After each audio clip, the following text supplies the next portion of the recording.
Oh. Ho, ho, ho, ho.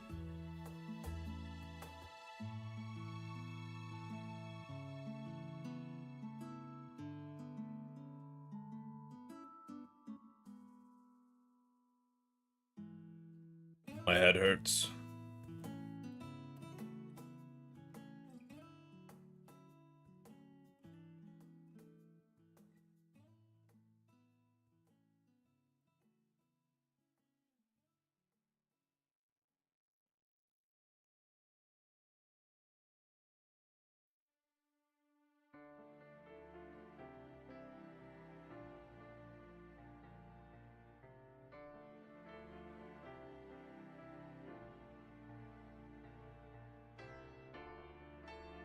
Holy shit. It's just getting worse too.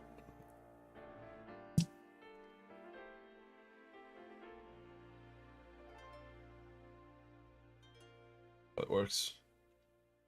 Like 30 minutes ago, I was ready to start programming, and then I was like, I don't know if I can do that. And now I'm like, I don't know if I can fucking draw.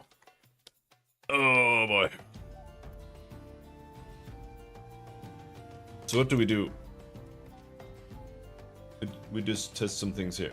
Oh, it's too loud.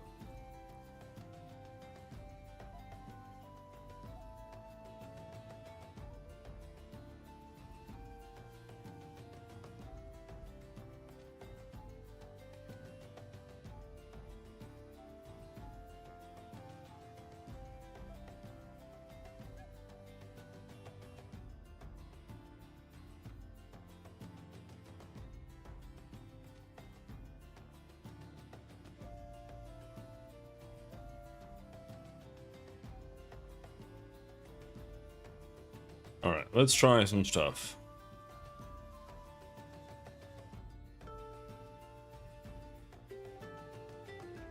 Color box goes up there.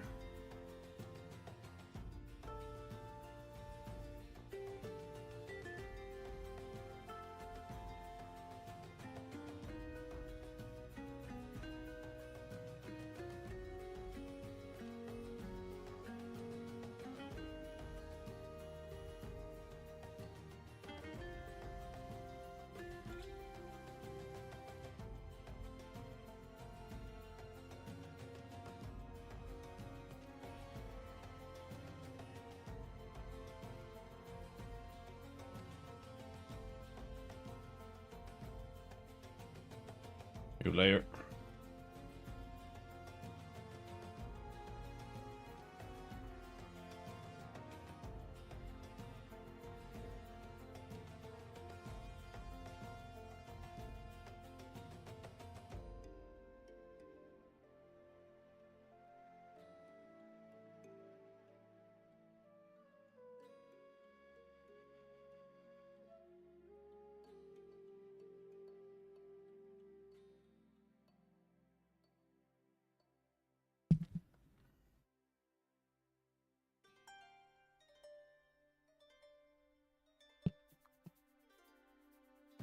Fucking microphone.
Oh, maybe we should take care of that.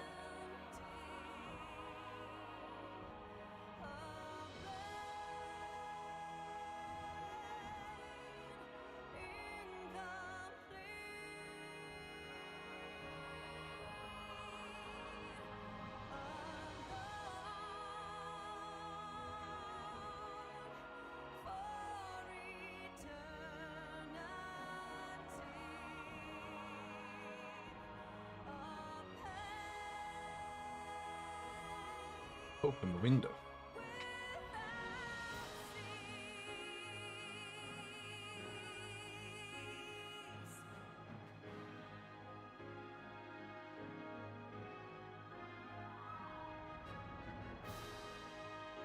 I want more cheese, man.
don't think the wonky pupil is gonna work at all, actually.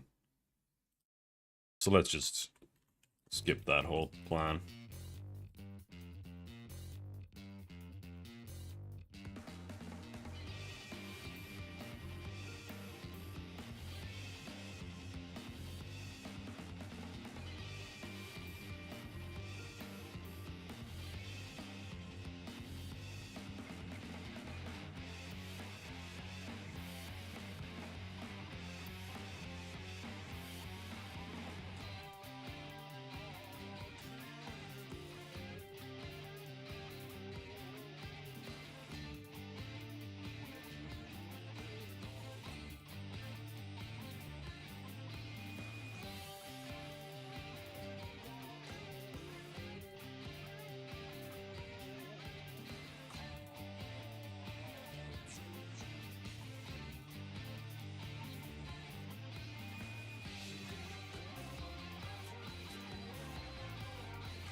What's this song? Matsukaze. That's what I'm saying, like, Silken's own songs are honestly not good.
This doesn't make sense either.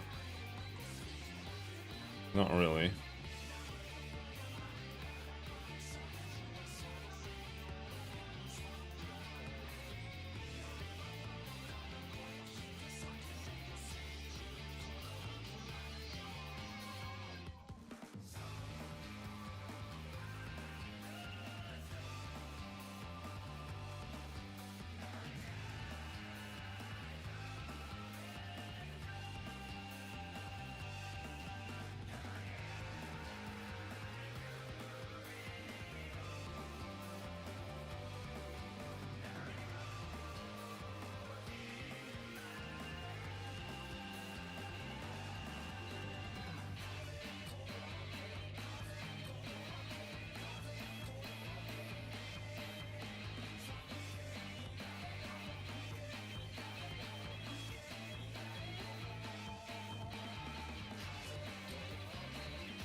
don't have a darker one yet.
Wonder if the arm should be even more like...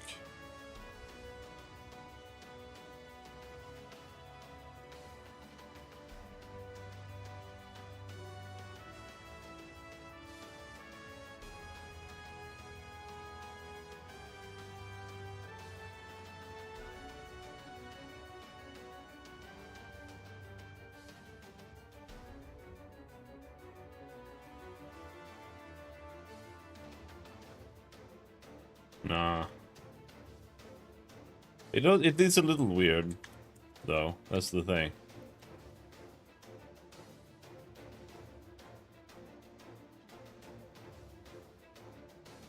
It's not like...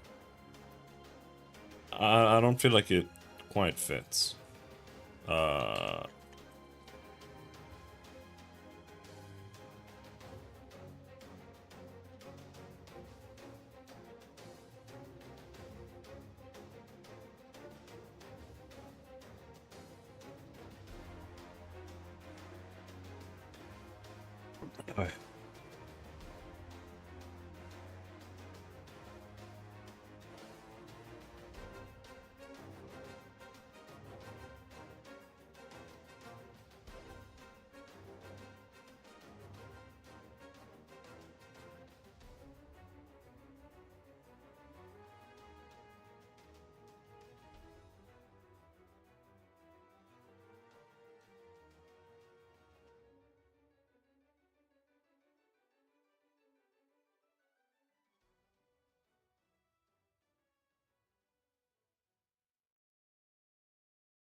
Does it do that?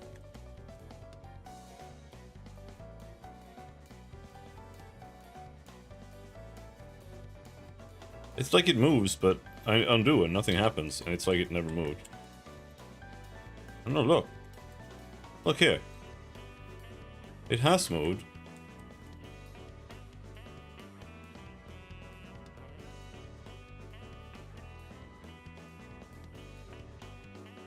So annoying.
Nice.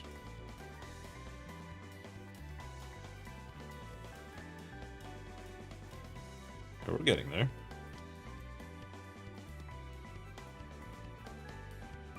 I'm trying to fix up some shapes. Yesterday I just kind of got into shading a little bit prematurely, but not too prematurely.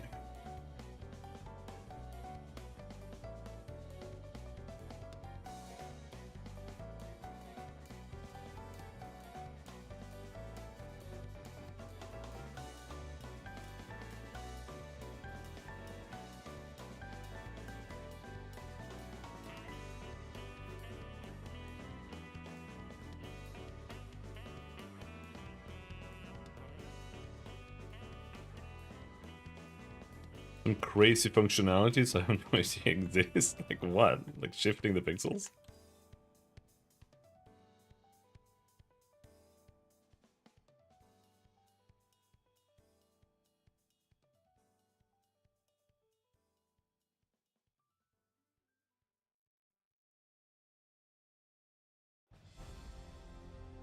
Shrinking, stretching? I mean... What, this?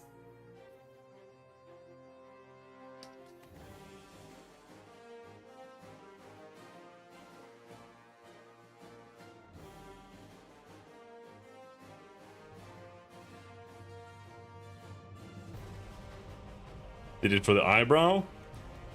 Oh. I just moved it around. Like this. It's just, there's a keybind that just lets you move a selection 1 pixel in the direction. And that's what I'm doing.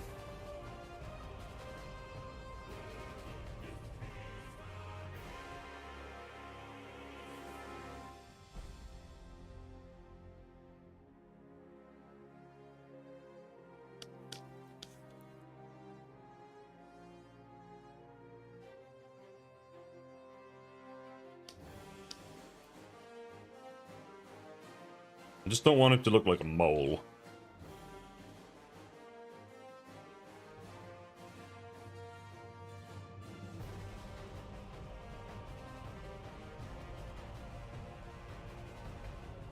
The big ass head.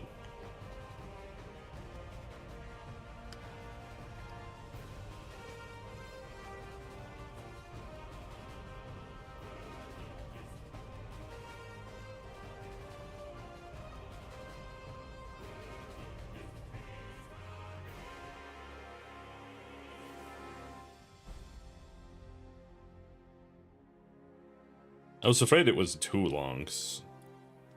Then it might feel like an opossum.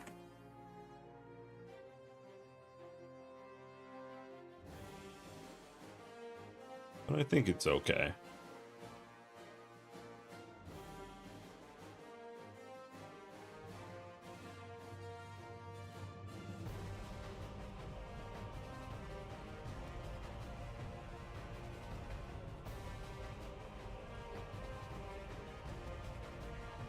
Just adding some colored outlines.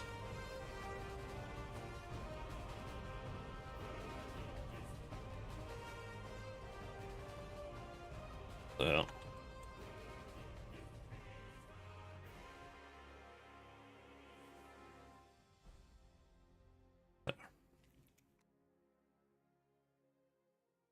I also don't see possums where I live, and they're usually larger, I think. Yeah, they're way larger than a rat.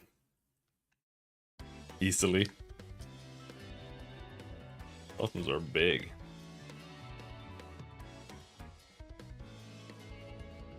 We don't have them here either. I mean, they're native to the States, right? I don't even know what we have here. We have like minks. We have something called the bisamrotta. I don't know what's that in English.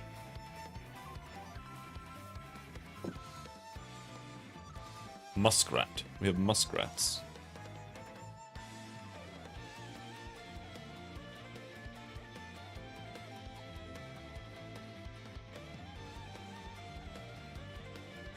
Big boy.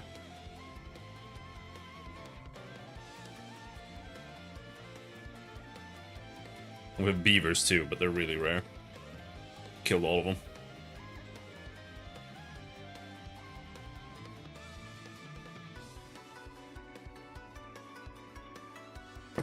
Ooh.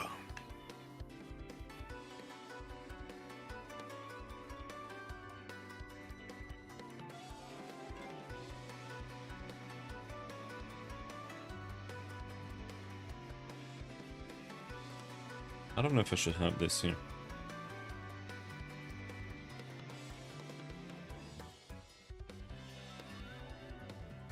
I think maybe not.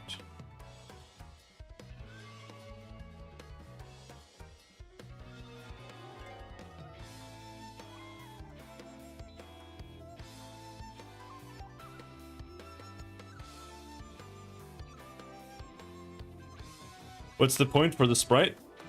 Also animation in the idea. I might animate. Depends. And this is basically a commission.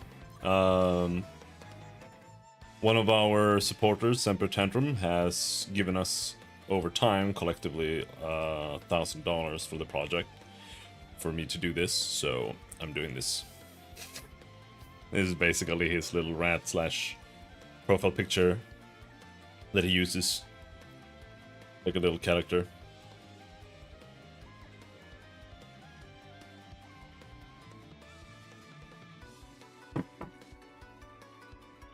Yeah, we fund the studio through community support through our YouTube channel, and we do little things like this.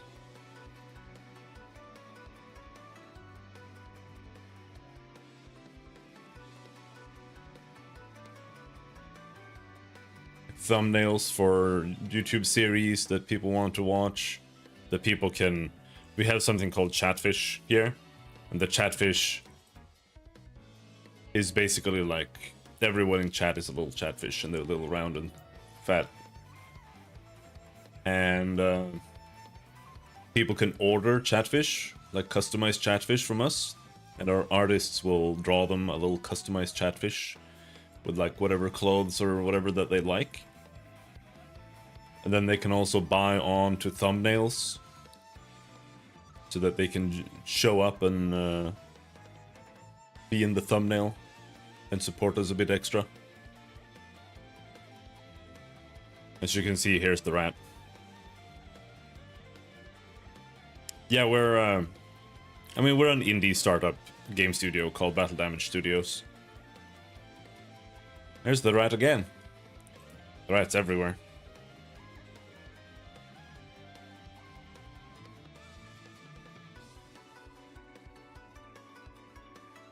Our main channel is called The Bickering Bunch. Kibbs runs it. I'm not on there very much at all. I let him handle that.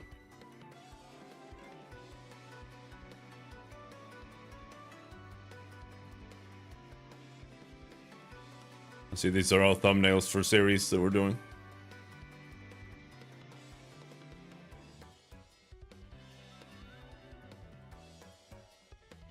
This is black and white.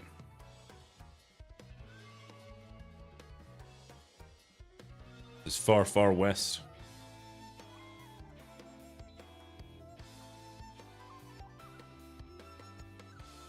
Yeah, I can like it.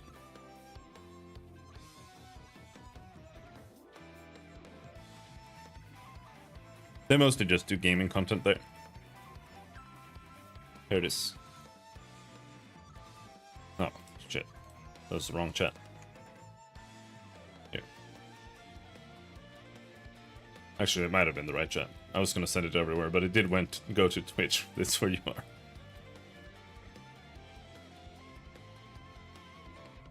We do also have a Twitch channel. We have Twitch, Kick, Rumble, etc.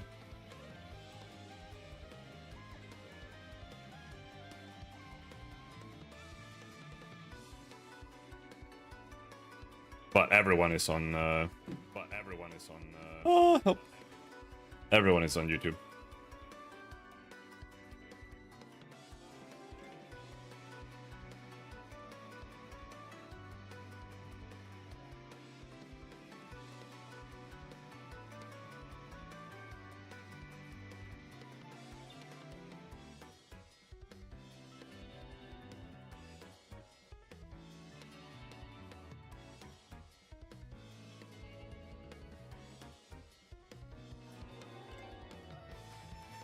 Yeah, I was thinking of animating it a little bit. But we'll see. We'll see.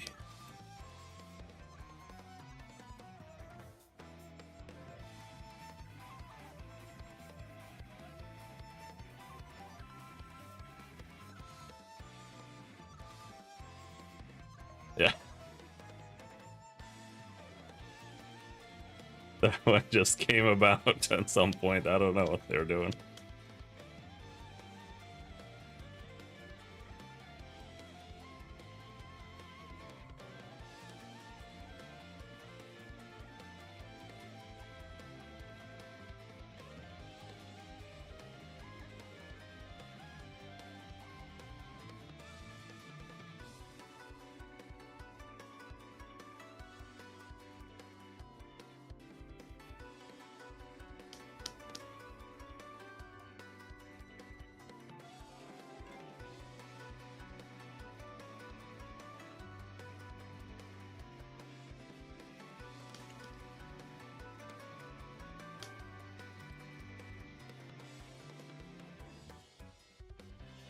Maybe you can have a bit beefier arm.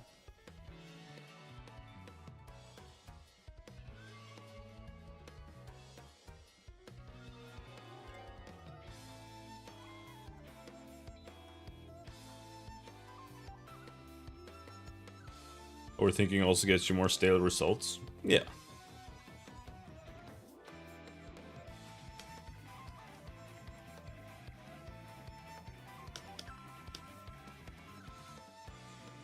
Alright, we fix this little footsie here today.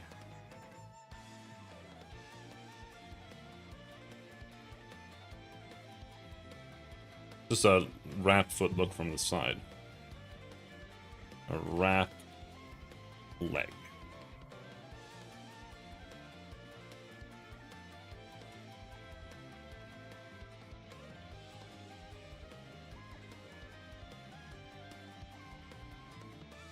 A fat thigh.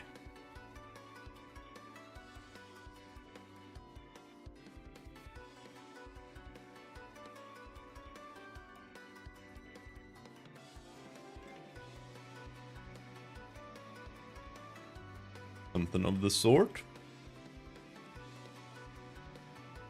And then I think it honestly kind of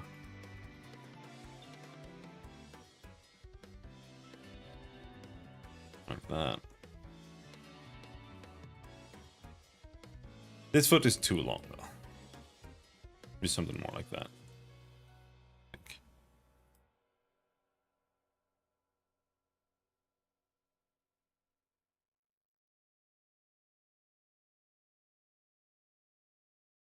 Hello, Dragon. How's it going? I like your soul. Thank you. Thank you. This isn't usually what I do.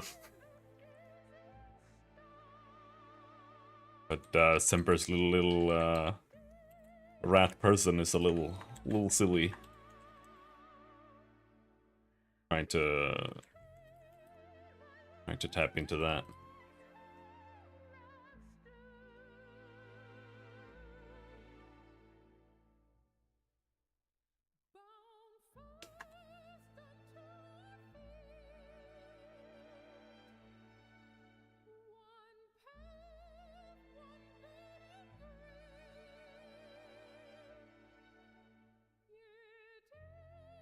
I'm not too happy with the shading on the head. I want that to be, but we'll get to that. It's just a bit of a process.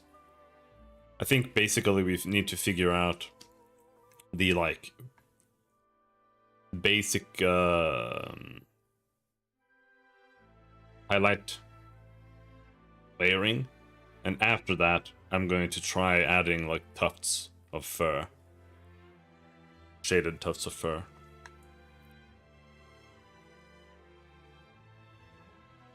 I mean, yeah, I do have reference. Here's the reference.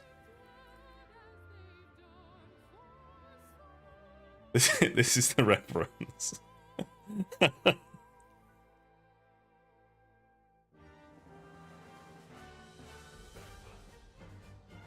And then we do have Semper's own Ratfish design, which what's this one?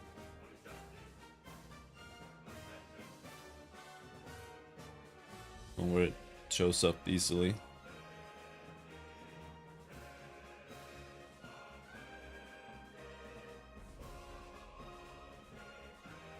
And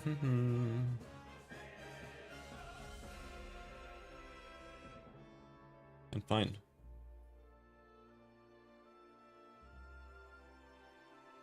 Here. That one works. So here you have Semper's design, the little rat there. It's basically a rat that is wearing a chatfish disguise. You see he's got the fish over here. Everyone else is a chatfish. But he's wearing one as a disguise.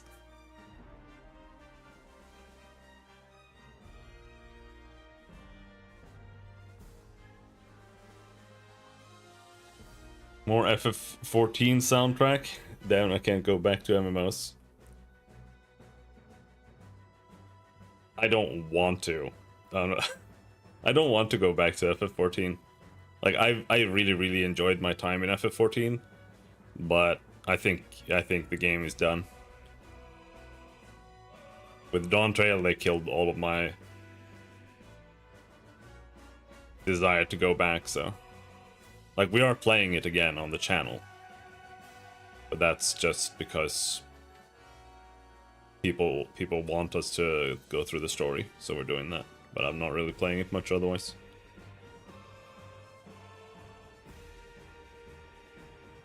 With the way they're doing the next expansion, it seems promising.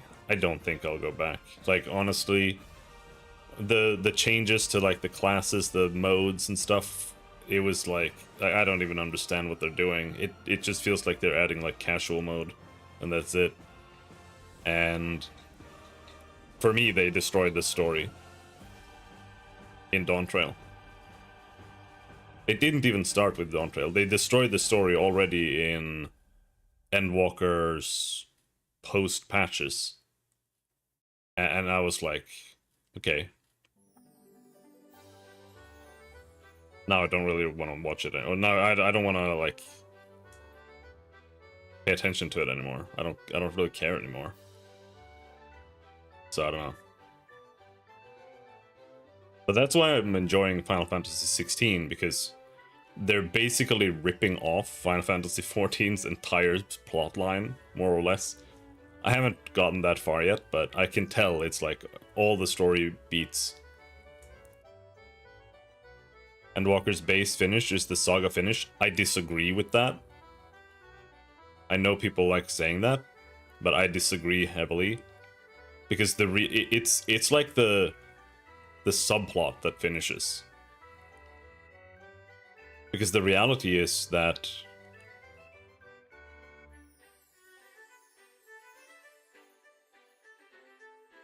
the overarching plotline is the shattering. And that's what they started ruining in Dawn Trail. That's why I hate Dawn Trail. Because they just kind of like shit on it and just made it like this half thing, and everything they did about it with it was terrible. Like, the whole Sphene thing was so bad. I genuinely, absolutely abhorred all of that character. I hated everything about it. It wasn't just the cat girl who was terrible. It was really everything they did about like that had everything that was like connected to the main story. I thought was really awful. So I don't know. And I do think Endwalker kind of shit on it a little bit too. I didn't think Endwalker was that good, but it was okay. It was like flashy and cinematic and kind of cool, but the actual writing, I was kind of like, like time travel and shit. It's complete dog shit. I hated that part. And yeah, Q Slime Girl. It would be nice if there was even one MMO that was worth going back to, but honestly, I would go back to WoW, and it like the last thing in the entire world I would want to do is go back to WoW. But it's like the most appealing one. Ion 2 is coming out, but I already played it and it's absolutely abhorrently bad. Like, it's so awful. But I do want a game where you can just play it and like grind and level a character and stuff, but it's very, very hard to find a game like that. Like, I can't even do it in Path of Exile or Path of Exile 2. Right now I'm just playing a bit of Titan Quest 2, which is also not that good, but it like kind of works. It's a very basic game, but if I have to choose between a game where I can play like a basic auto-attack character and like make him be like a frenzy barbarian or something, versus Path of Exile 2, I will not choose Path of Exile 2.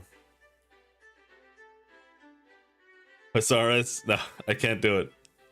It's too jank. It's too jank, and I can't get into it because it's all, like, the entire setting and everything is a joke. New PoE 2 was pretty fun. Like, if you can get into it and, like, you can find builds that you enjoy, then sure. But for me, I can't. Because there are only, like, 3 builds per class, and I hate that. Like, I like making my own builds and trying to come up with things, but it's like they're like three boss killer skills on each class, and those are the only things that you can build around. Like, I honestly prefer melee, but even then it's ass, because like every single build has to play Perfect Strike, Sunder, or Hammer of the Gods. Right? Or like Shield Wall explosions or some bullshit like that. And then the builds just end up, like, when you're fighting a boss, if the boss doesn't die instantaneously in the first hit, it's a bad build. Like, that's how PoE 2 is now, and I don't know. It just feels like PoE 1 but slow.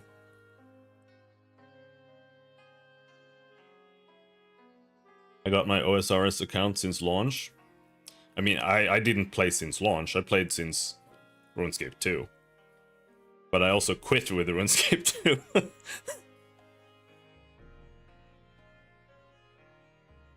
I really don't like that every class needs plus 13 for skills. I do think that I don't mind the skill bonuses at all. It's just like, there are too many stats that are just mandatory, so it's not like I'm gonna make a build, you know? It's like, I need this. Always. Because I like that you can stack levels. So that you can, like, oh, I'm gonna play a slow build, but it's gonna hit really hard when the spells hit. But that's not how it plays out. It's like every single build does that anyway. So that's not that interesting.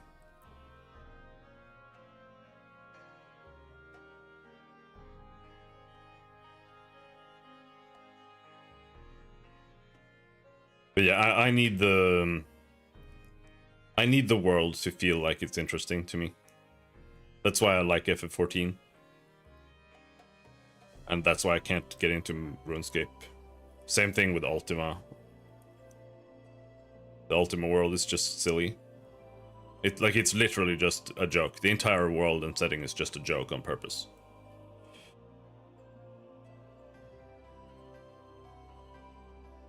I don't want to give money to Blizzard and play D2. Maybe Titan Quest. Titan Quest 2 is like okay now. Like, it's not good, but it's not like terrible. You know, it's the same developers as Grim Dawn. I like when games don't take themselves seriously or meta, so it's definitely a preference. Yeah, that's I hate that. I can't stand that. It's the absolute last thing I want. personally. um.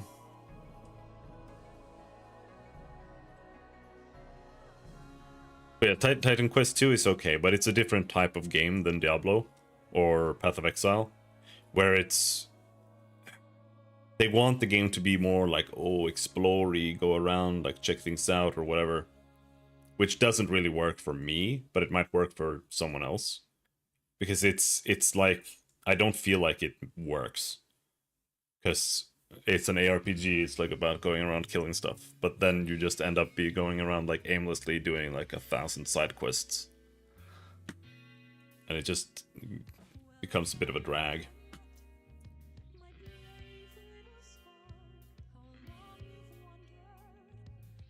But it's an okay game, and it's pretty cheap. It's a more expensive now though. I bought it because it was like $19 on release to early access, so I just bought it. But there aren't a lot of ARPGs. Last Epoch, I don't think Last Epoch is very good, but it has a lot of cool things that I like about it. I just don't really like playing it that much. Because the thing is, for me, I view games very critically, especially from a systems point of view. So for me, it's not necessarily enough that the game is just fun or whatever. Like, I need the game to have some real depth to it. And for me, Diablo 3 is still the most deep and advanced ARPG on the market. Diablo 4 is like kind of. And that sounds stupid, but the reason for that is because you actually have abilities in Diablo 3 that like are impactful and meaningful situationally. Like you have Ice Nova that'll freeze everything temporarily. You have War Stomp that'll stun everything temporarily. You have a lot of movement abilities that you can't just spam them. So and enemies put up like walls and put down explosions and put up laser beams around you. So you actually sometimes need to have movement to like move away, and you also have like temporary like ignore pain or whatever, you know? So like you actually have real meaningful combat that Path of Exile 2 keeps talking about. And you don't have that in almost any other game. You don't have that in PoE 2 because you can't build anything like that. Like even if you try, you can't make like a button that casts Ice Nova that will like flash freeze everything around you because you're like, oh shit, I'm getting swarmed or whatever. Because the game doesn't work like that.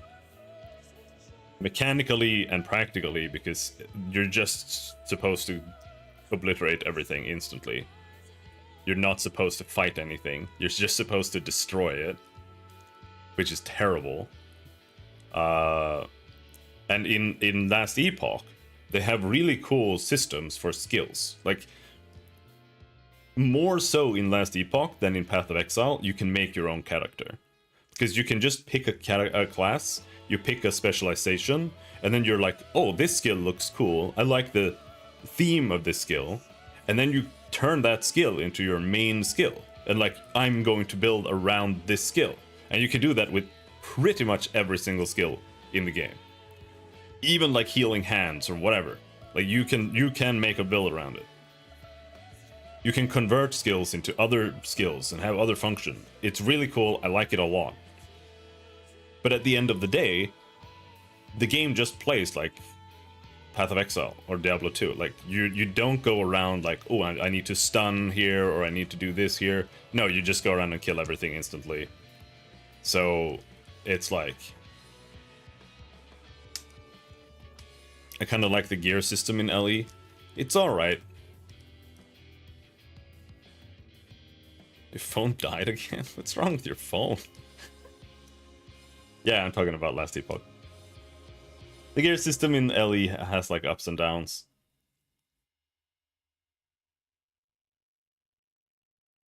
It's really nice that you can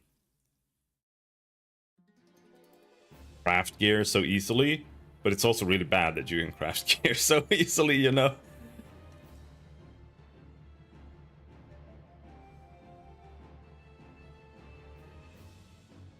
Because it very easily makes it so that like you find a like if you're playing a spellcaster, you find a staff in like the first 20 minutes, and then you just make it the best staff in the game, and then you don't use another staff at all until you get to maps. Like that's kind of how it is in Last Epoch to some degree.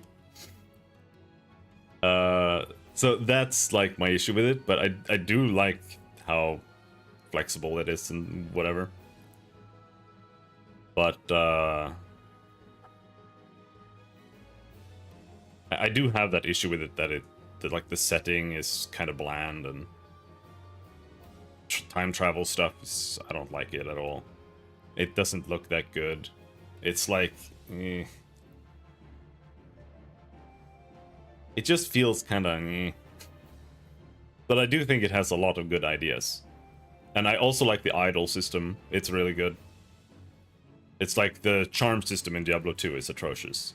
But it's only because it fills up your inventory. While the idol system is I like in Path of Exile 1, if you find like a new piece of gear that's like really good, you can't ever equip it because you need to like roll it to be the collect colors of gem slots, and then you need to find another like 3 other pieces of gear so that you can round out your stats and get like your resistances back in order again, and then you can maybe equip that thing, and then you probably found something else anyway. So like the idol system makes rounding out your resistances like a lot less painful and shitty, which is a really good thing. I think at least in PoE2 there are over complexity on some mechanics like modifiers, and hit on ground effects plus slow movement kind of plays against itself. PoE has very, very fundamental systems problems that can never be overcome at all, because just how the game works.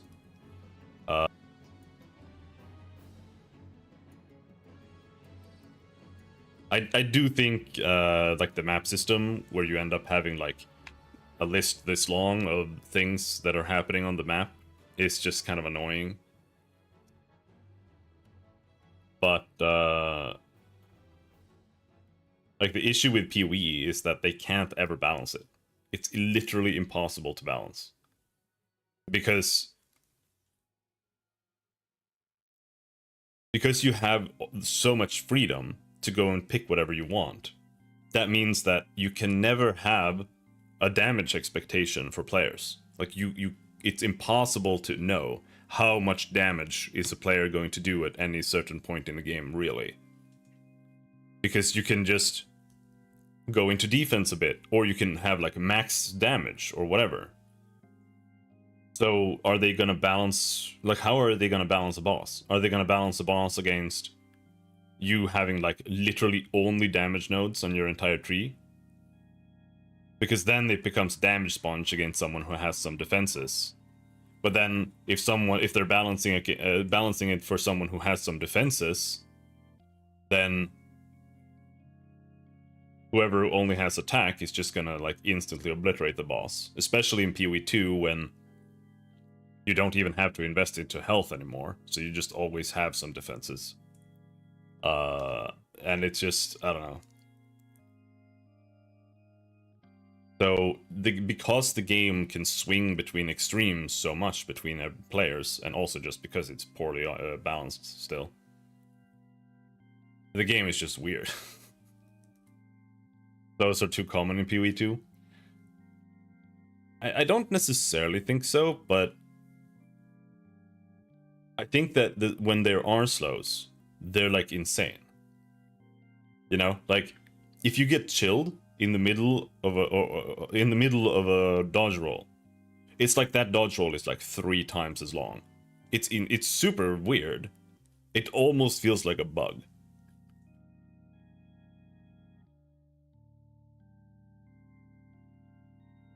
But like playing on like a temp chains map is just not fun.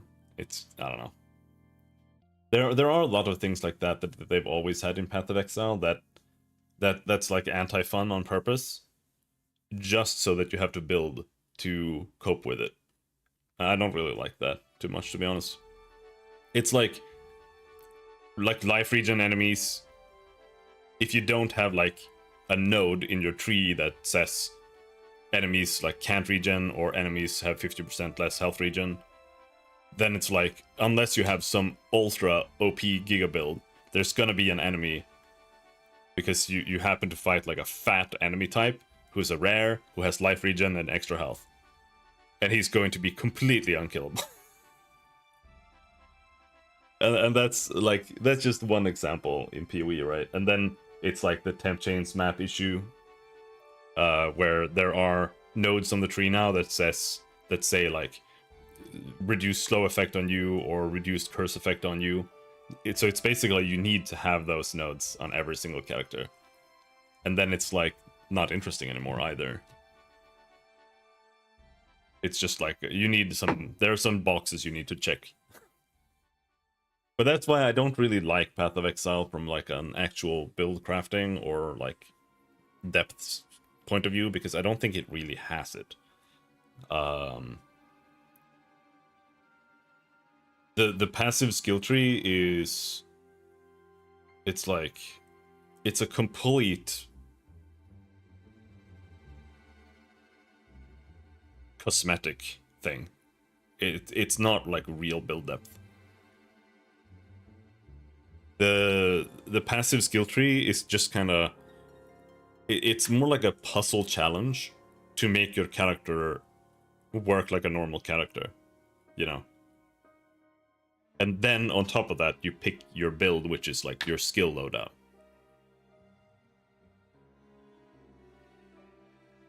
That's what I don't really like about it, and it makes the game impossible to balance.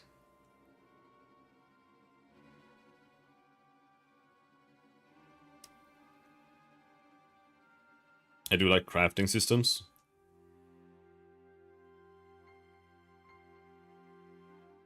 Crafting can be okay. It depends. I do think Path of Exile 2 is really suffering that they don't have the crafting bench in the game.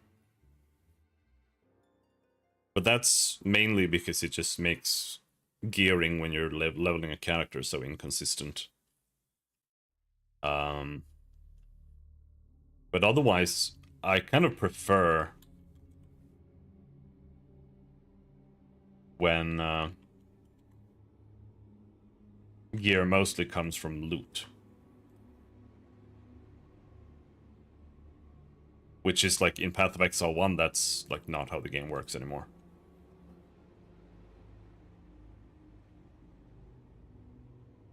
IDK, what ARPG to play? I kind of miss a good looter. Am I just gonna replay BL2 for the nth time?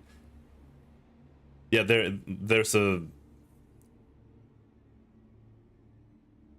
massive lack on the market, but honestly there always has been. There's always been like 1 or 2 games, you know, like it's like you can go and play a Diablo game, but Diablo 4 is kind of Diablo 2 is 1,000 years old. Path of Exile 1 is just Diablo 2 again, but now you spam like a leap slam 4 times a second. And if you don't do that, then you can't play the game anymore, because you can't kill anything. And you're like, even if you play a melee character, your melee attacks have to hit the entire screen, or you can't play the game. And I'm not kidding. If you don't do that, you can't play the game. Right? Because what happens is that the entire game, like after the campaign, revolves around doing mechanics. You know, like League mechanics. Temple, Legion, whatever, right? All of these mechanics are balanced around you being able to obliterate it, basically. So if you're playing the game in a way where, like if you're coming from Diablo 2, you're going around like, oh, I'm doing damage and I'm like killing monsters. And you're like playing in a way where you feel like it's kind of a bit challenging, but yeah, I'm managing this. Then you can't do a single mechanic in the game, because they're all balanced in a way where they're harder than the actual content you're doing. and they are a DPS check. So if you're not like obliterating the map, everything needs to die in one hit, even rares. Otherwise you cannot do any of the mechanics in the game at all, other than like strong boxes. Because you need to have ultra move speed and ultra DPS to be able to clear it and get the rewards. And like, even when you have a good build, like you can barely even do Blight half the time.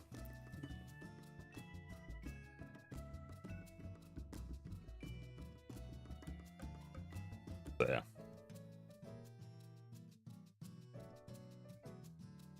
Damage should be more incremental, less exponential on specific build combinations. Then you take away the true magic of theory crafting.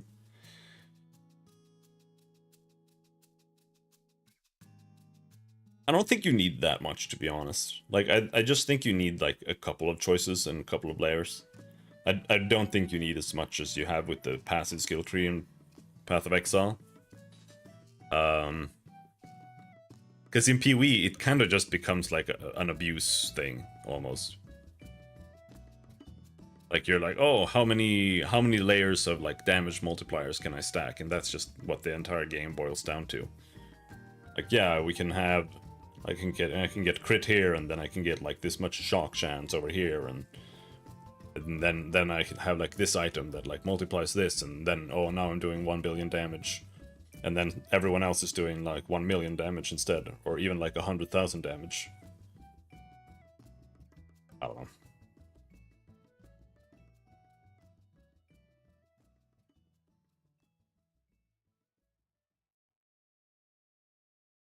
But yeah, there aren't a whole lot of ARPGs to hop into. It's Diablo. Titan Quest 2 is in early access, so you get an early access game, and it's very basic. Like, it's basically an auto attacker, kind of like playing Diablo 1 or Diablo 2 or something. It's not much more advanced. You do get some abilities, so you can kind of play it a bit differently, and it does have a bunch of customization that is kind of neat.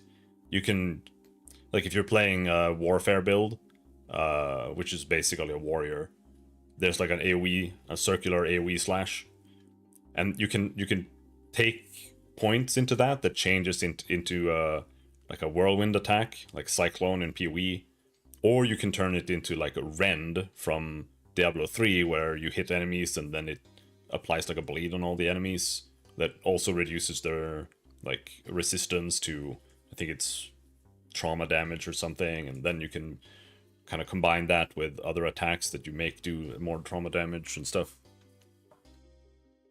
And there's quite a bit of that, and there's actually quite a lot of skills in the game, especially since you can mix and match two different sets. So it's actually not like terrible from a gameplay point of view. It's just the content that you're actually experiencing is just different. It's not as focused as like Diablo 2 might be. There's a lot more like whimsying around, which can be good or bad depending on what you want. But I do think Titan Quest 2 is like kind of worth playing. But I do think it's better than Grim Dawn. Easily, actually. The sphere grid in FF10 felt the perfect size. Maybe something like that, with less meaningless nodes. I don't think a passive skill tree is really a good thing at all, almost ever, because it's just stats. Like, you're just getting some stats, and that's the problem. Because if you have like that much freedom, like, I don't like stat allocation either. I think stat allocation is bad. Because it's not real, it's not actually build crafting. It's just a tripwire to create a functional character. Anything build related should be more practical. It's also abilities, yeah, but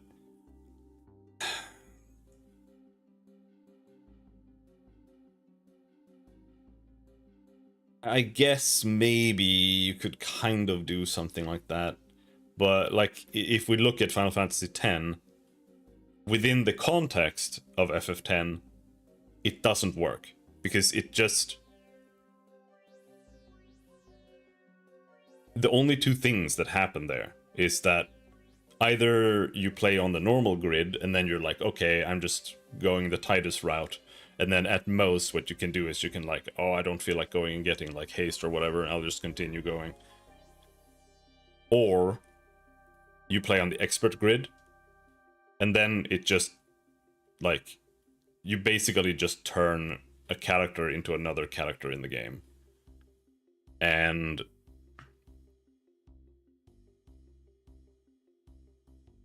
I don't know. Like from an actual just build crafting point of view, I guess, but I don't really like those kind of systems.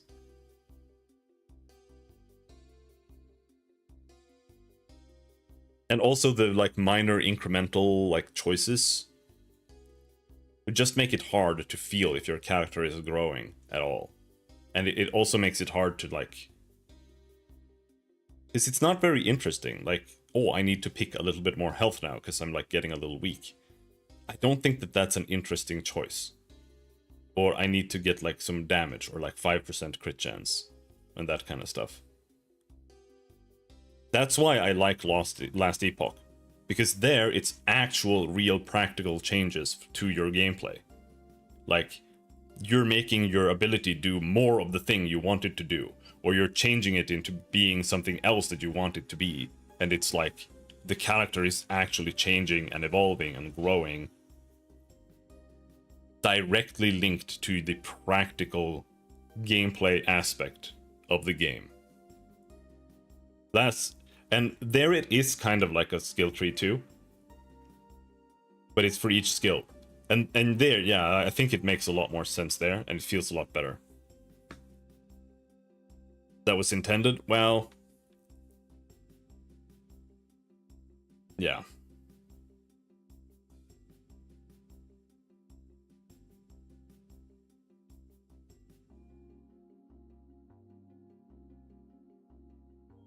I don't think a lot I don't think that much is like intended in Final Fantasy game design. It just kind of happens.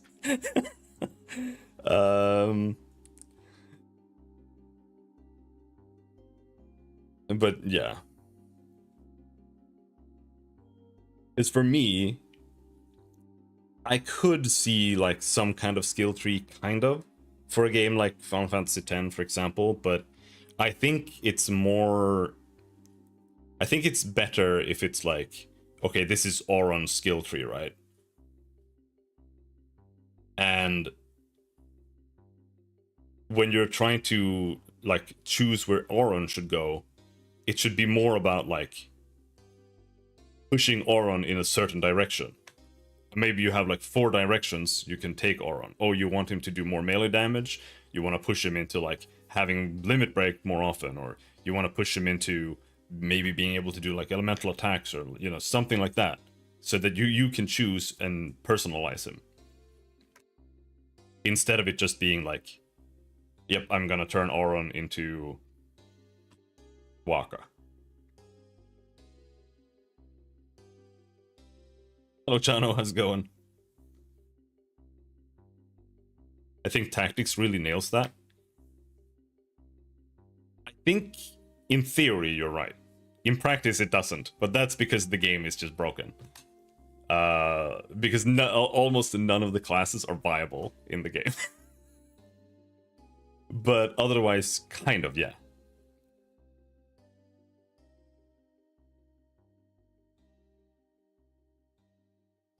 Because towards the end of the game, only like certain things are viable. And the entire game just turns into one-shotting the boss or you die. So yeah, you need ninjas, monks, two-handers, samurais, or whatever. Mustadio? Mustadio is broken? Is there a broken Mustadio build? He was completely useless to me, so I just deleted him almost. I turned him into a ninja, and then he was really good, but...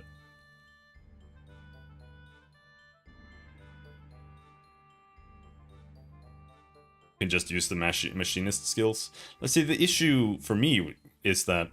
Or, like, in Final Fantasy... Because this is about, like, not just the system, it's also about the overall, like, balance and values of everything. Right? It's like... You can choose between disabling an enemy so they can't do anything, or do 800 damage to them so they die instantly.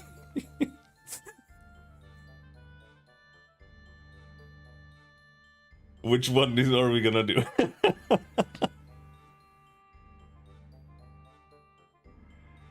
I really wanted to do stuff like that with him, but it just didn't work out.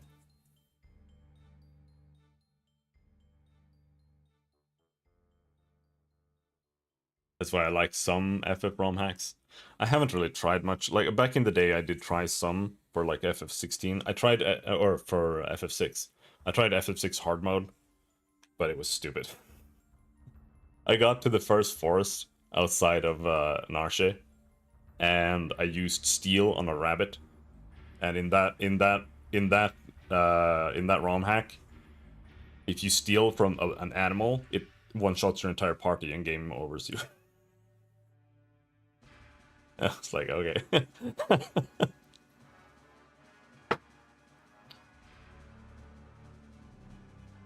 Yeah. That's like my ROM hack experience.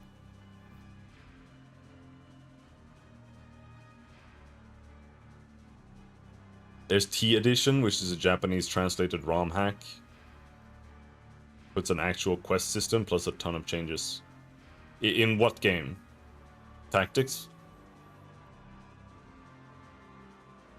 I have to pee.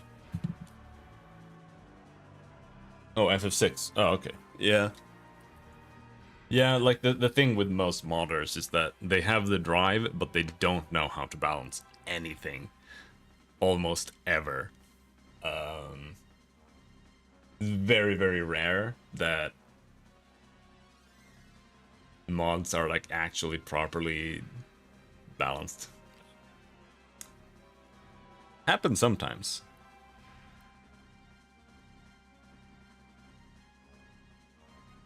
I did look at like the War of the Lions or whatever mods for Final Fantasy Tactics 2, but I don't think I want to replay the game. FF9 alternative fantasy. I have never even looked at any mods for like the PS games, but I'll be right back.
But yeah, like Final Fantasy always had problems with just the design of skills, or rather like statuses and stuff.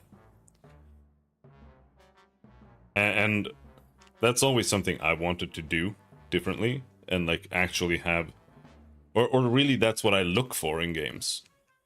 The fact that you might have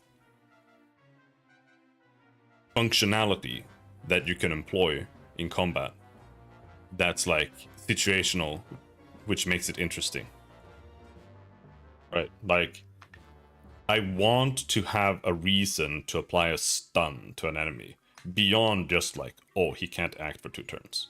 Like I want to be able to see like this enemy is casting like this spell. Ooh, I need to get there with a character and stun him within this or that long, or you know, whatever. And I want characters to be able to have things like that between them, to like synergize, being able to apply maybe some kind of weakness or something, and then another character can take advantage of it, you know, stuff like that.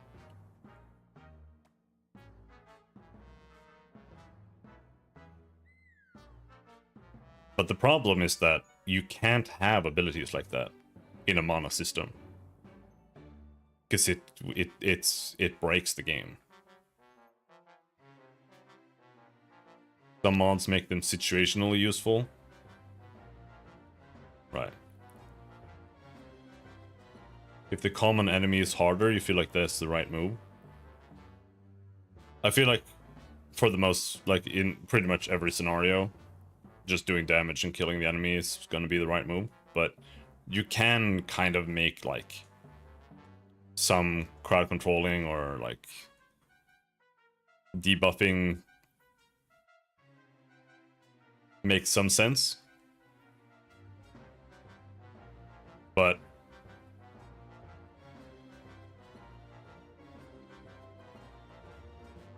it's very hard to make it be more than just like a checkbox, like, oh, this enemy is weak to blind, and if you don't blind him, he's gonna do 10,000 damage to you, so I'm just gonna blind him every single time, you know? Because the problem is, it's kind of like if you look at Path of Exile versus Diablo 3. Path of Exile has always been really, really, really adamant about not having cooldowns at all on things. And that's why Path of Exile 2 doesn't work. Because in Diablo 3, you have cooldowns. And that's the only reason you can have an AoE stun. Because otherwise, like, what are you gonna do? You're gonna make it cost mana? Like, you need to have some kind of system to limit it more than the mana. So that you can't just, like, chain stun everything. And without it being like, ooh, enemies have, like, diminishing returns or whatever. That just makes the game impossible to understand. Chained Echoes is a cool RPG with an interesting system. Is it? Honestly, I didn't get very far in it.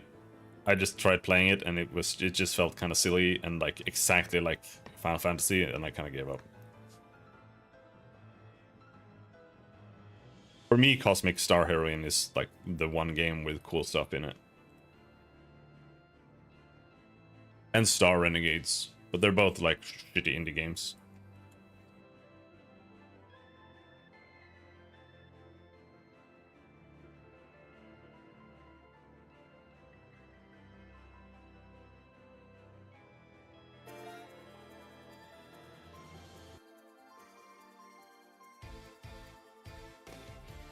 Very good screen size.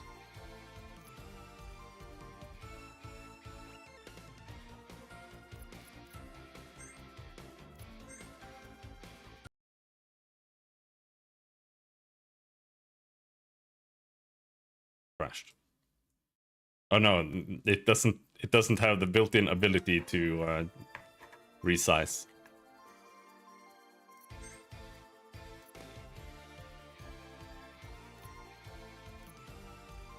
Did I actually finish it on Super Spy?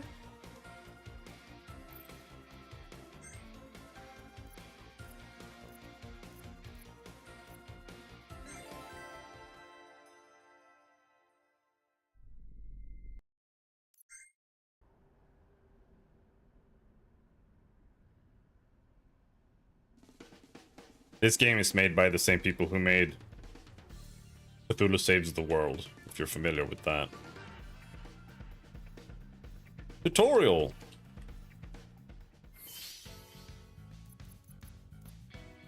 So the way this game works is you have these abilities here, and unless it says can reuse on it, then you can only use it once before you have to defend. It's called rest, really. Recharges abilities. And right now, if you look at the portrait, it's a little overcomplicated, but it does work, kinda. I mostly like the skill system. I have like 1 blue blip there out of 2. And that means that next turn, I'm gonna do double damage. So if we just do a normal, repeatable attack. Now I do double damage because it's like her hyper turn. And then this is a robot, so it's weak against water. So that means that I didn't want to use water last turn because it's not gonna do a big damage. But now I want to use it because he's weak to water.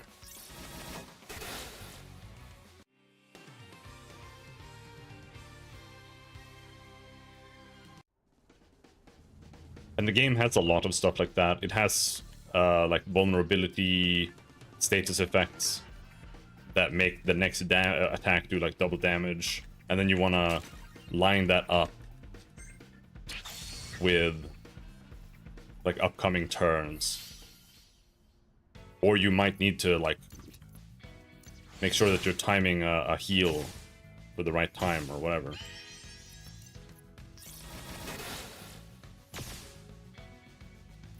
Like right now, I can rest, which defends 25%, but if I do that, I'll probably die. So here now we have to heal.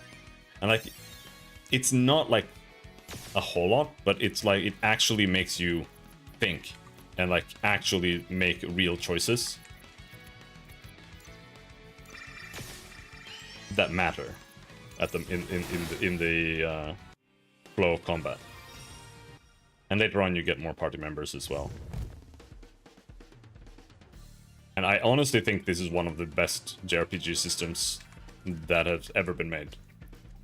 But that's not because it's like amazing or the best in the world. It's just that other JRPG games don't do anything at all. Like they literally don't have systems. So now I got another character.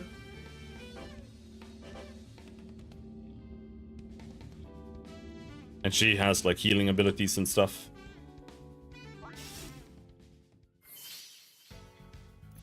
Okay, so now we just attack and wait for our turn. Now she has these 2 abilities right now. Gunmancy restores HP. This is Gunmancy damage 1, reusable. This one is called Focused. Focus next Gunmancy affects all targets. So here you have to kind of like, okay.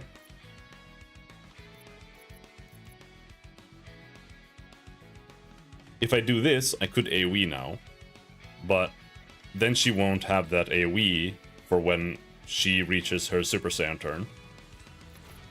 So, do we AoE now just to get them, like, do some damage? Or do we wait?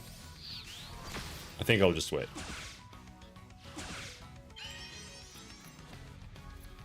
Tears. I don't really know what that does.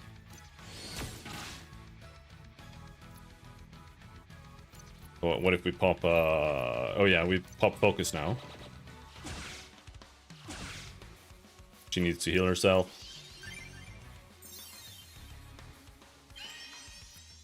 And now she can do AoE. Bam.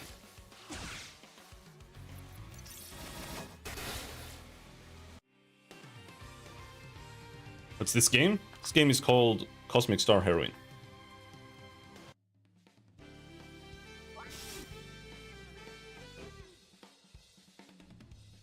Sea of Stars is just trying to be Chrono Trigger. Chained Echoes is Octopath with some twists. Yeah, see, that's the thing. That's what I don't really like about most indie JRPGs.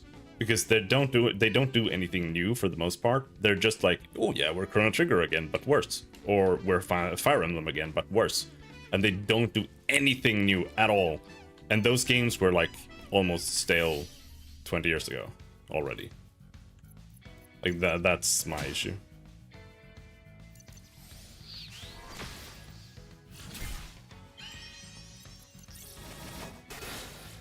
And that's also why Final Fantasy 16 is like action games now, because nobody wants to try to actually make interesting turn-based games. And this this system also affects like your... And how do you open the menu? I mean, I usually play this with a gamepad, right?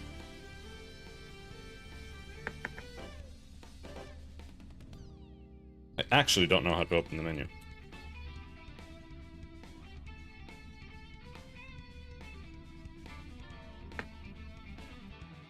There it is. It's tab. War Groove feels heard. Yeah, I honestly didn't even play that game. I don't know. Yeah, so now you have items here.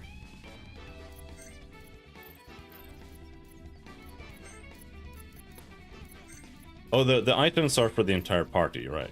So here you have item slots. And you have like infinite of each item, except that they're one use per combat. So you can kind of customize your item loadout too. So here now we have like Poison Mist and Shield Breaker, but you might get some potions and other abilities later, or other items that work kind of like global abilities. And you do have status effects like poison and stuff. And those also work with like this double damage thing, where you'll have like double chance to apply it, which means you're most likely going to succeed.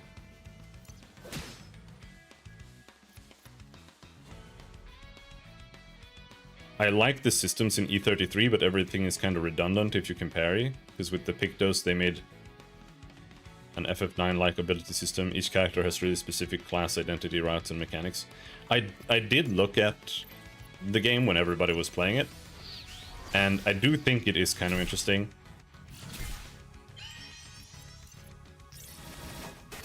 In a lot of ways. But my issue is I hate when they, instead of making an interesting turn-based game, they turn it into an action game, right? So it's like, instead of playing an interesting turn-based system, I'm just spamming parries and timings. And it's just annoying. I don't like it at all.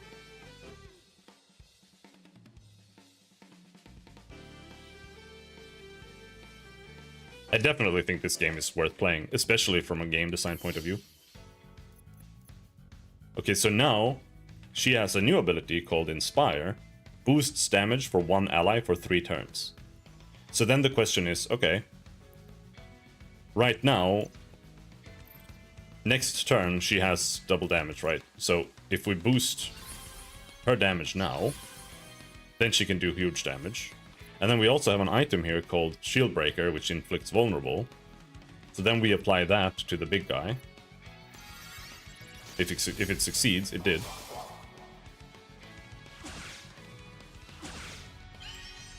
And now, he's not weak to anything. I don't know what pierce damage really means. If that ignores any kind of armor or something. But so now, I do double damage from this. Actually, I don't know if this is double damage, but it boosts damage. So we have boosted damage, we're doing double damage right now, and he has vulnerable on him, which makes him take double damage. Do huge damage.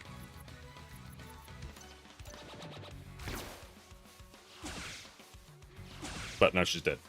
Oh no. You actually don't die at 0. You can like act after you get knocked down. Something like that. Falls it down. Oh, fuck. Okay, now she's dead. I might die.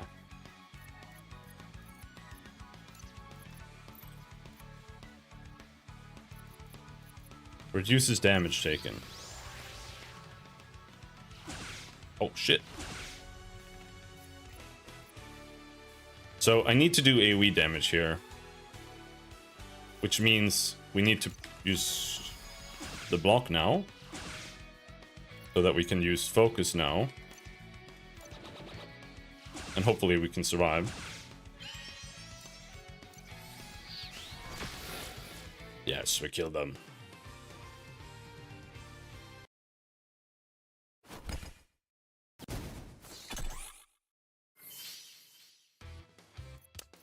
But yeah, you might enjoy this game. I definitely think it's worth it. It's not very expensive or anything, so Now he's weak to water. But yeah.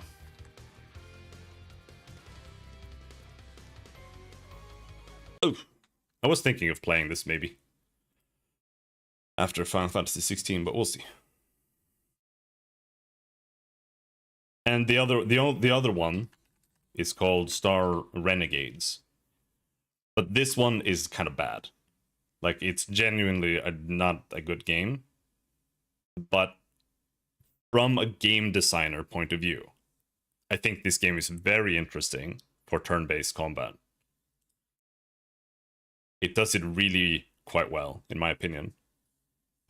It's a lot about, like, acting before the enemy. I don't know if I can explain it. But it's like you want to like try to push the enemy away in the turn order so that you can act before he does. Because anytime you act before someone else, you do like critical damage to them. So if the enemy acts when you still haven't acted, he's like doing critical damage to you. So you have to plan out your attacks and your turn based on like when enemies are gonna act, how much you can like push them back, whatever. Like, so there's actually a lot of very interesting gameplay choices that goes into playing the game. But the issue is that the game has like the cringest, most Reddit writing in the entire universe. It doesn't try at all to be interesting. It's just like infinite jokes. None of it is fun. It's not funny at all. The characters are terrible. And yeah, it is a roguelike. But the issue with the roguelike aspect of it is that there are like 4 levels always. Those levels are always the same levels, and they always have the same bosses. So it's like, it's a roguelike without like really any RNG at all. But the gameplay is really good in my opinion. What were you saying?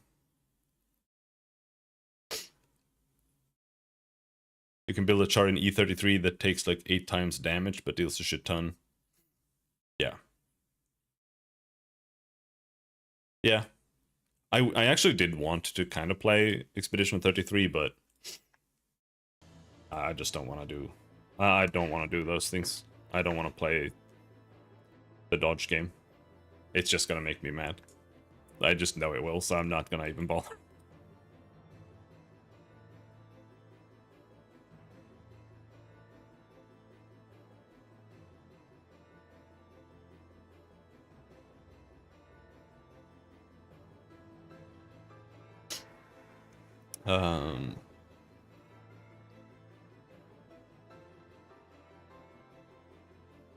What's Sudden Cringe up to today?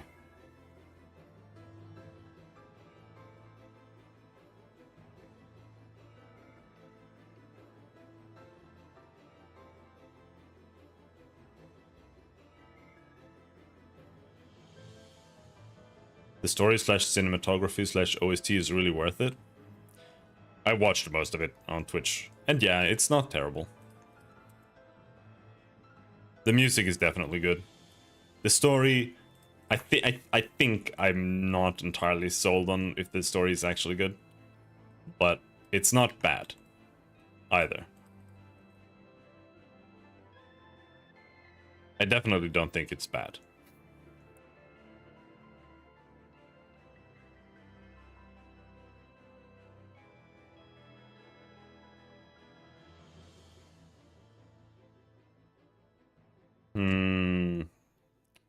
I don't know how I want to shade this.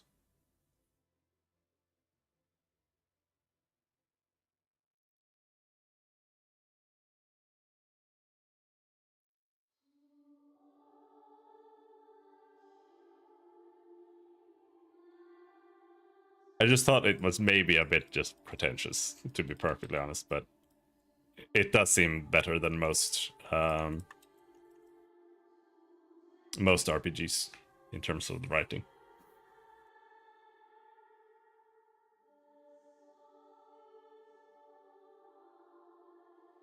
it felt like it was written by artists who are like glazing themselves a little bit too much, maybe.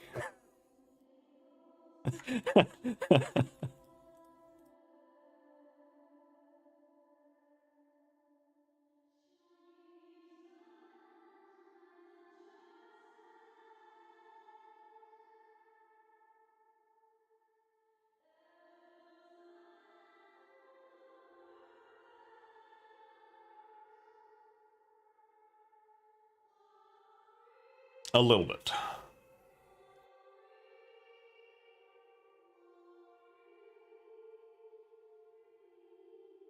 Maybe I'm going too hard on shadows here. Yeah, that's the thing. That's what I feel, but it's not that big of a deal. Like, oh, everything is painting, and oh, when you're a painter, you can like create worlds. Wow.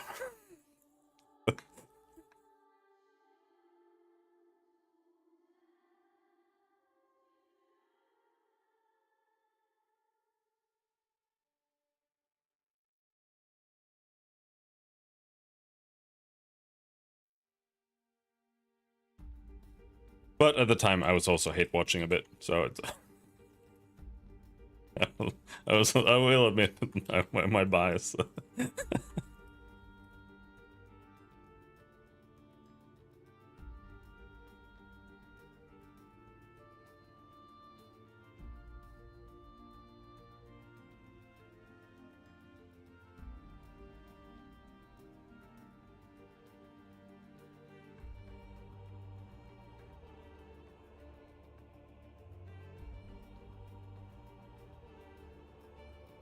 This is bad.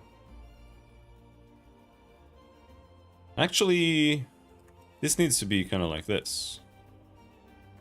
It's the chatfish like a cape.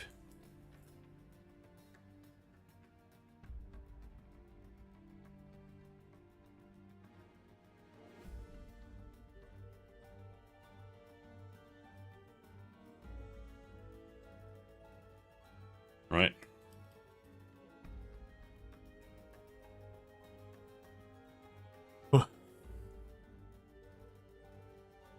I still haven't played FF16. I'll wait until it's cheaper. I actually think it's really good. I like it a lot. It's definitely the best Final Fantasy I've played in like over a decade.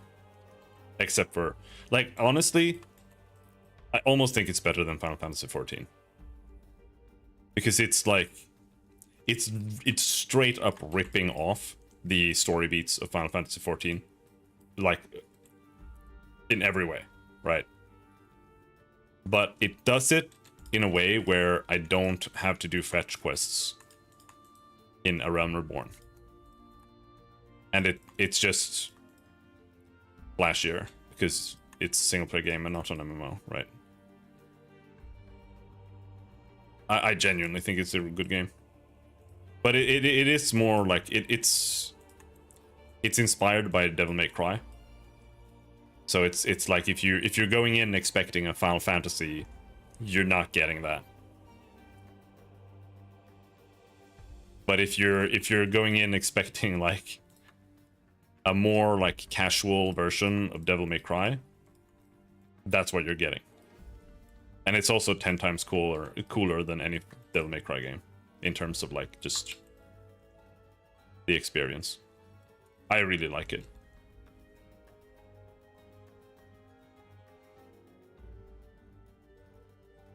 Yeah, it's just an action game, but it does it well. It's like Devil May Cry mixed with Asura's Wrath for the PS3, if you ever played that. It's got QTEs and shit like all the time, which I don't actually hate. I don't hate QTEs. They can be a little bad, but I also think that they can be cool. If you just like get into the mindset of it being like okay, then I think they can be good.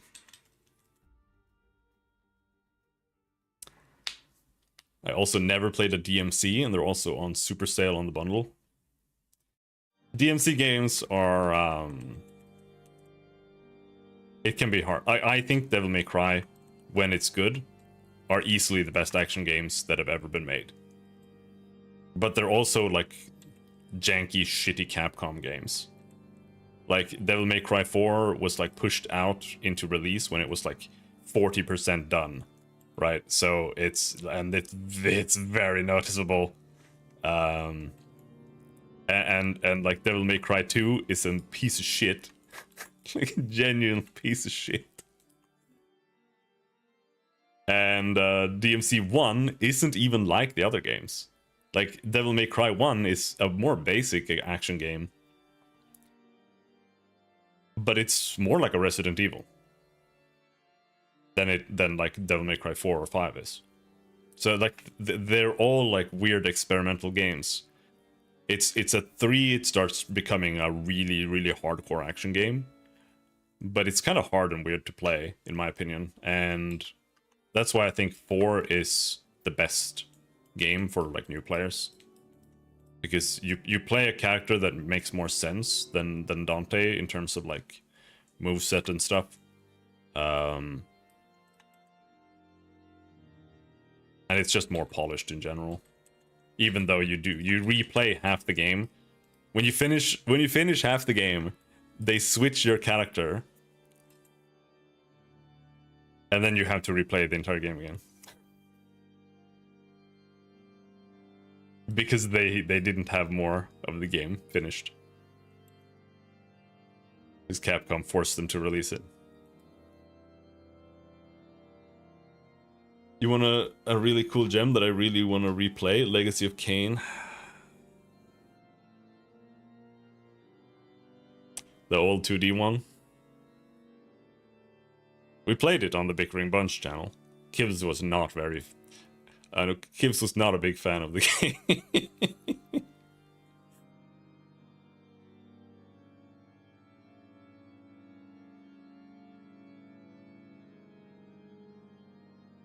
I always thought it was really cool, however.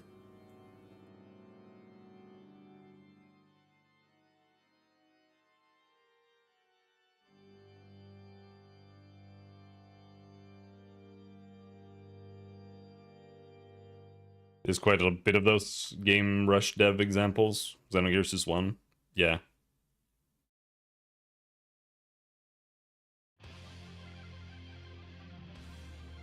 I've never beaten Xenogears, and I don't really, like, I've really struggled to get back to it because the gameplay system is like, it's fun to be able to press the buttons right and do combos, but the reality is there's no difference between that and the normal attack in Final Fantasy. Like, it's just the presentation is different, but it is cool to do like cool combo sequences and stuff, but it doesn't actually have any mechanical depth to it.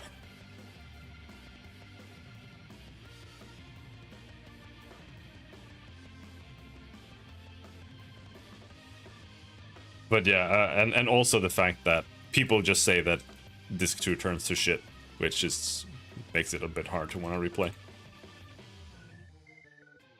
Yeah, it literally doesn't do anything. It's just Final Fantasy. It's just that it has a much cooler presentation on everything. And you have like big robots. The big robots are like, the gameplay becomes worse every time you have to play a big robot.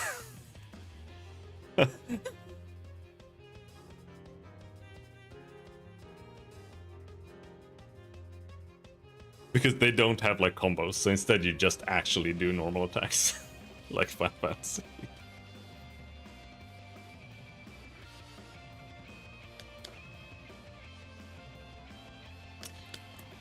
I have a massive headache today, that's why I decided to do some errata drawing instead of programming. It's also why it's hard to get anything done.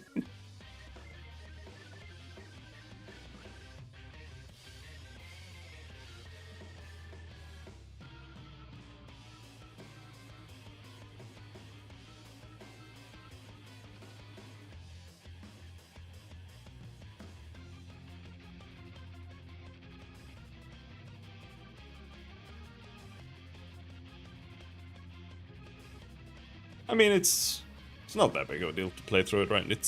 I mean, it's still like a 40-hour game, but it's not that bad.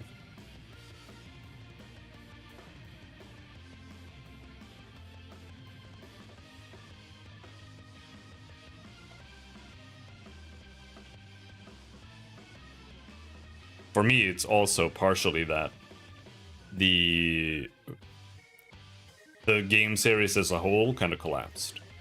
You know, like Xenosaga is supposed to be connected to Xenogears as far as I know. And then they didn't finish it. It's honestly not good. I have Xenosaga 1 and 2, I think. I haven't even finished the first game. Because it I don't know, it just kind of turns into some weep shit. And it's not good. And the gameplay is really weird and annoying in Xenosaga. And then it shifts into Xenoblade.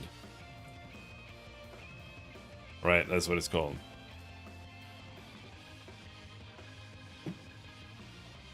And I don't know if Xenoblade is supposed to have any connection to the other Xeno games. And Xenoblade 2 is so weeby and lame that I don't even want to play Xenoblade 1, which I think has a good aesthetic.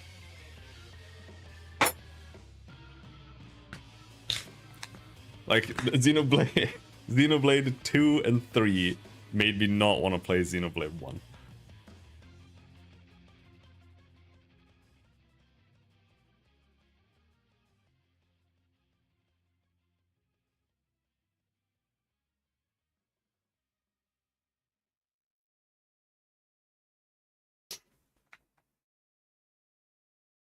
Those Tales series polished anime, like there's like some, like I like some anime, like I like Rurouni Kenshin, or I like Full Metal Alchemist Brotherhood, or whatever. Like I don't hate anime, I just hate how low quality it is usually. And when we just get this like basic, like no effort anime style, I just can't deal with it. It's just not interesting, and it's usually just full of really shitty like weeb tropes and nothing else.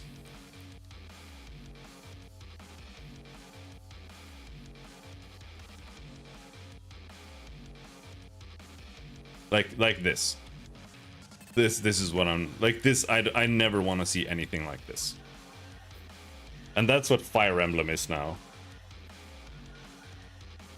as well. I used to really like Fire Emblem.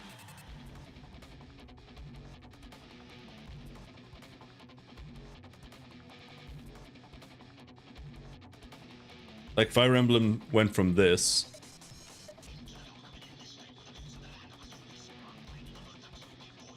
kind of shitty image quality, but like Fire Emblem went from this kind of art style to,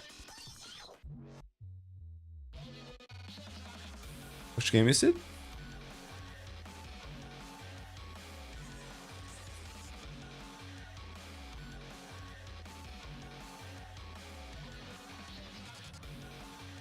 To this utter horse shit. You know? Like I never want to experience this. Ever. Like, this is absolutely not what I want to do with my life.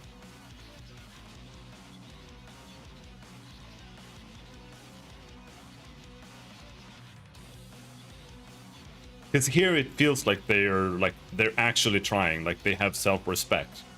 They want to make things that are cool. Here it's like they want to make things they want to have sex with, and that's where it begins and where it ends.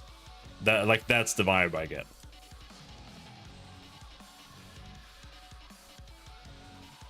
Like DQ7 Reimagined at least went with a bolder style. PS2 DQ games had some charm in the 3D, but it was kind of the birthplace of all this. Maybe the Tales series.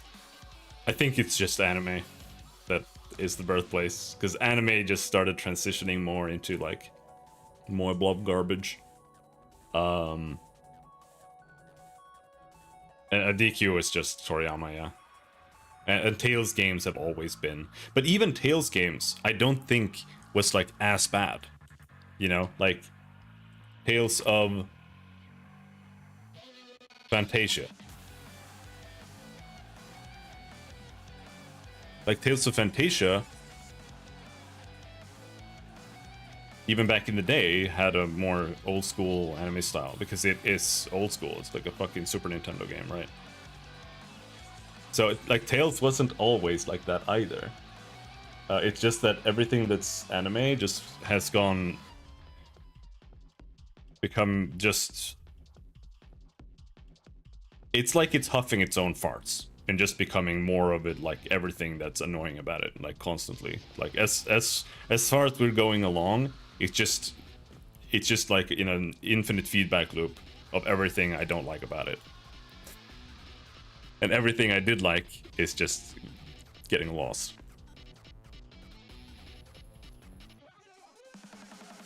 Maybe it was Genshin. No, Genshin is just Genshin came as like a because of how anime has started to become. That's just the Chinese capitulating on it, capitalizing on it. Maybe is that how you say it?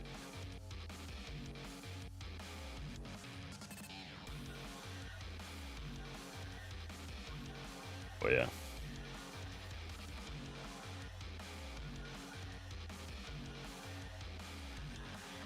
He made his head smaller.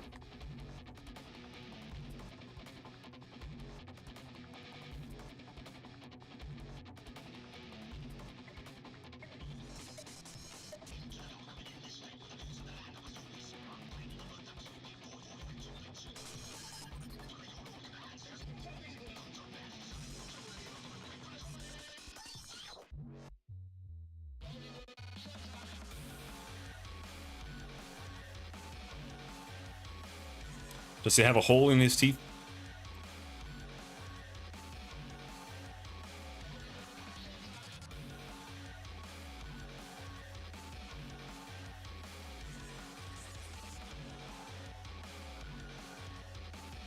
Hard to find good JRPGs. I mean, it's a dead genre, almost.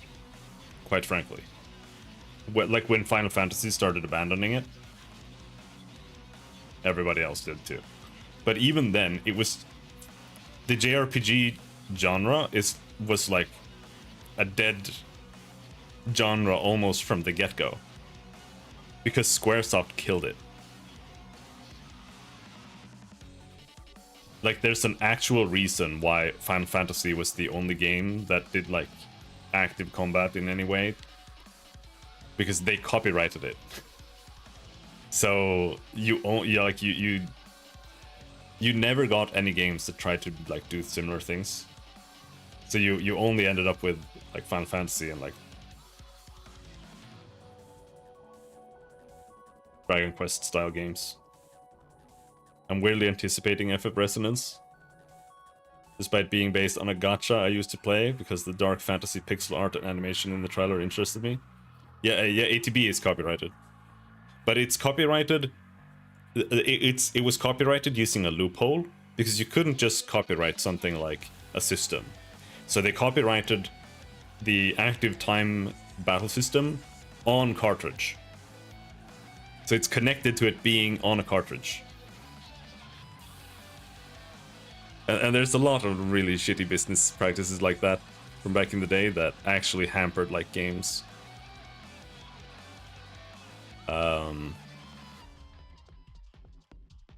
But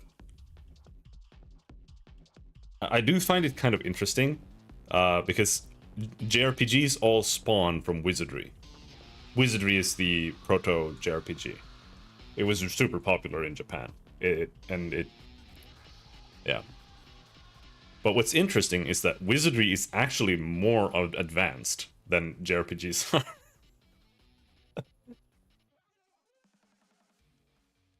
Which I find kind of funny. Because in Wizardry you have stamina, you have MP, but you also regen both. You like your priests, your mages, they all regenerate MP points when you're walking, or even in combat, I think. So the game is actually revolving more around actually using your abilities more.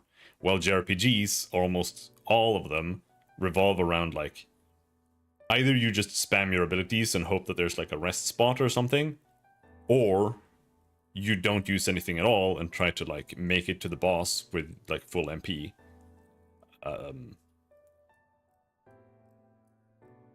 Whereas in Wizardry, it's more about like, oh, what do we need to use in this encounter? Oh, this is a huge encounter with like 12 enemies. Yeah, I'm gonna use AoEs here.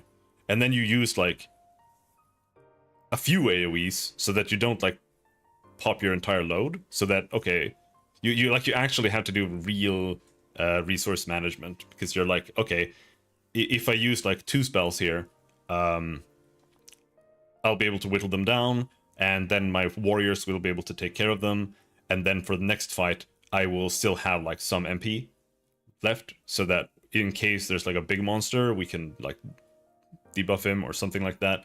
And you know, so you're actually like, you actually have real choices, and it's still like the same system.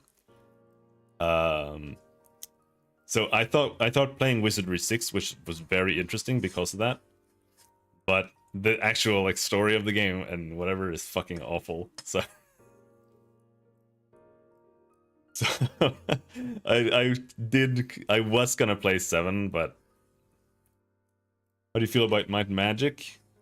Well, I can't say anything right now because Jano is listening, and he's going to be very sad.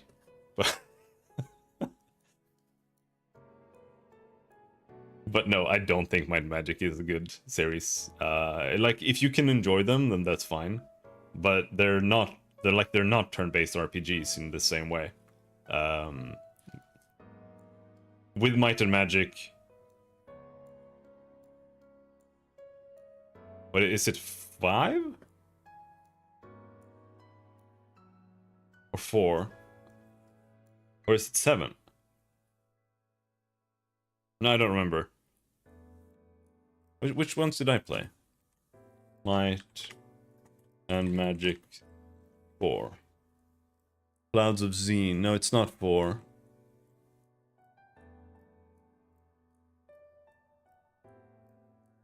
No, not Heroes. Dark Side of Zine, no. Yeah, Might and Magic 6, The Mandate of Heaven. That's like the first in like a 3-part series.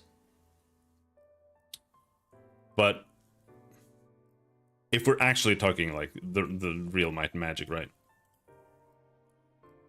And not Heroes.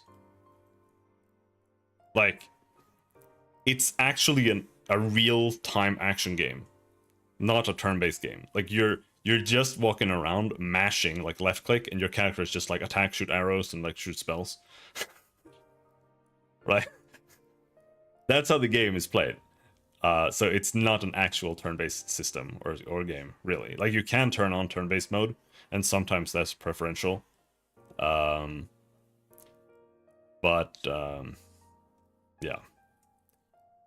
I don't think it's a good game, but I can still see people enjoying it. And like, the world is, it doesn't try at all. It's just like some bullshit. It's like the entire story is a joke, and like at the end of every single Might and Magic game, you always end up in a place where you have to like find like phaser pistols, and it's literally just a Star Trek reference. You have to like, the passwords are like Captain Kirk backwards or Spock backwards, and then you go and you find like phaser rifles so that you can shoot the aliens. And they're all like that. It's all about the aliens, which are demons, and you need the phaser rifles to kill them. And that's like the entire story.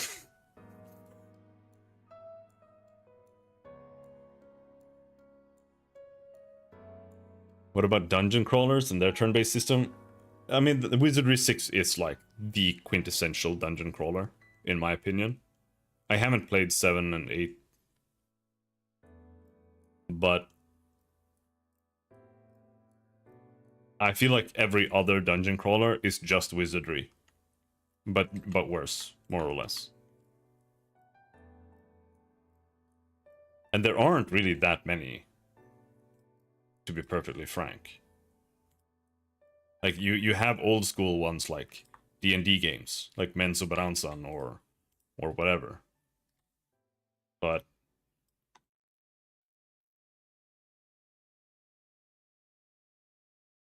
just be aware for wizardry, you're gonna need a strong stomach. I'll be perfectly honest.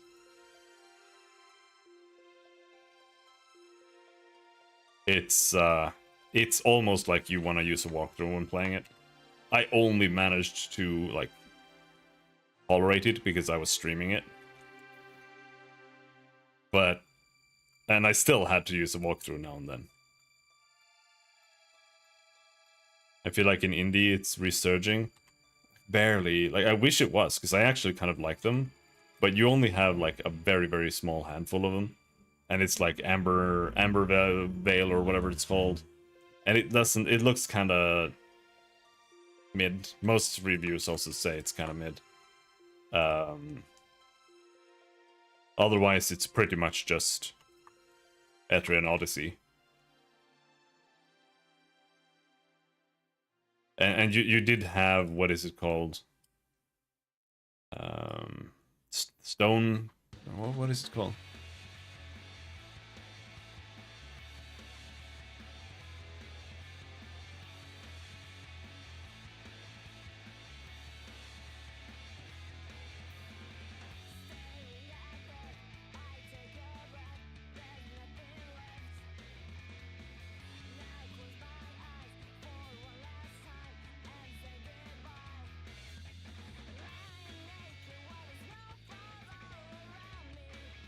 Yeah, Legends of Grimrock.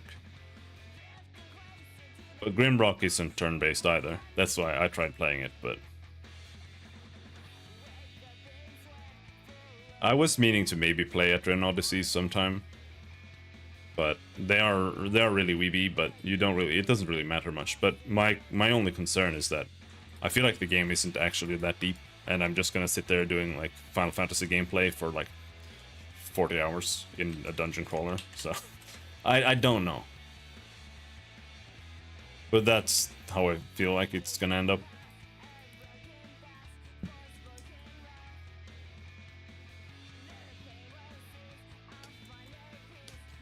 I know it has like a bit more than typical Final Fantasy. Like and the classes are different in every Etrian Odyssey. In one you can have like a captain type character that'll can like give your characters buffs and shit like that. So it has like some interesting ideas, but I feel like at the end of the day, it's just gonna be a mana system, and it's just gonna play like Final Fantasy, you know? Like, I'm just gonna use like a fireball with my mage, and then have to use like a restoration item or go back to town or whatever. Like, I don't know. I could be wrong, but that's the vibes I'm getting. I did try it a bit, and early game, it's 1000% like that, but I don't know if it is like that even just like a few levels in.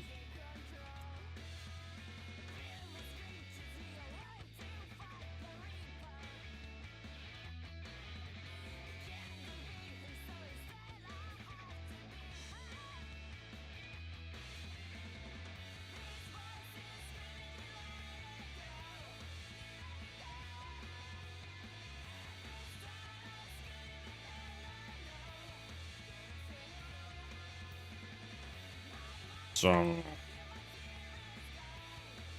but I really like RPGs, but what I like about them is when they have like build crafting and stuff, and they almost never do. I was ranting about this yesterday a bit when I was playing FF16, that like almost no RPGs actually have build crafting, even or especially even like D&D games. Like Baldur's Gate 3 doesn't really have any real build crafting. D&D 3.5 doesn't have any real build crafting, not really. And that's where I struggle with them.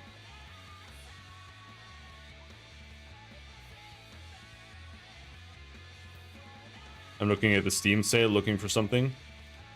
Yeah, I mean, the entire reason I played FF Final Fantasy Tactics just now was because you can like make classes in it, or like make your own characters, kind of, or tweak them.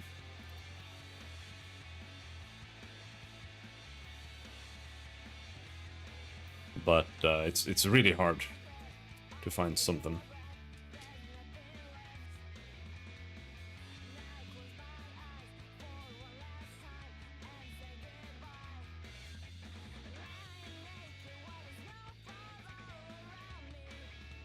FF Tactics nailed it. It does an okay job. I will say that. It does an okay job in theory.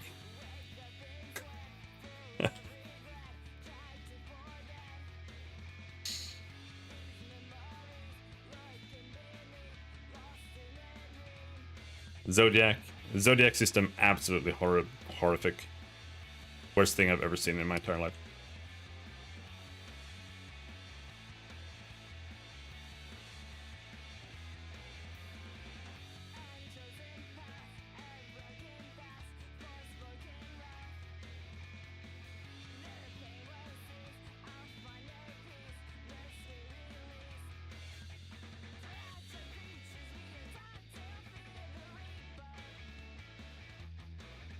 But yeah.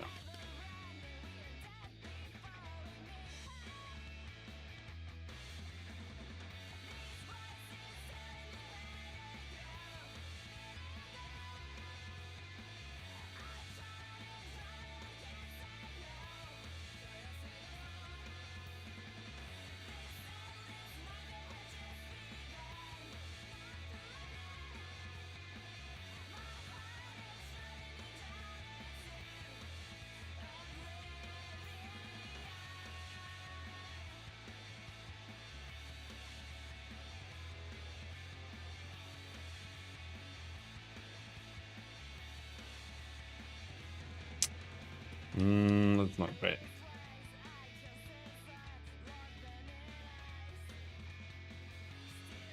Need a darker one.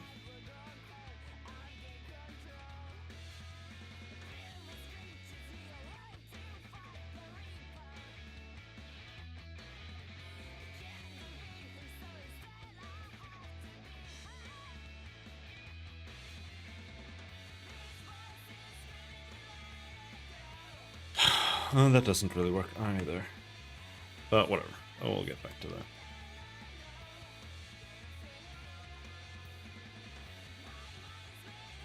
Hello, regular line.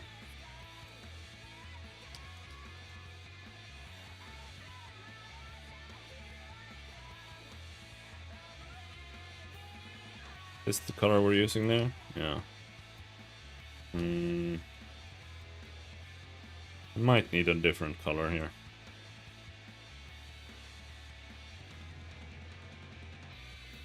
We shall see.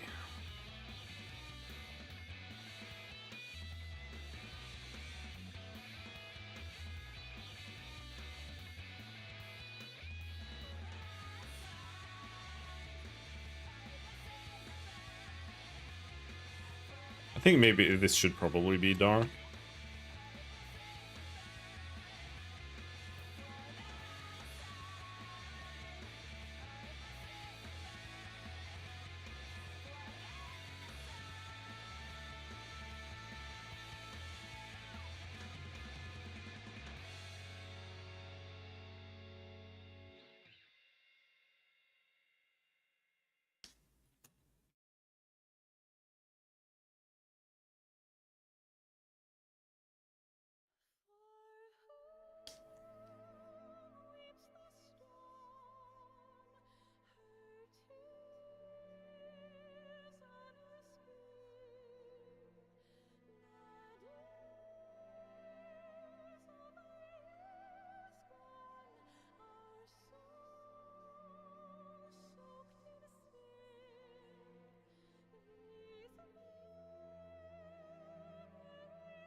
Hmm.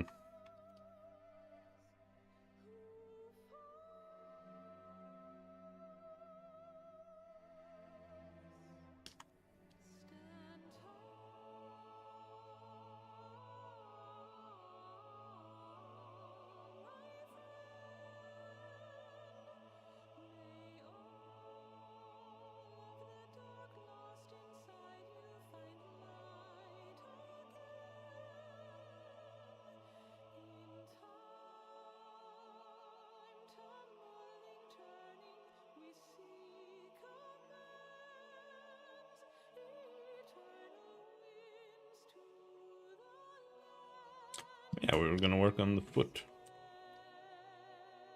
Oh, like I said, I do have a huge headache today.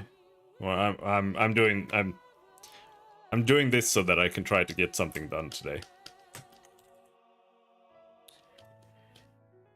But we talked away like an hour just now, so like, I need some water. Ugh. Actually, maybe I need some more cheese. We are working on the rat. Do I make more coffee? I shouldn't even be drinking as much coffee as I am.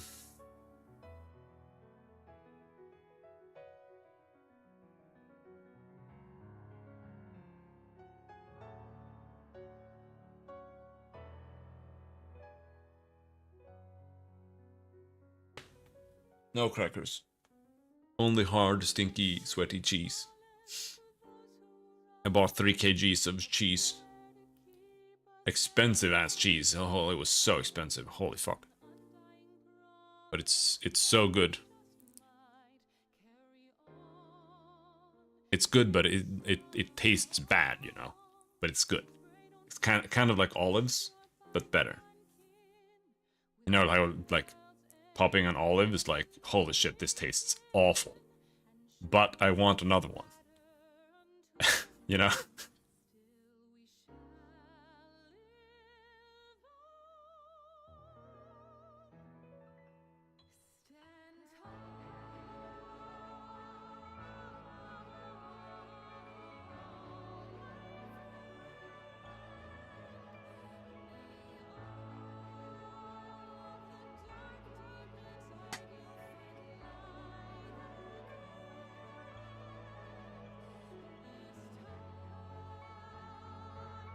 But if I want coffee, then I have to grind it.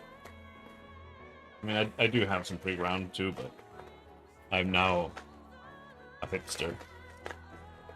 I have to grind my own coffee. And this grinder is terrible. It doesn't grind very well. It takes forever.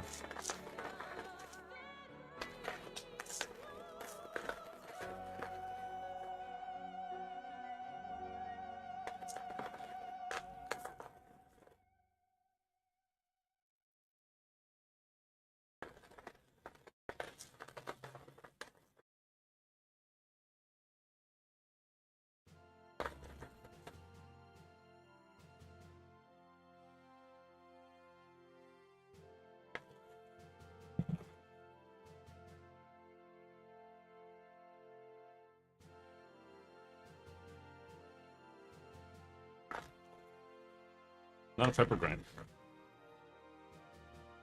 I'm gonna start using typewriters.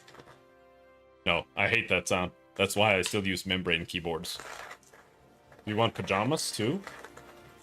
I'm already in a pajamas. I never used anything other than sweatpants. That's a pajamas. Even when I go to the store. Indio is wigging out because I'm drawing Oris being cute. Oris? Or like Ori in the forest or whatever?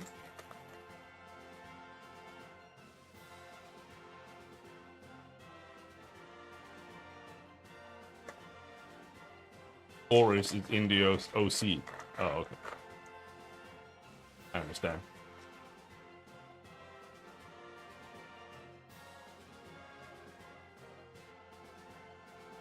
Her pussy is that her unofficial name? Okay.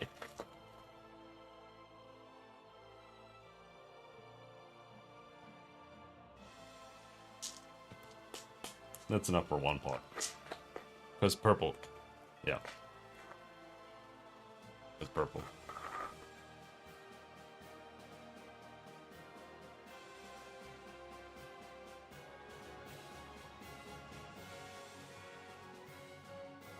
I was gonna maybe play Temple of Elemental Evil too, but they apparently patched it recently. They released a bunch of patches to make the game like playable. It's before you had to use unofficial patches.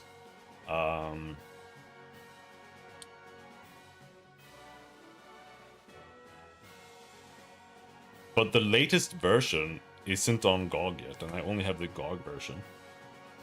It's been like 2 months or something, and they still haven't released it. Because Temple of Elemental Evil is it's like D&D 3.0 or 3.5 or something, which doesn't allow like much character customization at all. But because you at least can make your entire party, that kind of lets you do some things. Like you can choose to have this or that in your party if you like treat that as like your build, you know, to some degree. And you do get feats, but feats aren't really not really character customization in like a meaningful way, I think. That's like it's like an appeasement system to make it feel deep.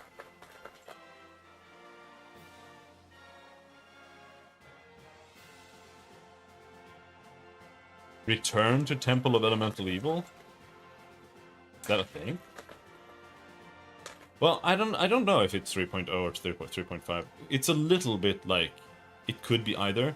Odds are it's 3.5 because 3.0 was like I don't think that was a thing for a very long time. But Neverwinter Nights might be like the first 3.5 game. I'm not sure. Icewind Dale 2 is 3.0, which is why it's a bit weird.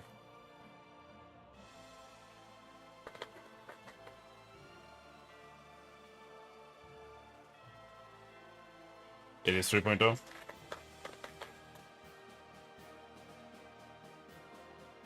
Yeah, it's like they made, I think they made D&D 3, and then they like fished around for a bunch of game projects to like market it. And then they were like, this sucks. And then they released 3.5 instead.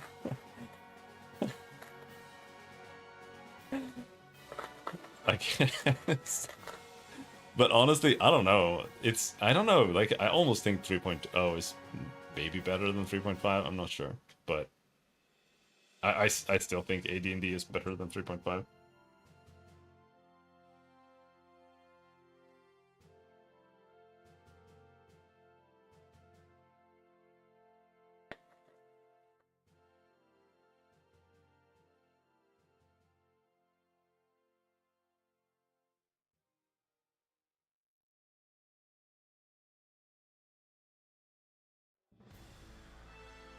Good old days of me being in middle school and learning about D&D. Yeah, I mean, reading the player's manual for the first time was fucking epic, dude.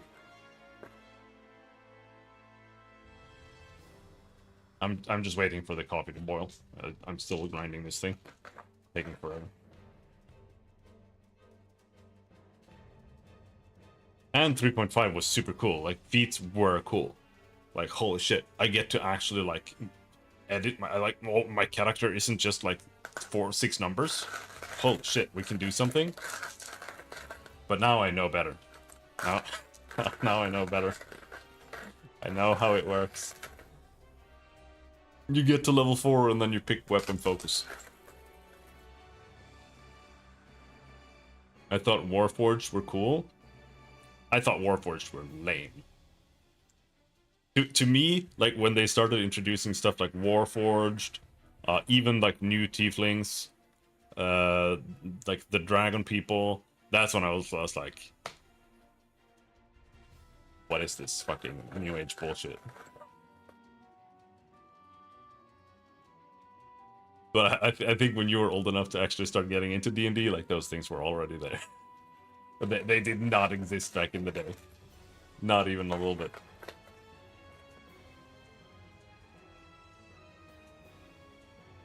But that for me, it's like, I really like anything that's like Tolkien-esque. And anything that tries to like make it more high fantasy or like cool, I guess, is lame to me. Do you like Owlcat games? Yes and no. I think Owlcat is a very bad developer, but I really do like Pathfinder Kingmaker. But that's like very, very much despite the systems. And also despite a lot of their writing. Like, I think it's a really cool game. I played it 3 times, I think. But I haven't played Rogue Trader. I don't like Warhammer, so I haven't really been bothering to check it out. I didn't like Wrath of the Righteous. I really only liked Kingmaker, to be perfectly frank.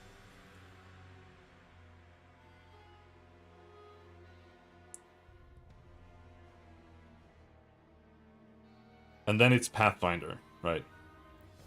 And Pathfinder is... it's rough. Because Pathfinder is like... it's just 3.5 D&D, but you have a lot more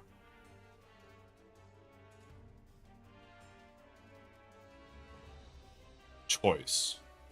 And that's like for the worse. Sorta. Like, I don't know. Because 3.5 already has an issue with like extreme deadliness in combat and like weird things where you just like end up dying in like 1 turn because a big monster attacks you. And Pathfinder just like exacerbates that problem. But I think Pathfinder Kingmaker is very fun to play because there's a lot of like options and like a lot of situations where you can actually roleplay your character and be like, oh yeah, I'm picking the lawful option here, and that like feels really good. So I really do like it, but for me, playing Kingmaker means I have to download like 7 mods to make the game tolerable. So that's why I have a hard time saying that I like think it's a good game. But it is a good game. It's just that it's fucked up because Owlcat is an awful developer. Like, I still don't really know how much of a programmer you are, but in Kingmaker, it's a Unity game, and instead of writing like a real save system, what they do is they take the current active Unity scene and they turn it into a text file. Because like every single thing in Unity, like an object, it's made up out of metadata. So you have like an object, it's like, yeah, this object has a transform component on it, it has this ID, it like, it's at this position, that position, that position, this rotation, this rotation, this rotation, this scale, this scale, this scale. And then every single component works like that and has like metadata. And then they take that and everything that's in the entire scene, and then they put that into a text file. And that's how they save the game. Hello, CC. And then your save files become like 500 megabytes in size, and it takes 10 minutes to load the game on an SSD. And it's, yeah, Rogue Trader works that way because they haven't changed the engine. They haven't fixed it. And instead, what happened was that the community made a mod to delete everything on the map that was meaningless, like corpses. They just like empty out all of the items from corpses and delete the corpses because that reduces the save file size. And what they did in Wrath of the Righteous, which was their second game, was that instead of fixing their save system, they implemented the mod. into the game. So when you exit a level, it asks you like, here's all the loot on the screen. Do you want to delete it? And then there's like a delete corpses and delete items button, like officially in the game, instead of them having like actual systems. And everything is bugged. Hovering over a unit in the game to like see their stats makes the game chug for an entire second, because it makes, instead of like loading in the information and caching it, like this is a goblin, we're loading in the goblin information into the goblin, so when you hover over it, it'll just show you the information. No, instead it fetches the goblin's info on demand every single time you hover over it. And then that like chugs for an entire second every single time you hover over anything in the entire game if you have examine turned on. Like there's so much bullshit like this. But the main thing for me is that it's Pathfinder / D&D. And what happens in 3.5 is that the entire game revolves around buffs and bonuses. So you'll have a bonus that gives you like a +2 blessing bonus to attack rolls. And then you have another one that gives you a +2 sacred bonus to attack rolls. And then you have another one that gives you like a +2 natural bonus to attack rolls. And the entire game just turns into like stacking these so that you have like a 60% extra chance to do things. And what that means is that the entire game is kind of balanced around that too. So before every single fight, you have to cast like literally sometimes 10 to 20 buffs before every single fight. And it's just not fun. So like I have to install a mod that just lets you set up like, yeah, these are my buffs that I want. And then you press it and it like instantly just puts them on your characters and like uses up the spell slot before the fight. Otherwise it takes literally at least 5 minutes to get through all the animations. And then you have to rest, and then you have to do it again before the next fight. And the game is 120 hours long. So you have to do that a lot. And yeah, it's a Unity game. And it's because they and this is the issue with engines, right? Like if you don't know how to do it well, then you do it poorly in a way that works, but it's fucking garbage. And it's like it's like doing .find to find everything, to access objects in the scene, and instead of actually using connections, and in your code you have like .get components everywhere in updates, and you know, those kind of things. And they probably did like every single mistake you can make. and not having like making a real save and load system can be kind of tricky to understand how you should approach it. So they just did it the easiest way possible, which is really fast development wise. But now they're like, either they're just lazy or they're stuck with that. I do think that they could easily implement something, but they're just not doing that. So yeah, like, and that's the thing, right? Like, I like Kingmaker, but literally every single aspect of the game is bugged. Even walking, like even characters walking is bugged. Like everything is bugged in some way.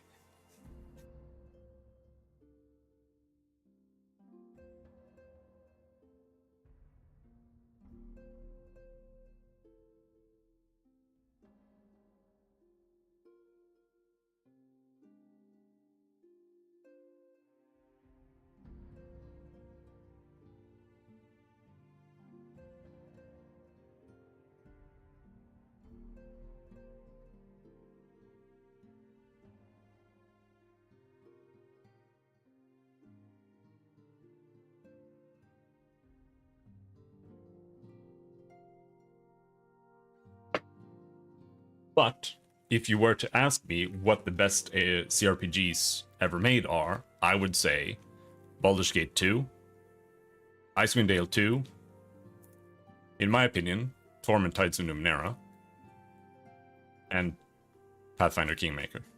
So it's... Did you love programming or computers in general growing up? I loved playing video games.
I tend to set the game speed to 3x for Owlcat games. I can see that, yeah. I definitely tend to pull up move speed and stuff.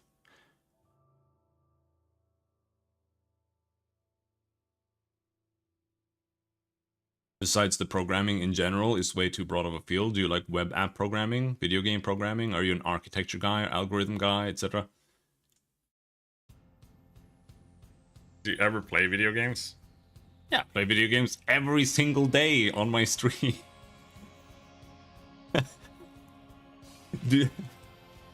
CC, do you even play video games? I haven't even seen you I haven't even seen you stream Mega Man for ages. Are you okay?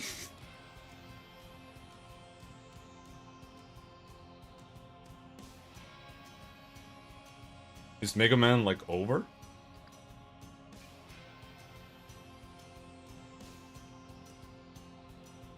For context, CC has been streaming Mega Man Maker for like every single day of the entire...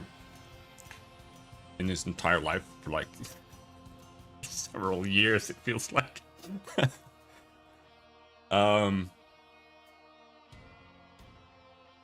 But yeah, no, I honestly, the only reason I do programming at all, or ever wanted to do programming, is to make video games. I don't like programming that much. Like, I can kind of enjoy it to some degree, but if it's not for making a video game, I don't want to do it. If that makes sense. I never really liked computers that much in terms of like, I'm interested in them.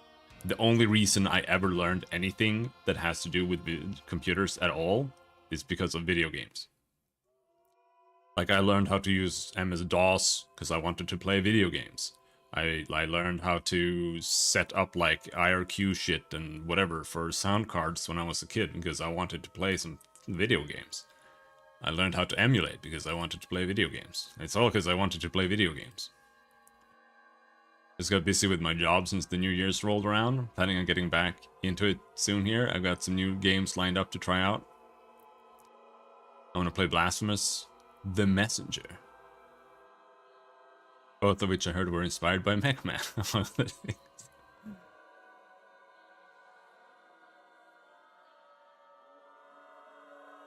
I do think Blasphemous is more inspired by Castlevania and Dark Souls, but I can definitely see people having some Mega Man inspirations here and there for things. Game. Mega Man, the Messenger.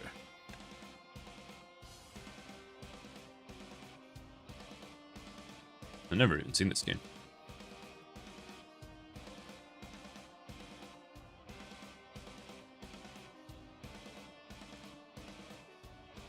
Shovel Knight, which is just Mega Man with the directions. Yeah. I'm not a huge Mega Man fan, to be perfectly honest. But for me, it's like a system thing. I just don't agree with like the core system of it.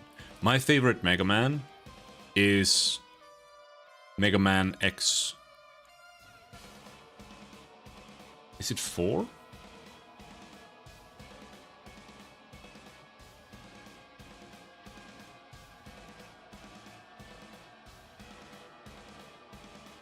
It's the one you can, yeah, I think it, yeah, it's X4.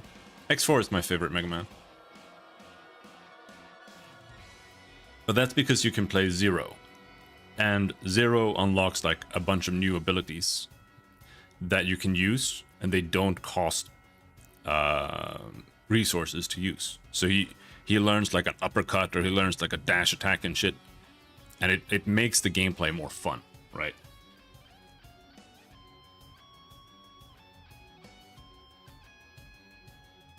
I just don't like my issue is just I don't fundamentally agree with the weapon system and like it being weaknesses on enemies or bosses that like one-shot them.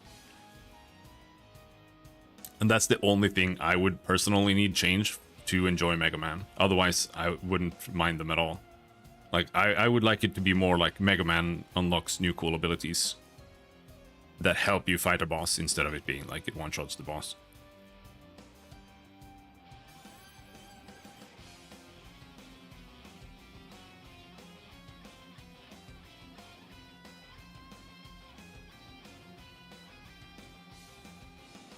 Because I feel like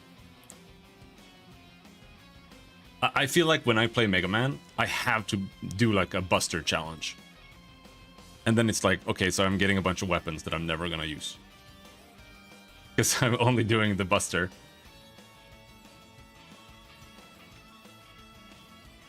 And then it's like, okay, maybe at the final boss we'll use real weapons.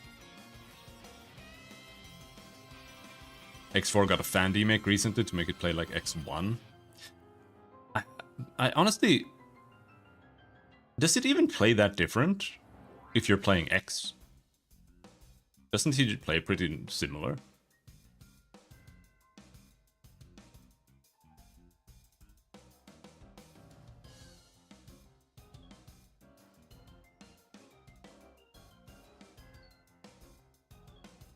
I didn't actually... No, I think I did finish it with X, but this is like 10 years ago, easily. So I don't know, really. Maybe even more.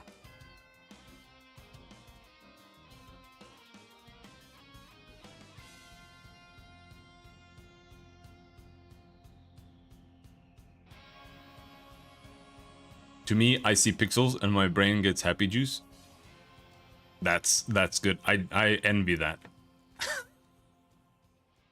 I'm actually kind of getting that with FF16 now. I'm actually really enjoying it. Unfortunately, I have to do bullshit this weekend. Otherwise, I would just play that for literally like 28 hours over the weekend. Because it's just like big, cool, flashy battles, and that's it. You know? And good music.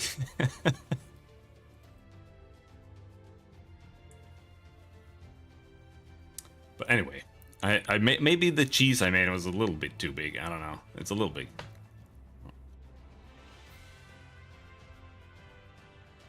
Very sweaty.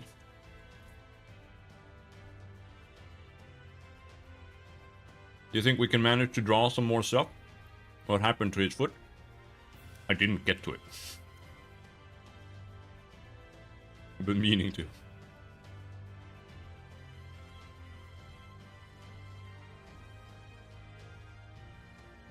Did you make cheese yourself? No. I cut it.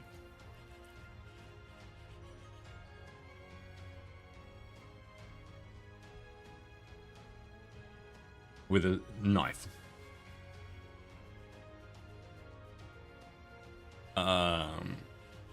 Shit.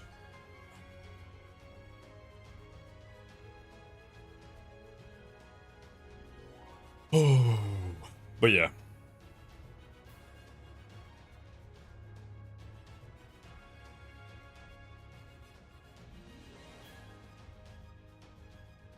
I have to eat cheese, or I'll die. Like,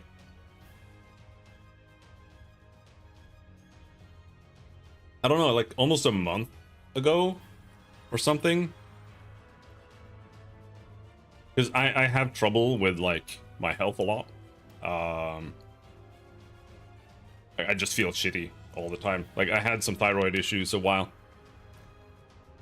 which kind of got resolved because I switched over to a very strict diet, like a carnivore diet. And then that kind of resolved itself, but I was fucking that diet up like all year. And I could feel like my thyroid getting all swelled and shit, so for like a week or two, I fucked my diet up like properly. I ate like buckets of ice cream and stuff like that. Before I took a blood test to like see if it would show anything, which it didn't. And now I'm like trying to get back from that and like fix my diet again. And it's just the worst. I'm so tired all the time. And headaches and shit all the time. And if I'm not constantly eating cheese, I will go and buy candy. Oh. So I need cheese. And sausage.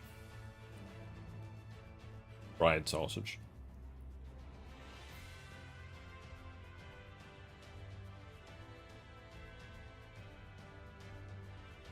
Yeah, I'm kind of happy with like the fish face a bit. The face is getting better. It still needs work. Because I'm not happy with like how the fur feels. Because right now it just feels like clutter. But I want it to actually feel like fur. So that's what we're gonna try to do with the shading later, but that comes later. So we finally tried to fix this foot. I've been talking about fixing this foot for ages now.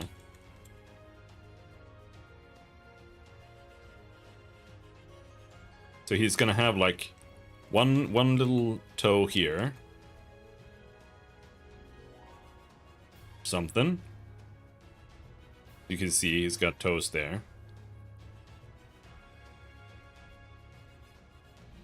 And then here.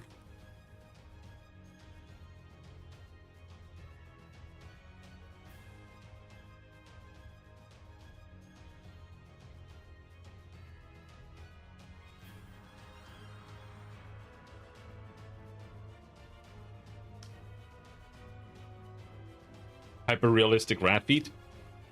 That's right. I'm trying. And that's actually what I'm trying to do.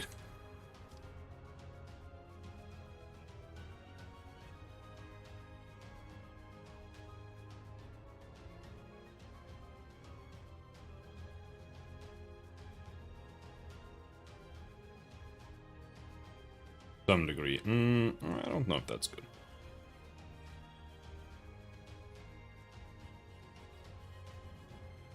I want him to be a bit goofy, but also kind of look like a high quality rat. With that face.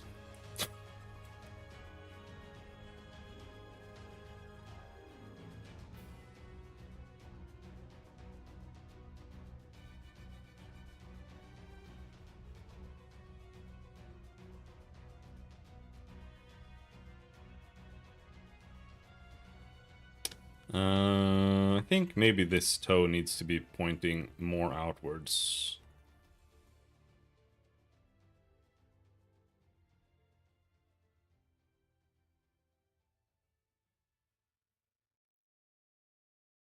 also a question of like, is it the right size compared to the other foot?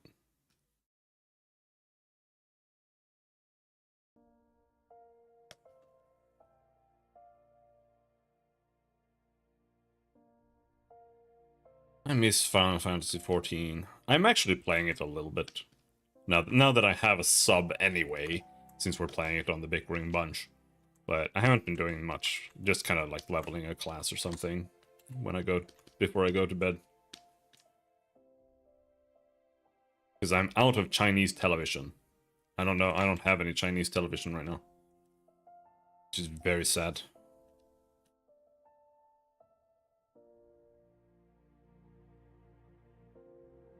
But I'll have to look for some more soon.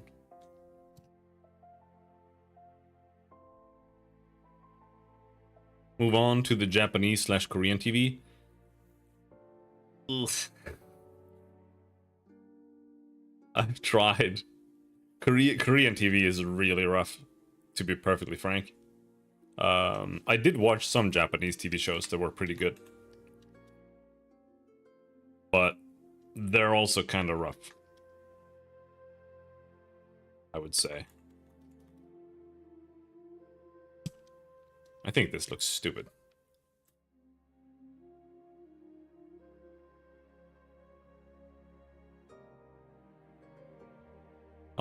Maybe it should be a bit more like this.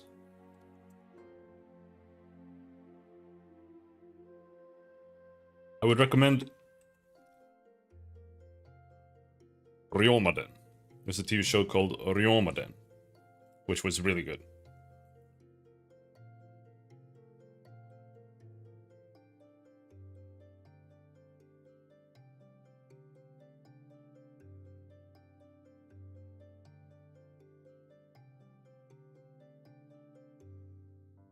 This one.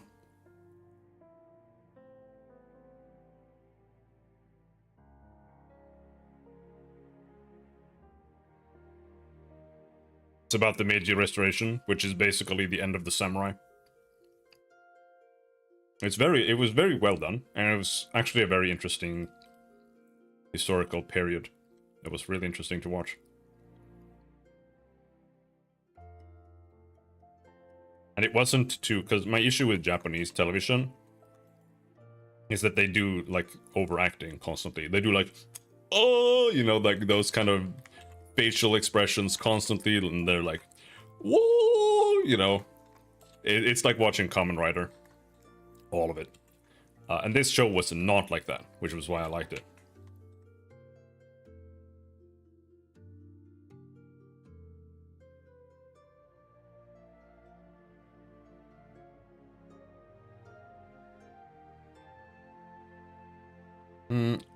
Maybe we should do like the opposite here and just make his foot be more like this.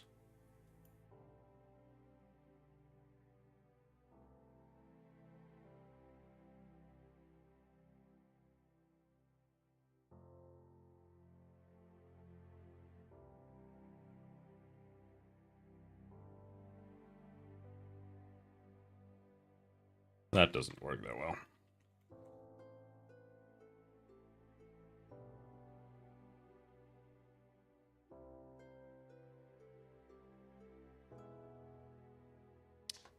But this foot is too small too, right?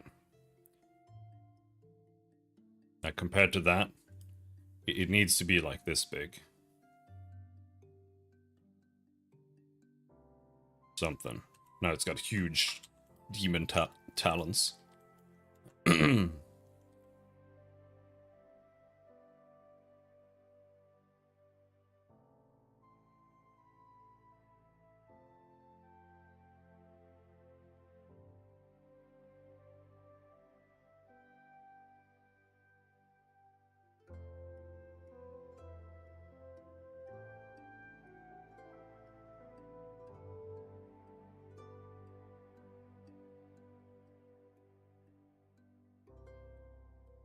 Looks a little sus.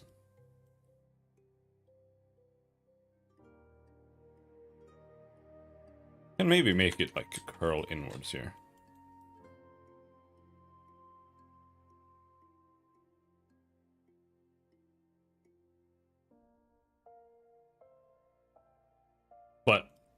Honestly, like most Asian TV from before like 2010 is like barely watchable.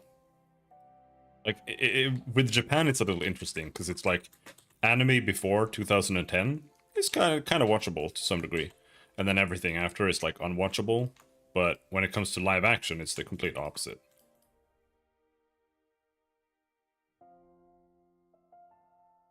And especially Chinese TV too, even more so there, because it's like the quality is just really really bad.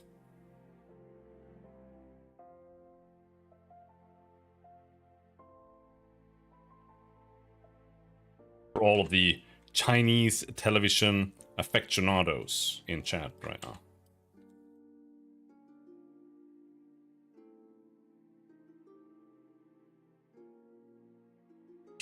There are many.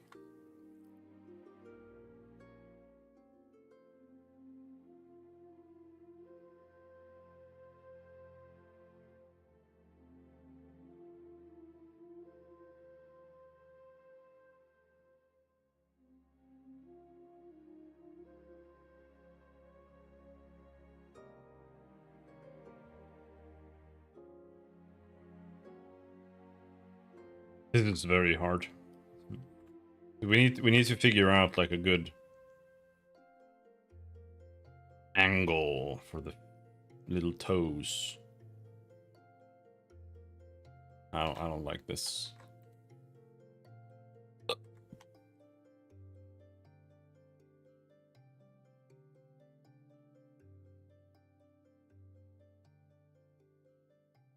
In fact, now that I think about it, it's actually like we're like drawing it from the wrong side. Hello, Sir B. Thanks for the sub. Hope you're having a good day, man.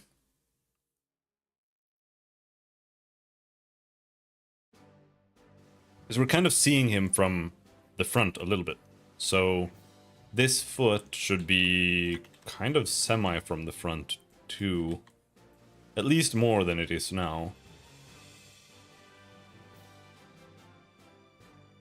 You know?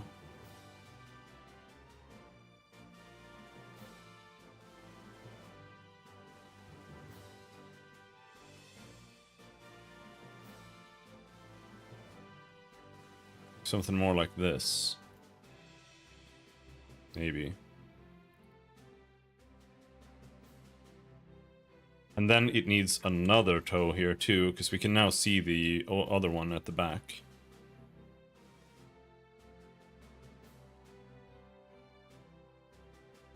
Oh, I just wanna play video games.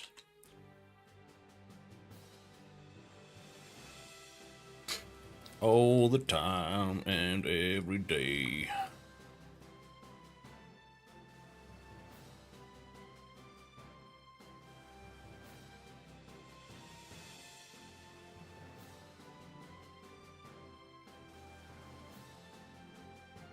I do think this is a lot more promising.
I don't think the feet match right now.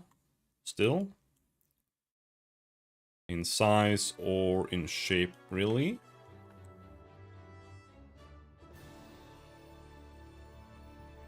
We can always make this one a bit longer, but they don't have feet that are like that long. So I don't think they need to be that long.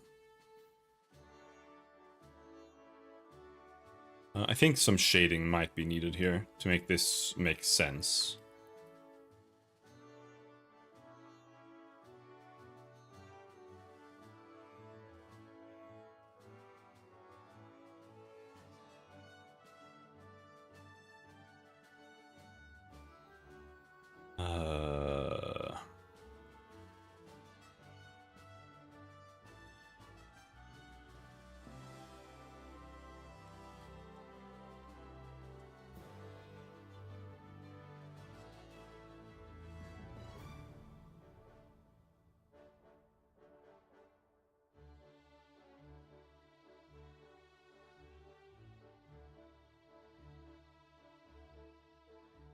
And then like another one.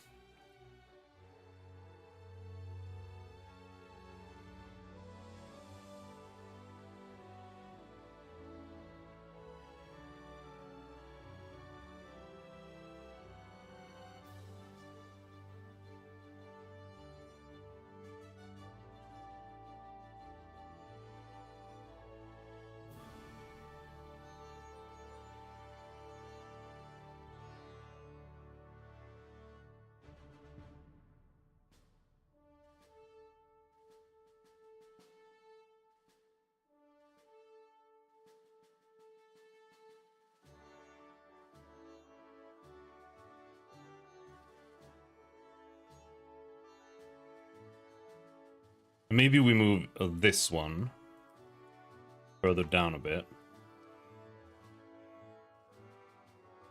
It's like slightly below that one. And then chill out on it a bit.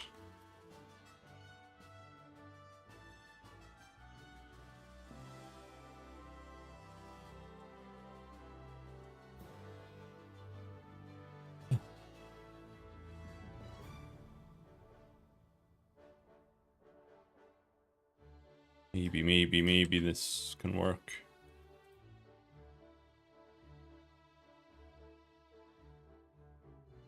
People be saying words outside.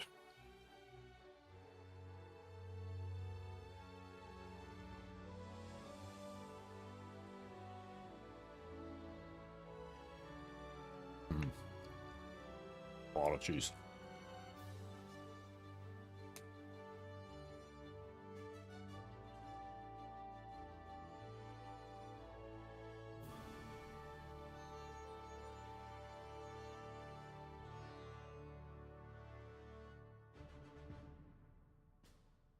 I have to shower tomorrow.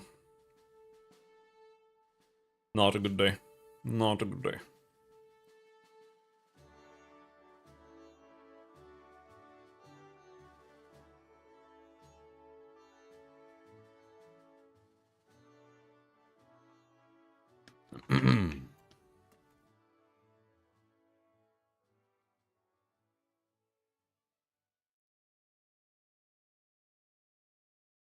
The foot pads aren't quite right. But we can maybe figure that out a bit more later. The reality is the realistic foot pads of a rat are they're kind of gross. Like they're not cute like a kitten. They're kind of yucky. But we'll see what we can figure out.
I'll have to see how to handle that later.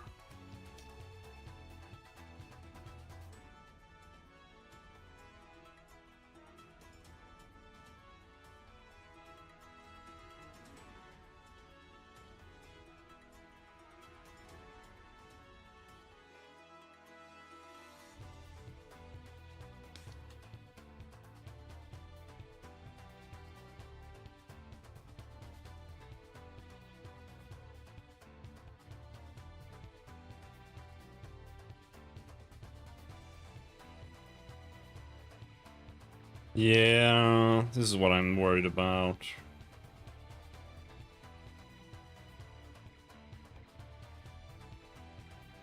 I think maybe what we have to do is make this even darker.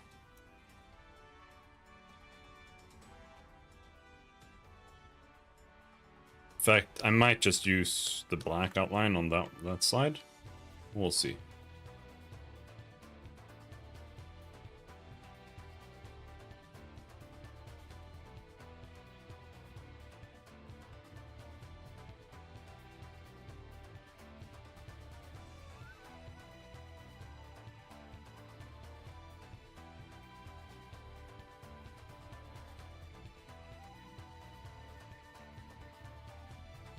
But mixing the outlines too much is bad as well. I see that, especially Japanese artists tend to do that.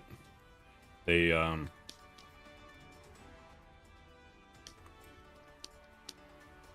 don't commit enough, and then it becomes like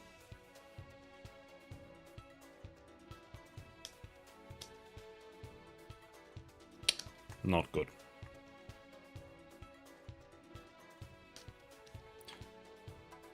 But I feel like it's too bleak here. Like, I feel like it needs another shade. I am returned after plumbing my sink. Nice. How'd the plumbing go?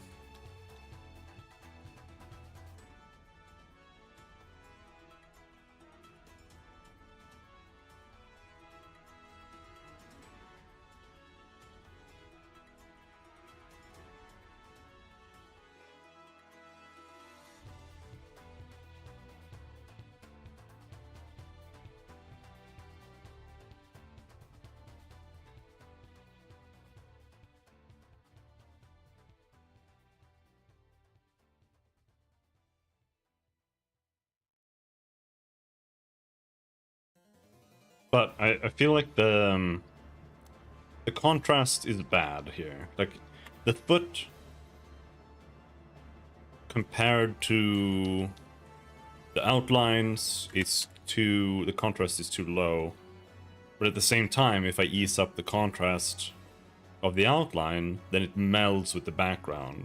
But the background might ease up if we add some shading there too. So it's a little like, I'm not really sure.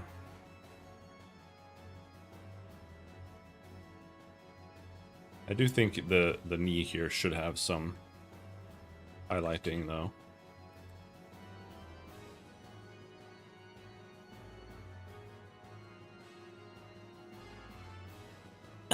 We had to clear the pipes of calcium deposits because my sink linked to the washing machines. Ah, it's scaling.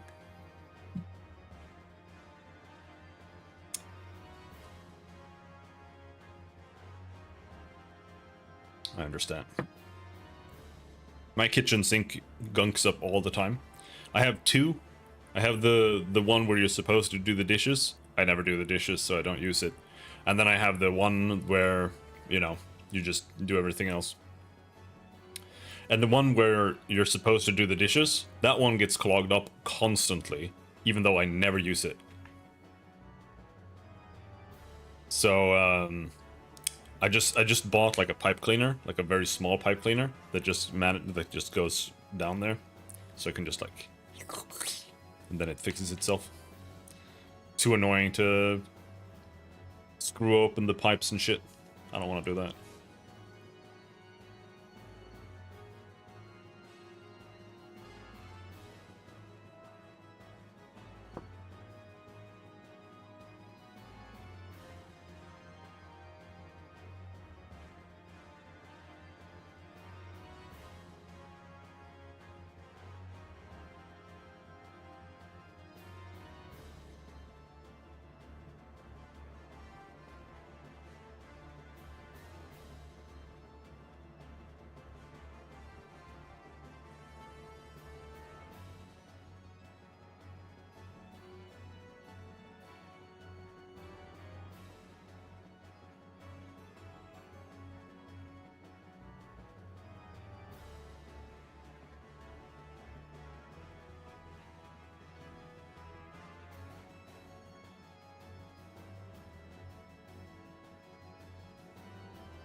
Here I need a highlight.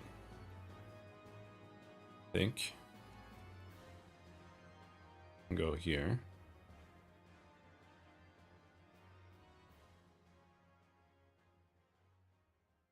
It's too much.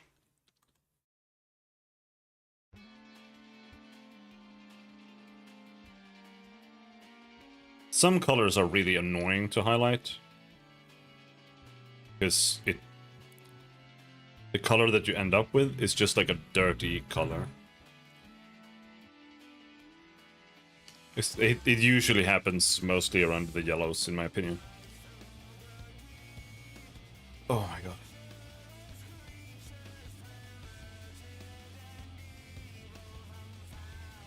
I did take ibuprofen, but it's not helping. Which means it's still a keto headache.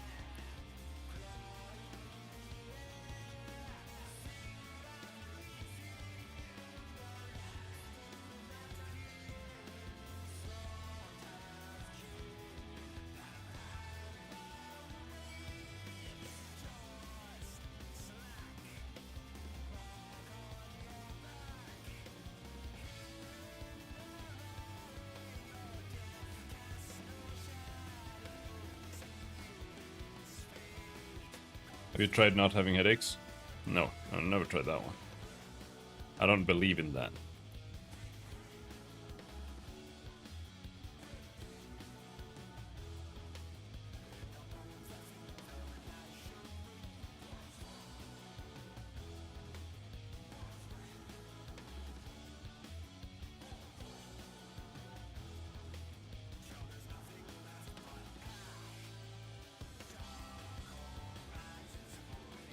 Trying sounds like it would take effort. Yeah, I don't want to do that. It's 41 degrees in Germany, where Alucard is right now. 41 and a half.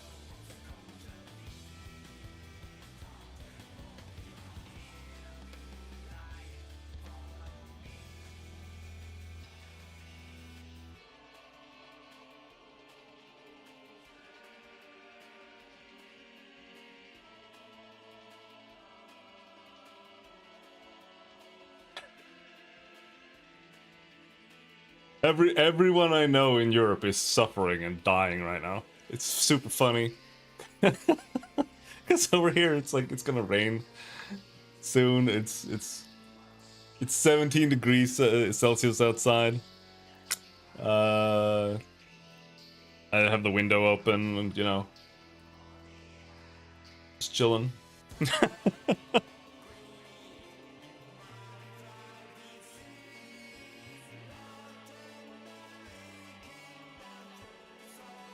It's only us up in northern Sweden, maybe Norway, Finland,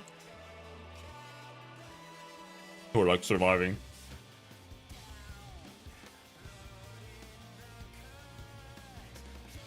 This is why countries with AC is superior. Americans complain all the time, even if they have AC. It's hot, and then they're sitting like in their AC.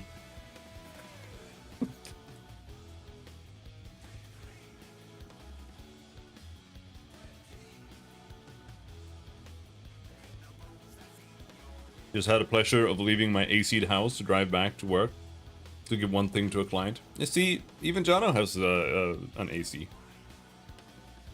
I don't have an AC because I live in northern Sweden, and you need it for like 1 week every like 5 years.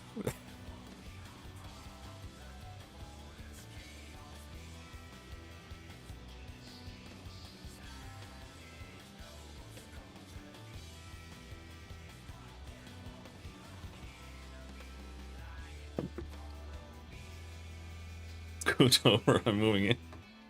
There's no place to scoot in my apartment. It's not very big.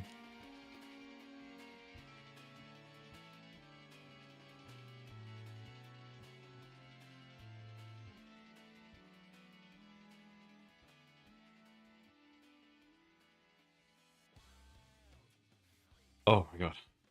My head.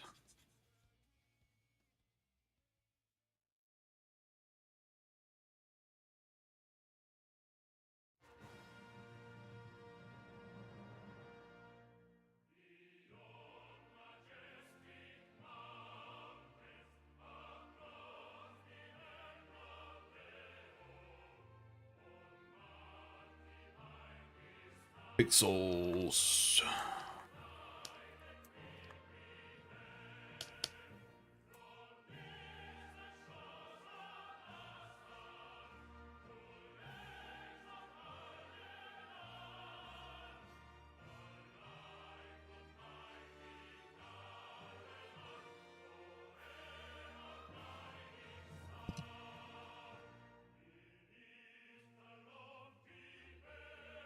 We do have to do some stuff here, though.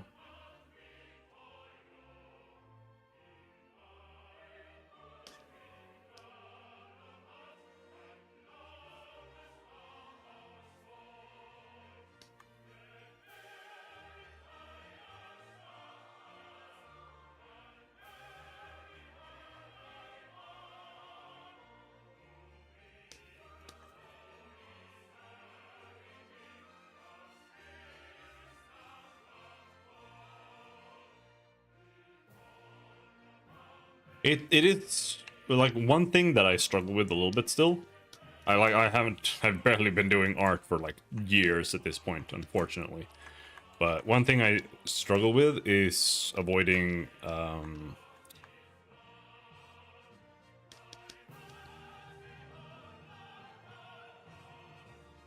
what's it called?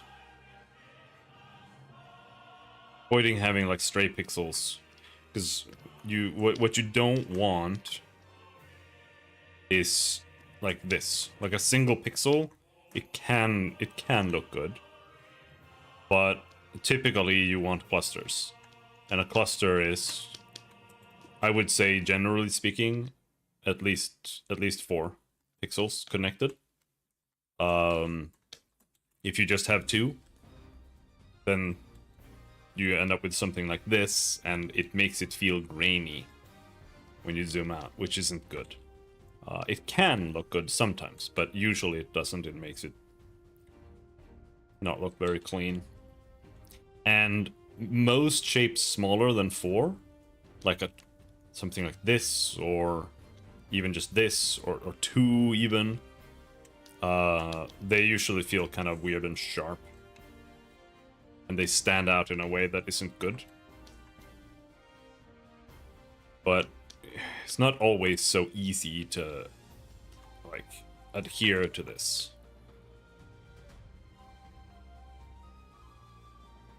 Like here we have 2, which isn't great, but it also depends a bit on how it renders.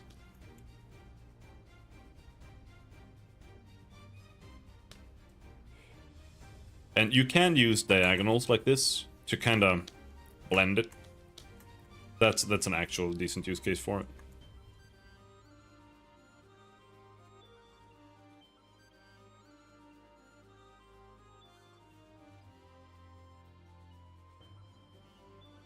I think that one kind of sucks.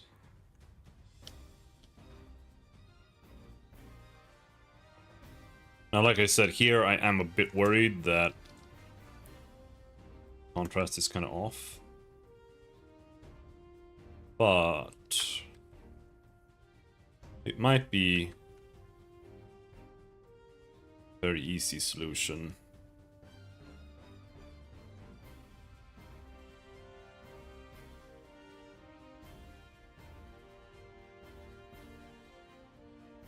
Because typically when I start drawing, like, I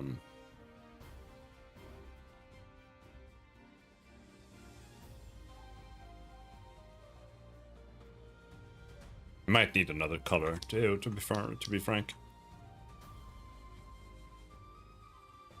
But usually when I start coloring, I just kind of pick something, and then you want to go back later and try to create like a decent ramp. But I do think we want more than 3 colors. Because the color count kind of determines how detailed it feels to some degree. And I want it to feel quite detailed. So I think we need to add maybe even 2 more colors to this ramp.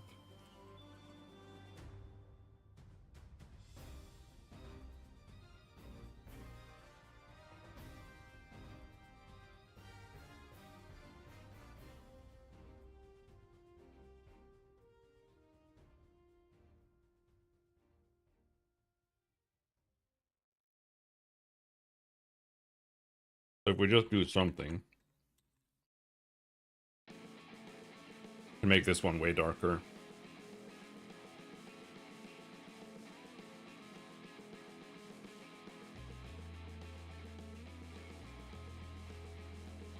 Then maybe we do something like this.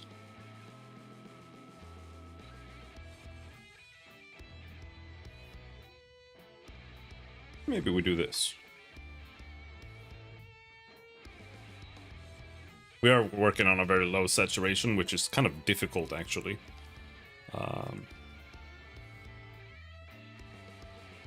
Because the lower, when you're working in an HSL color space, the lower you are on the saturation, the less colors are available to choose between. And also, the lower you are on the saturation, I feel like the more extreme the changes are. So it very quickly creates bad contrast, but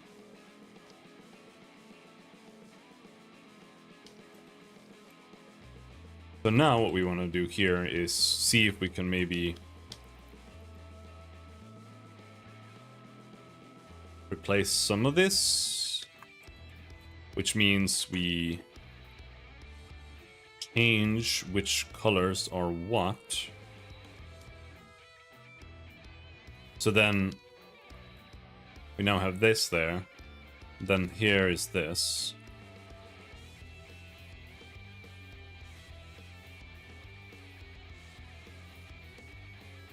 And then maybe we want something here. That.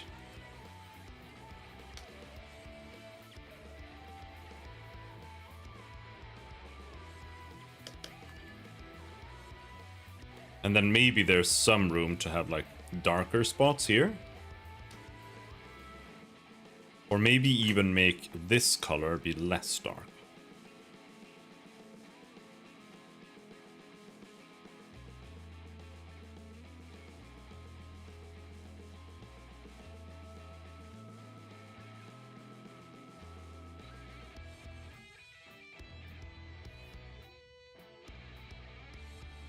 I don't really like this color.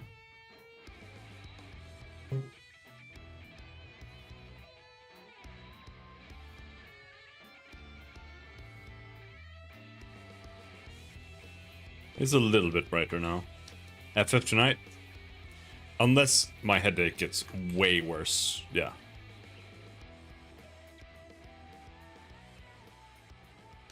Tomorrow, I have to go do some things for a bit, but then we're just gonna do FF the rest of the day. That's the plan.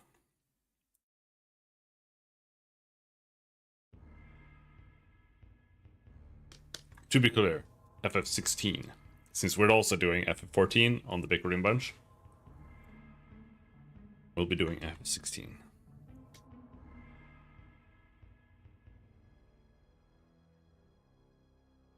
Oh my god, my head. And see, now here I'm kind of skirting it with this.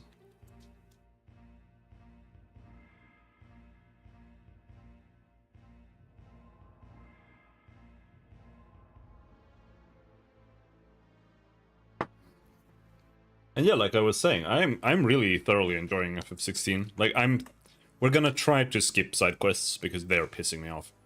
But like the rest, the main story and whatnot, I really enjoyed so far.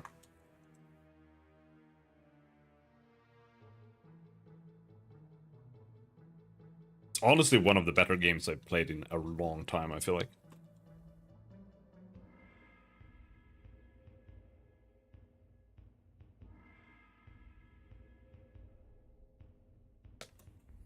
Hello, Red. It's going okay. I'm suffering a headache today, but we're doing as good best. We're doing best we can. How that ends up, we'll see. Oof, Clyde's Bizarre Adventures. Yes, Well, his name is Clive. Almost.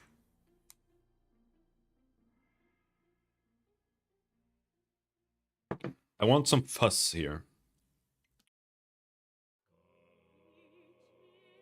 Look good, thank you.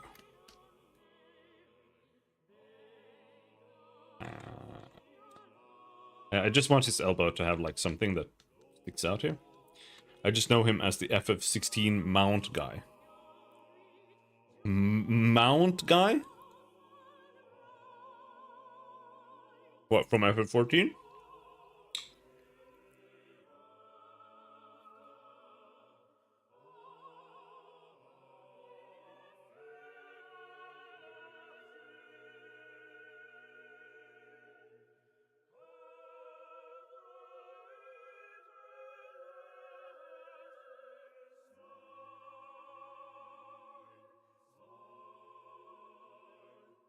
He gives you the Ifrit mount? There's an Ifrit mount. I only have the Torgal mount.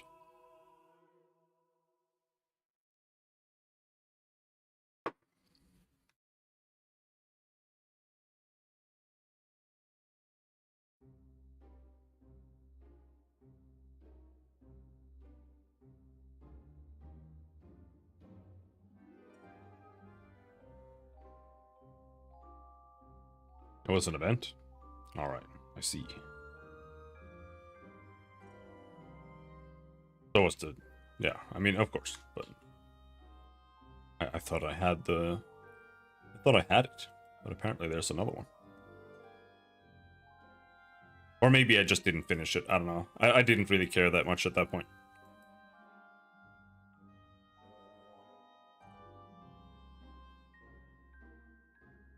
Am I using this color? No. We have some bullshit colors here, so... This is that. This could be like this. And this should be that.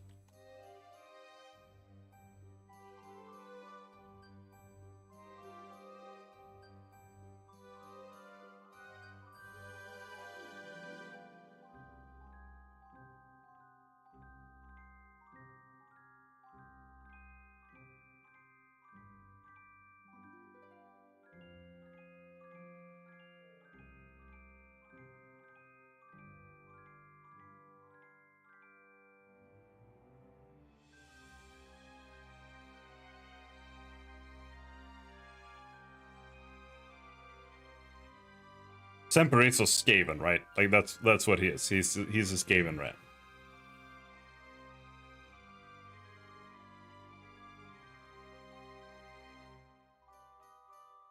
Or am I wrong? I don't know, Skaven don't seem to have horns. I assume that was why he had horns, but I don't see any horns on them.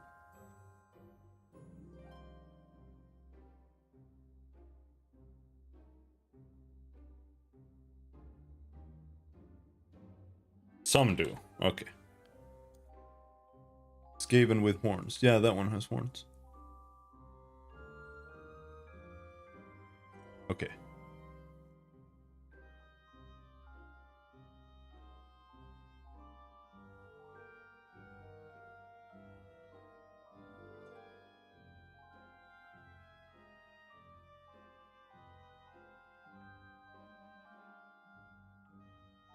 Gray Seers have horns?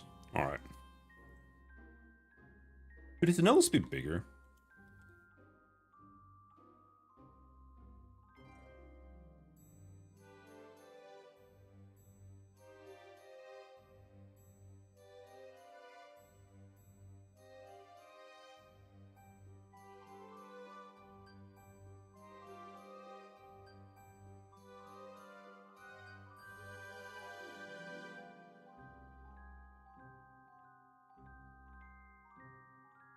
I hate my job.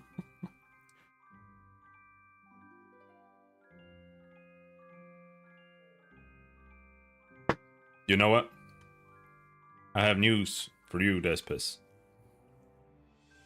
Today is Friday.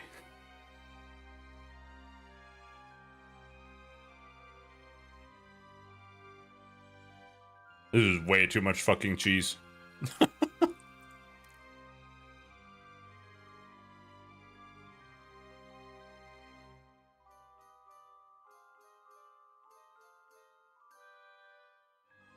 3 weeks left. Oh yeah.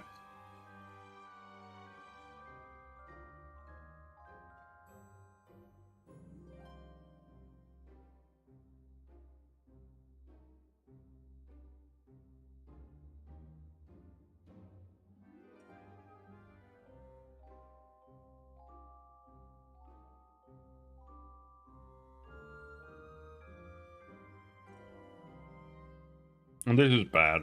The teeth, it doesn't work here.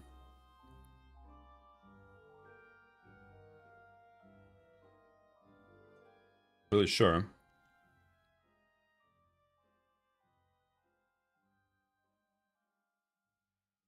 But I also feel like not having shading there is also bad. Hmm.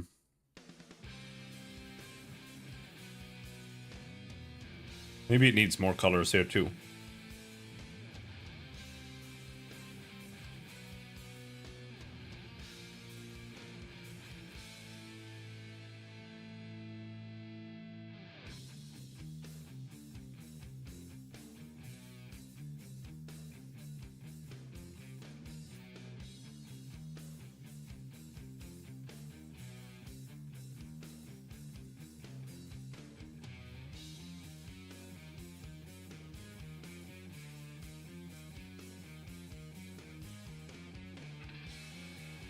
Maybe an even darker one.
See, just don't know.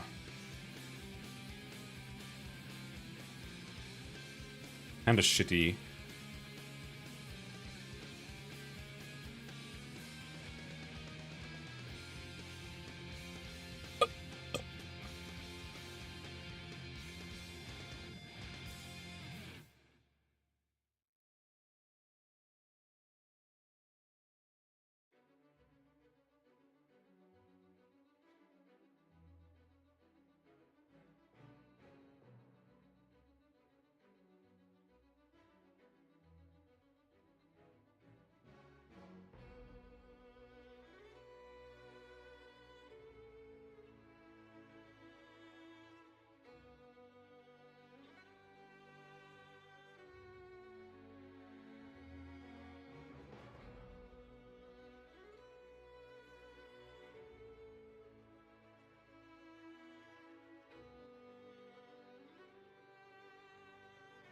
I can tell you, if it was 41 degrees here, I would be absolutely dying. I do not handle the heat well at all.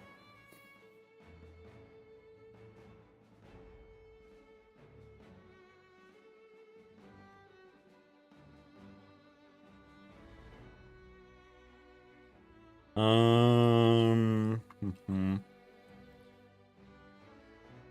do think we should be using a lot more brighter colors here.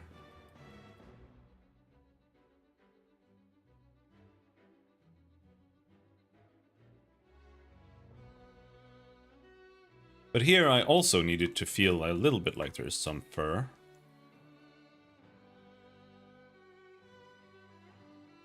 And this is that shade.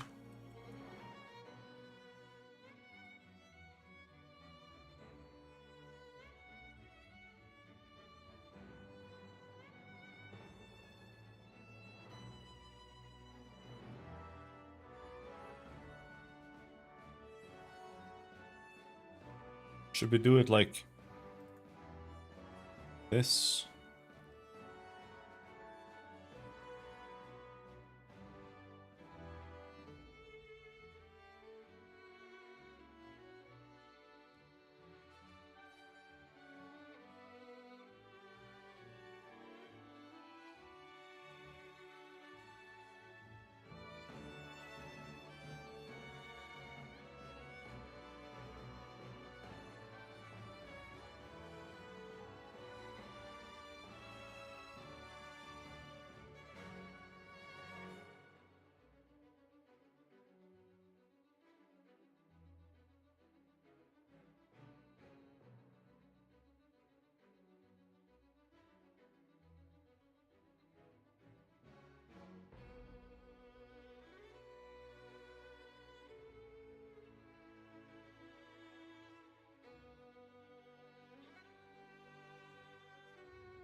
Bonald is German now?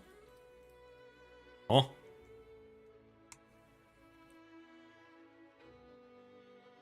Why?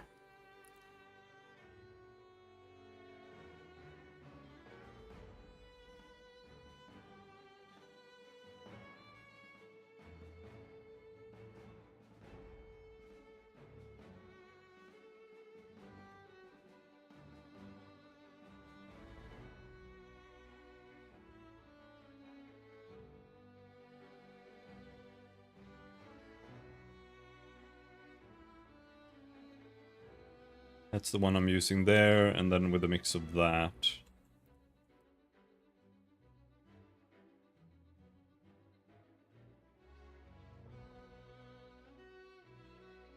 Maybe we do this. But this isn't dark enough.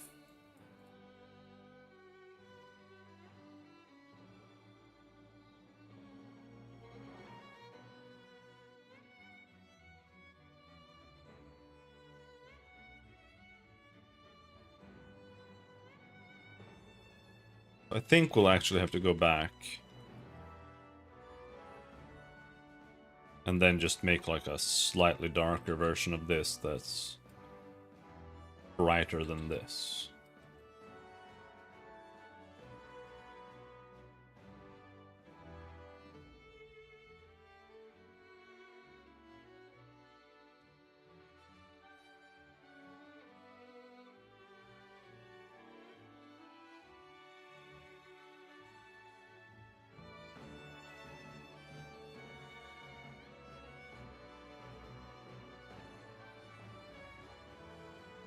This needs to change. This is terrible.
Maybe this should be like Down here, so it's further down.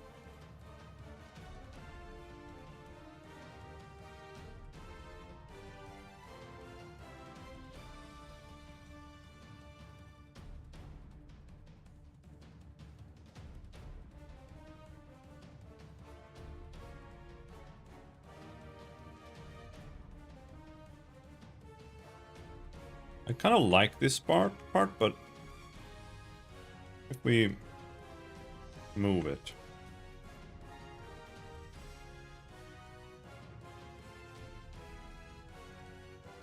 We might have room to do this one properly.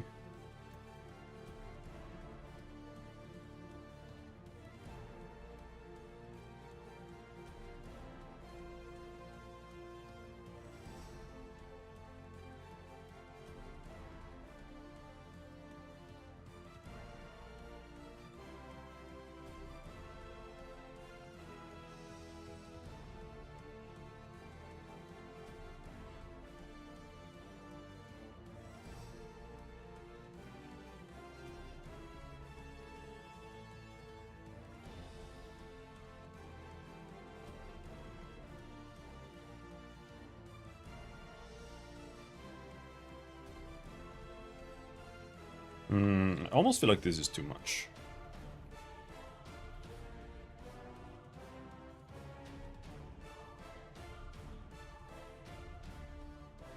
It's too much, at the same time, not enough.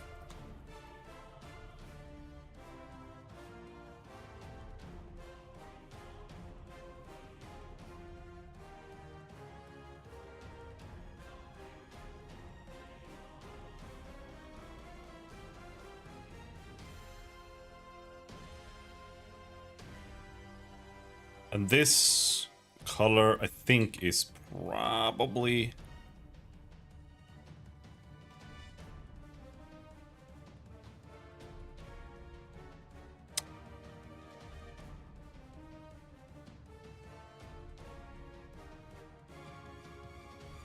I think the contrast of the fur colors are, in general, maybe not amazing.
The ref.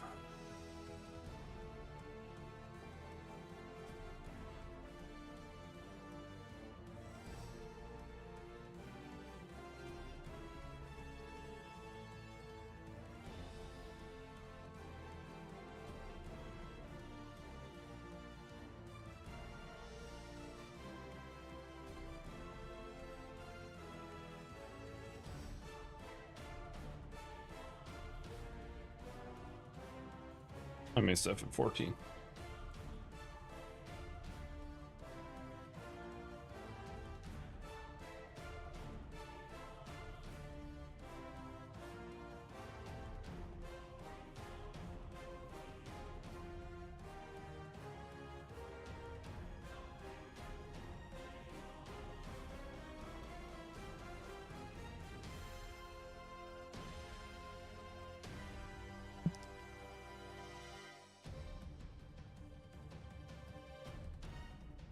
Honestly, it's not just the Dawn Trail. It's also just the formula. You know, it's like coming back to World of Warcraft like 10,000 times. Isn't like it's just gonna get stale no matter what eventually. And especially now that they have kind of solidified the formula. FF14 actually has the same problem as WoW started having after Cataclysm. Because what was interesting coming back to WoW to me was always that it was new. It wasn't just that the content was new, it was that things were new. It was like, okay, I'm playing a priest, and they've reworked how priest works. They've reworked the talent trees, they've reworked this, they've reworked that. You know, there's always something changing. But now it's like, yeah, you come back and it's like, yep, it's exactly the same as last expansion. Like, Dragonflight was the last interesting expansion because they reworked the talent trees to be the way they are now. And that was actually kind of cool. War for the Overworld or whatever it's called, I can never remember. Was interesting because they added the hero classes or hero specs. But that was kind of like a minor thing. It wasn't really that interesting. But it did change things. But in FF14, they don't do anything anymore. And they used to. Going into Heavensward, you got a new bar. And going into Stormblood, you got another new bar. For a lot of classes. Going into Shadowbringers, they overhauled a lot of classes. A lot for the worse. Now they do nothing. Like Endwalker, Dawn Trail. You get maybe some new animations, and like pretty much every class has like a one button attack chain now during your your uptime. That does like a big super combo and you press it like 5 times. And then in the next expansion, now you can press it 6 times. And you're like, wow. So it's not just that Dawn Trail completely like sucked the energy out of the game. It's also that it's just not doing anything interesting or new. And I don't think that they're doing anything for the next one. Like, they talk about some things, but... And I know that they talk about there being overhauls for the classes, but I'll believe it when I see it. Every single overhaul that they've done recently have been for the worse. Summoner for the worse. Monk for the worse. So, I don't know.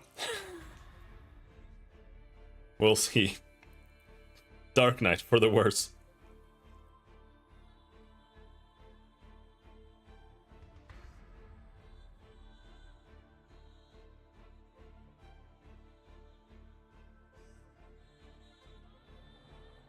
Also, this arm should be like slightly changed in its angle.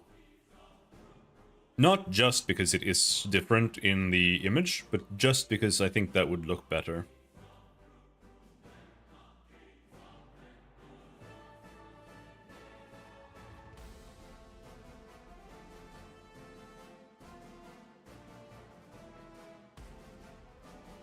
Because it would make it a bit more dynamic in like the angle of the wrist. But it does depend a little bit on like what works. I could make it something like that. Ish.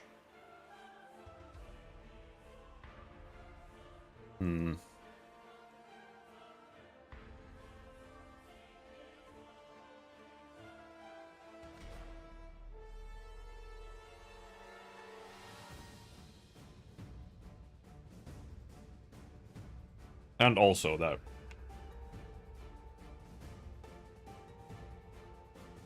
there's nothing worth doing.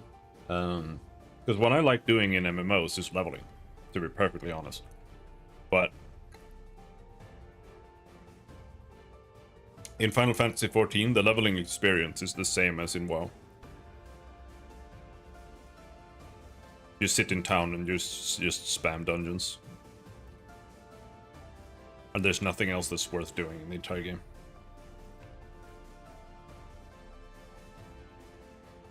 And I think that's bad as well.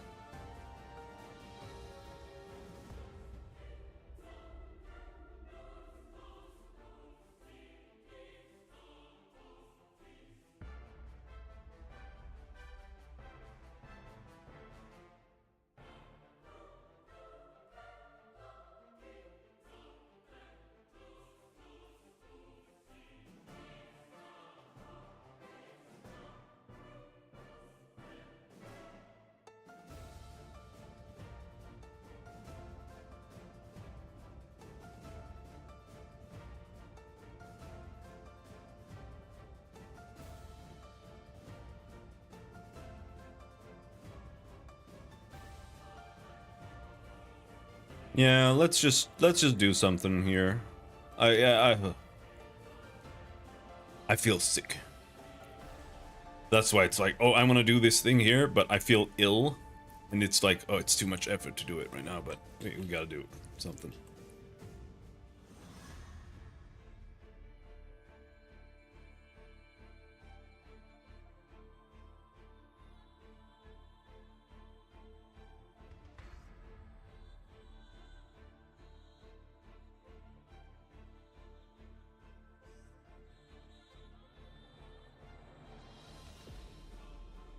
And this is the scary part here, that we end up with a line that's jagged the whole way, right?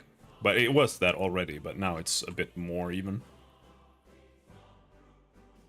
But,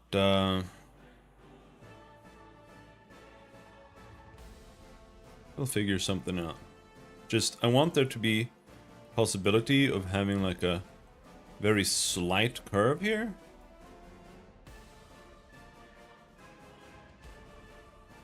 Where the wrist is. It's actually probably too much.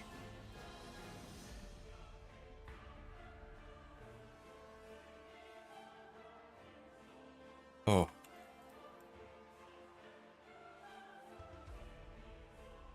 Oh, fuck.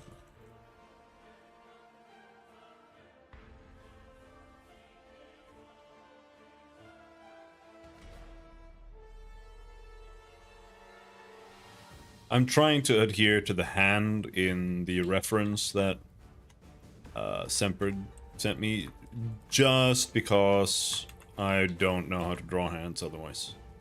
So we're just trying to match that a bit. It'll make that less of a pain in the ass.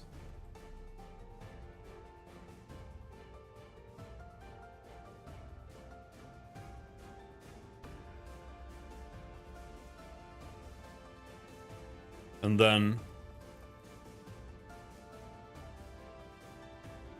here we need to shade it a bit.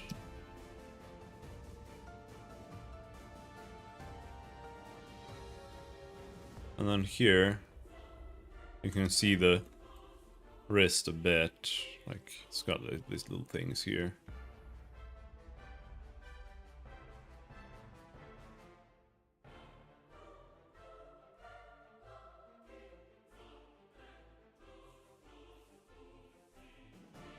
And here we'll have some shadows from the hand going up to the arm. We'll do something like that.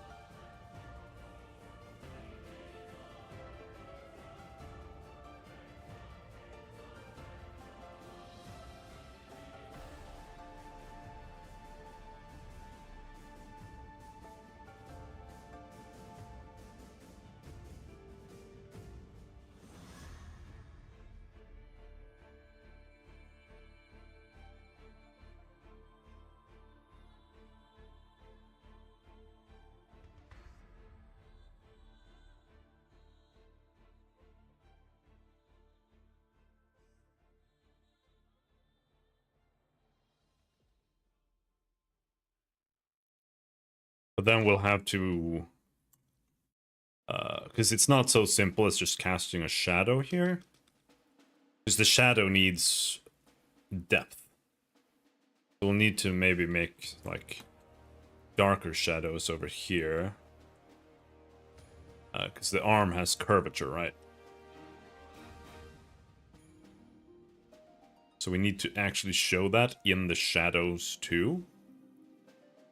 Now, this is a bit of an issue that I'm a bit worried about. Like, the idea here is that he's, like, you know, dragging his finger along the hand. But it's so close to the bottom of the hand that it's like, does this feel like it makes sense?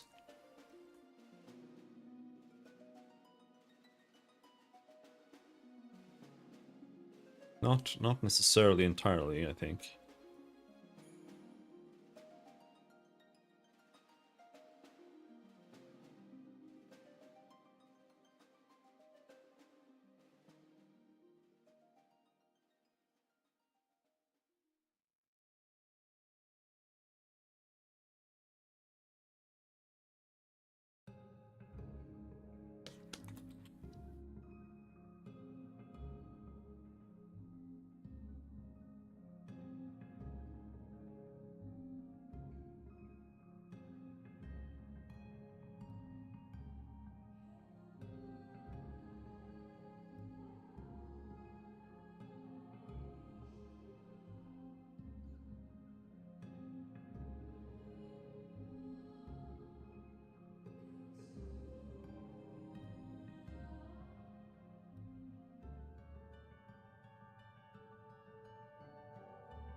And here I almost have to shade it brighter so it doesn't meld with the background, which is a bit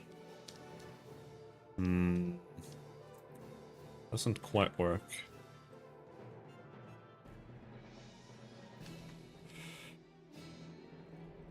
Oh my god.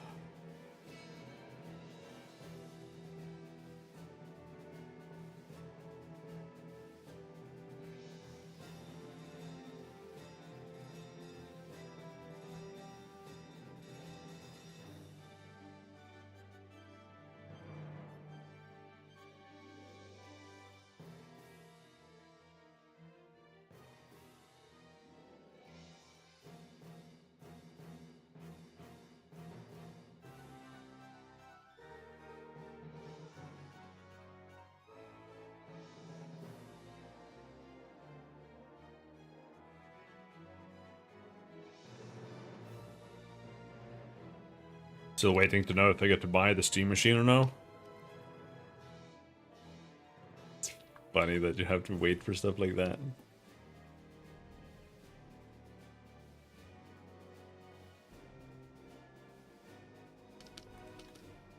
But yeah. It is a little tricky right now because they only have so much supplies for everything.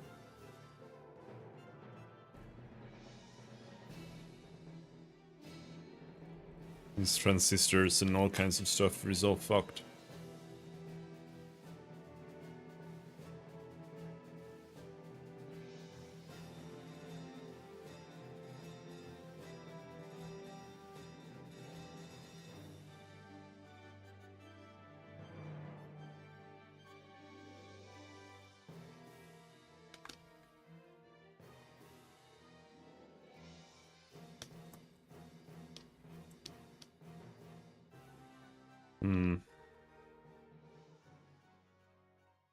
I think maybe this hand still needs to be larger.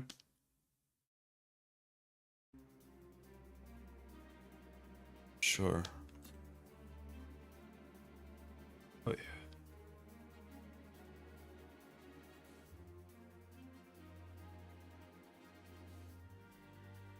We still have more highlights here that we can apply. And should apply like across the board.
Don't really like this hand.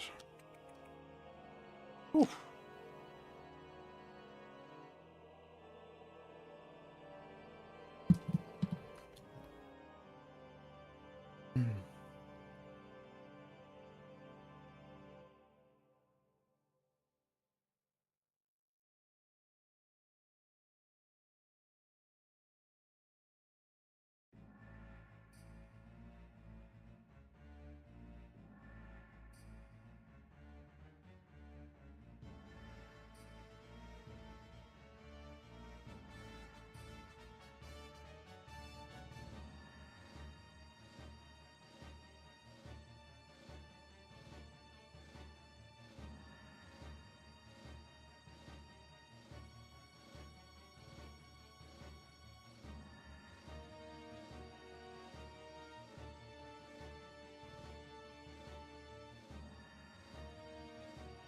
Västerbotten's ost is what I have now. Very stinky.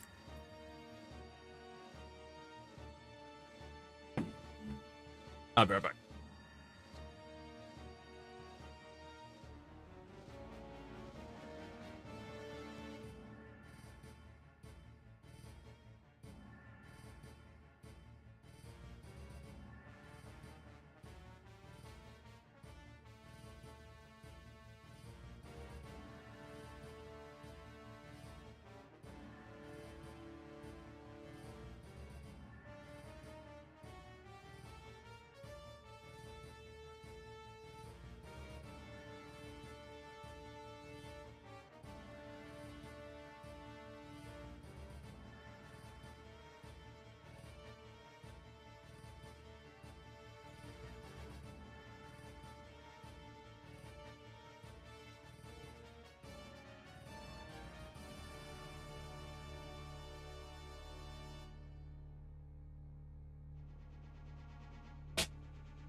Oh.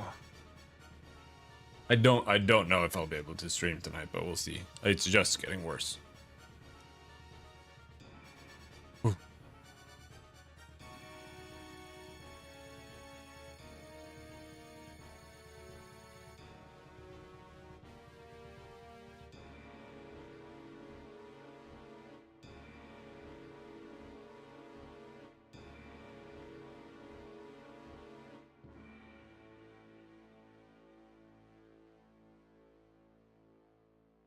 But we'll try.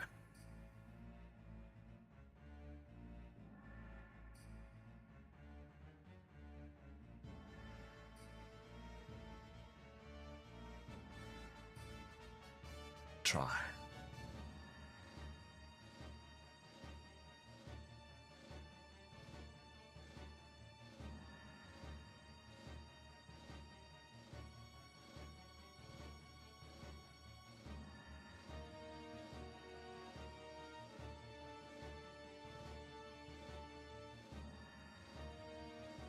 We can try something like this.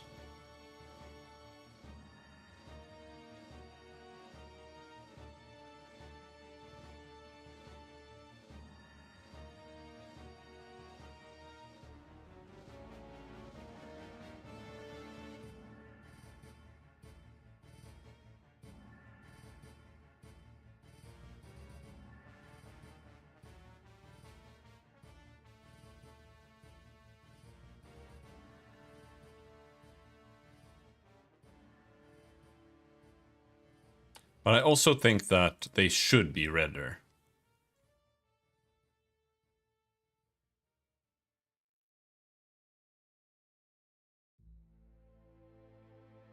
Which I guess is saturation. This case.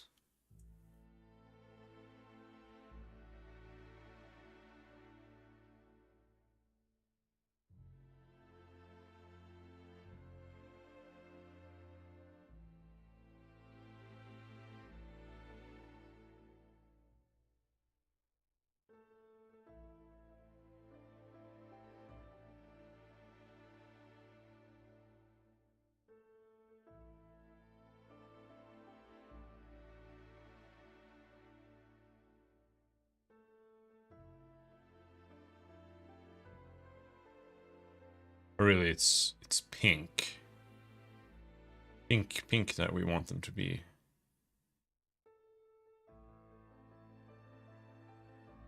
But that should be red. Reddish.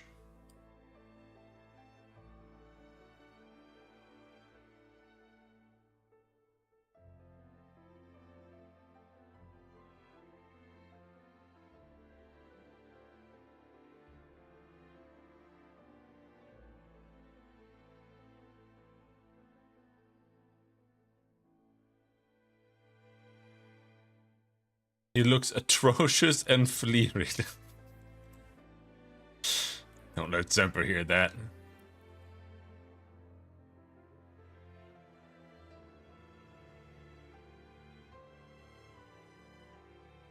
If we just do something like this.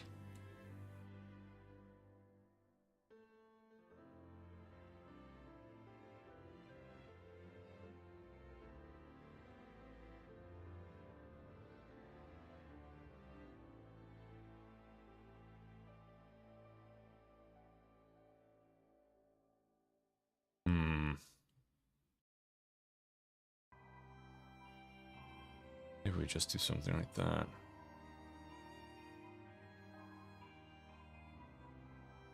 But this still needs to be... How's it going, Spider Pig?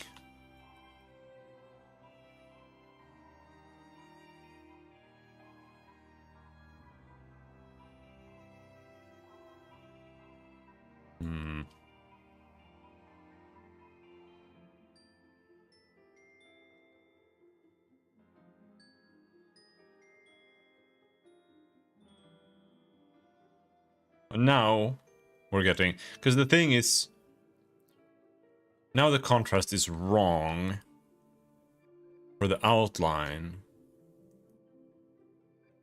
So I must pay rent tonight. I also have to do that very soon. This is a rough day.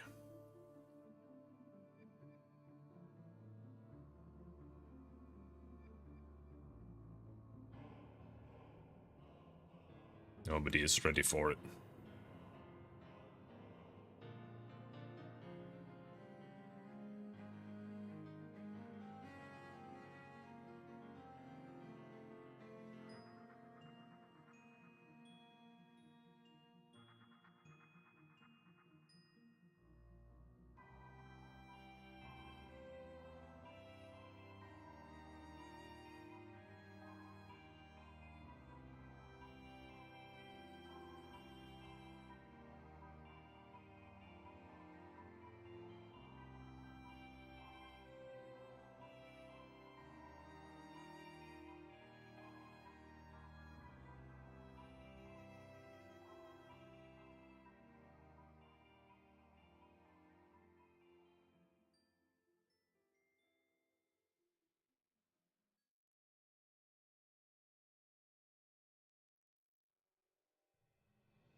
This is a little tough.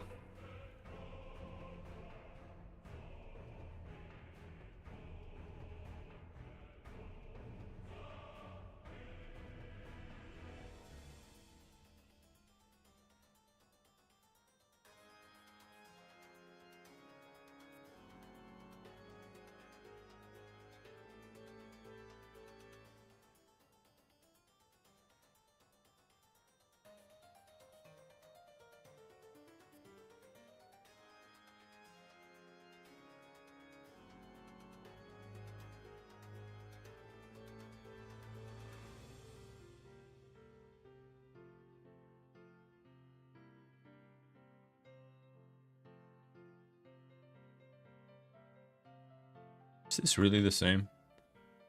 Yeah. Yeah, this is not quite right. This needs to be this, I think. This is this. This is this.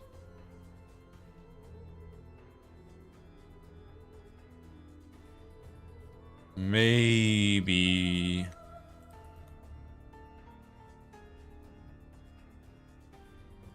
Maybe not.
But yes.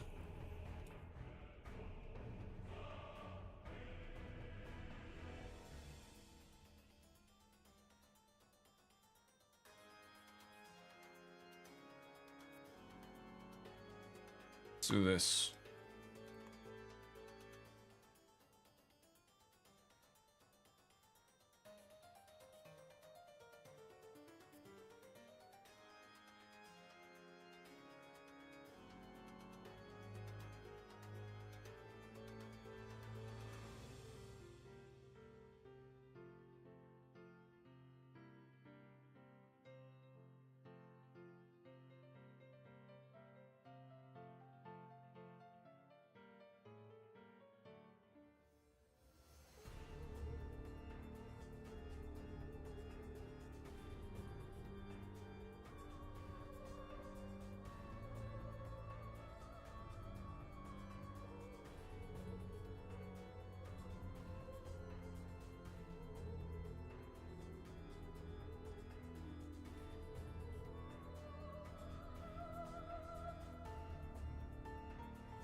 It's not always as simple as like, yeah, it's the colors that are wrong. Because it can often as simply be the ratio of the colors that you're using. That's just not right.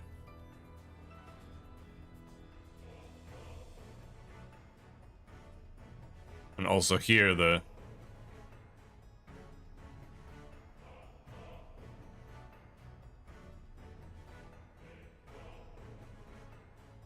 saturation is a little wonky to deal with.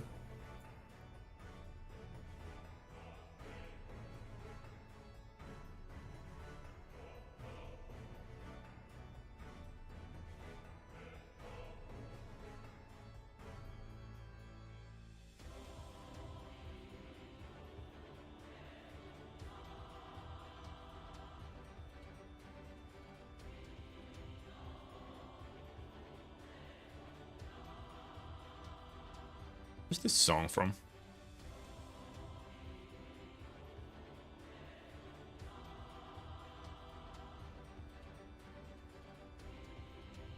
But that's a lot better, I think. But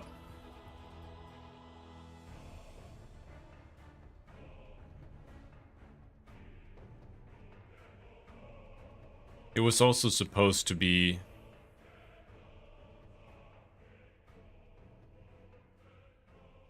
more gray. Which then the question is, what does that mean?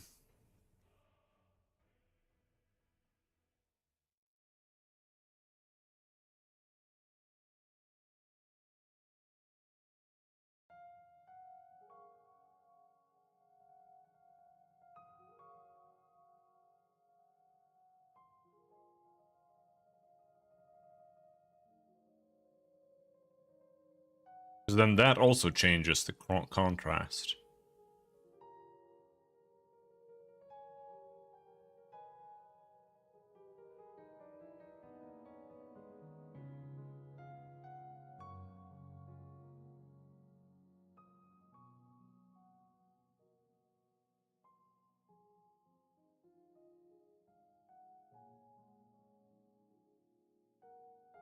Now I feel like we're just back to the brown anyway.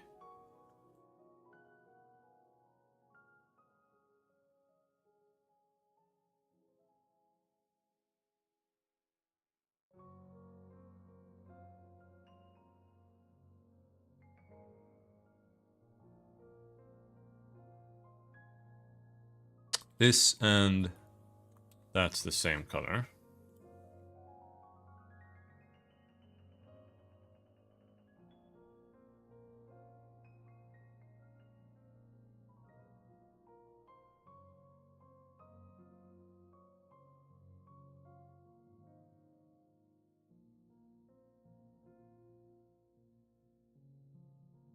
Yeah.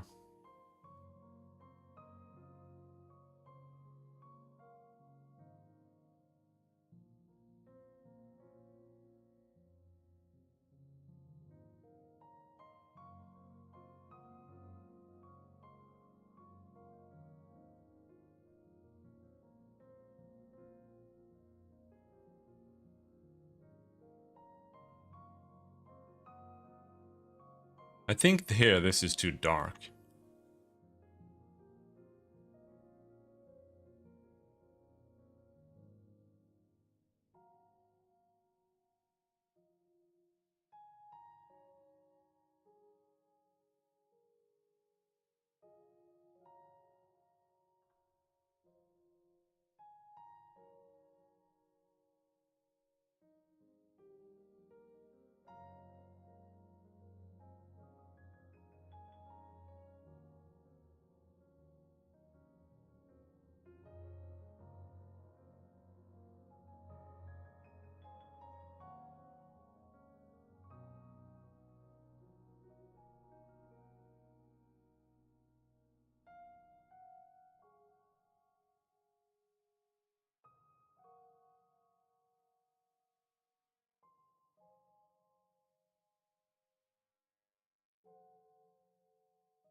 I do think we want this still.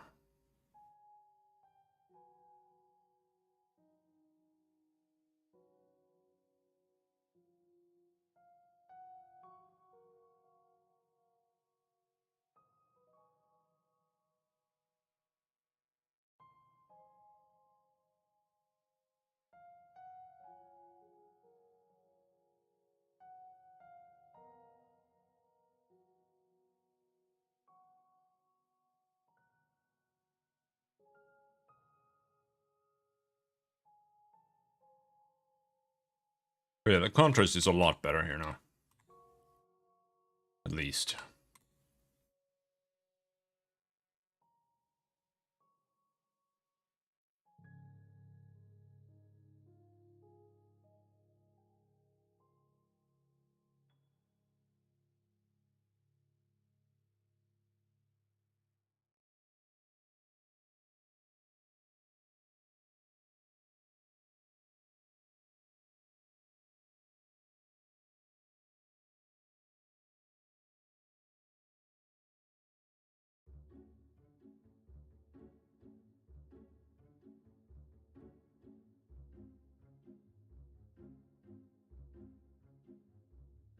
Wish I had more coffee.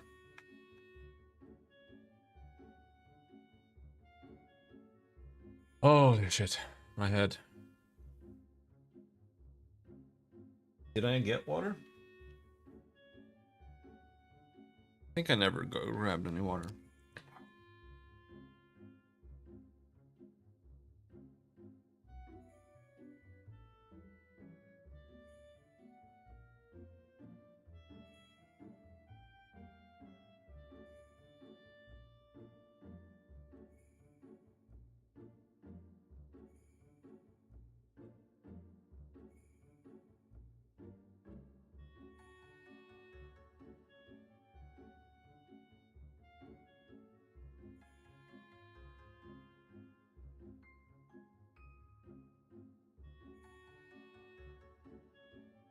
Be back in a second.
Too much stuff on my keyboard.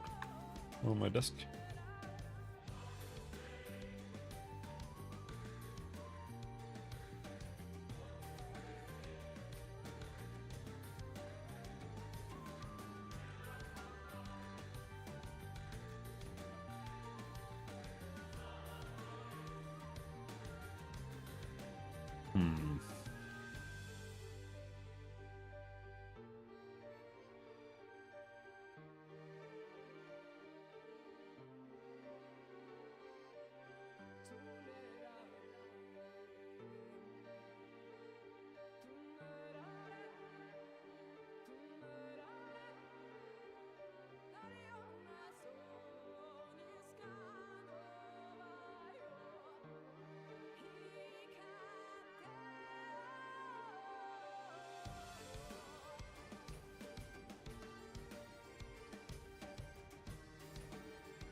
Maybe we don't need a thing at the bottom.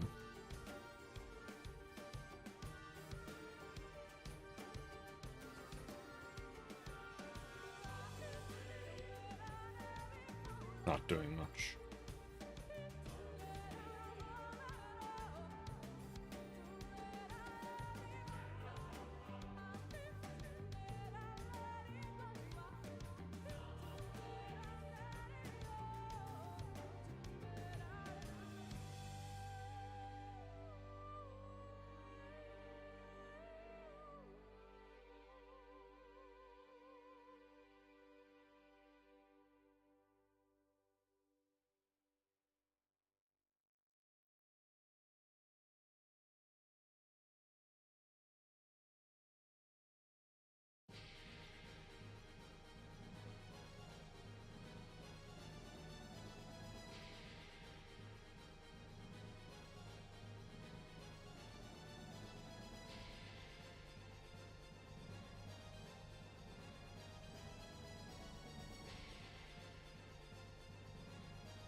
This should actually be kind of like this as well. The hand needs to have some depth here.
What kind of shape might it be around the eyes?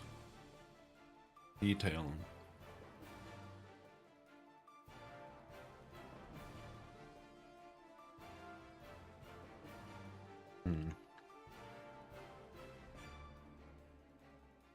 Could give him like little tiny eyebrows.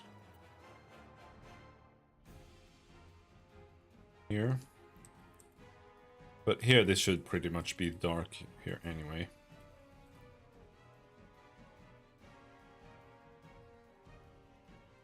Little tiny eyebrows underneath the eyebrows. That makes sense.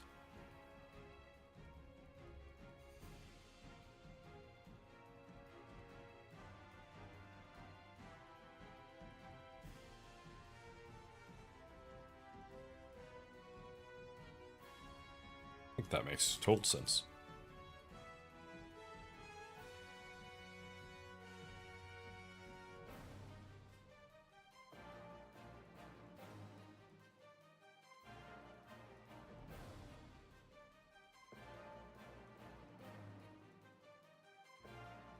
And this needs to... I kind of want something like this here. Like, it needs to be a bit flamey.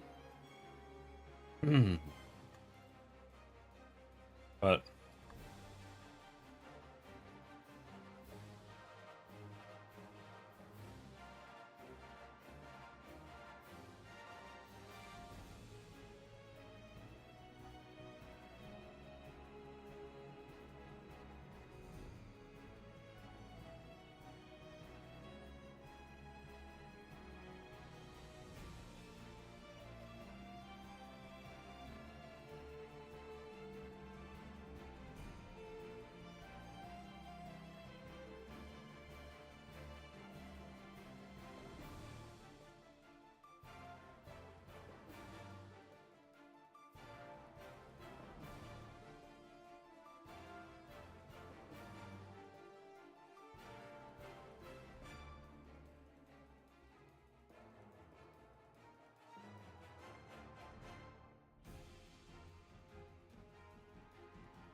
that doesn't even...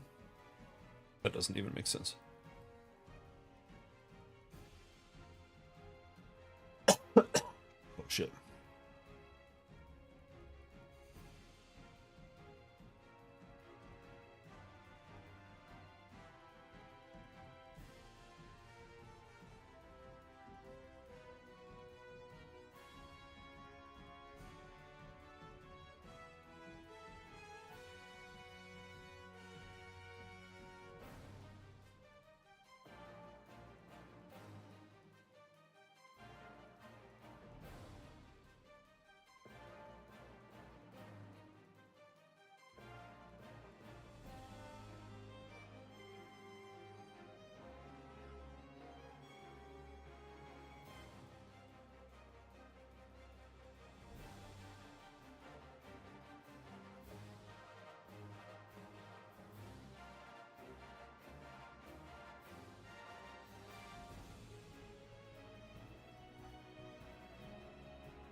Here on the nose, I also kind of almost want another color.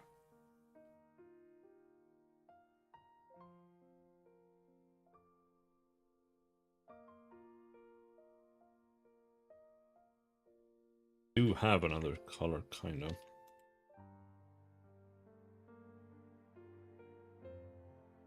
I don't want the tongue to be as bright here as the nose.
Hmm.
Unless I up the contrast a bit too much, but we'll see.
You can't always do things like correctly. It's also a tricky aspect. Because you're like, oh, I should have like this or that much, like this or that many pixels here, or we need to cluster it or whatever. Because then what happens is that you end up with it being formulaic. And you end up with the shapes being like the same, like repeated. So sometimes it has to like be ass. in some places for it to work. I can't even usually do things correctly. Fair enough.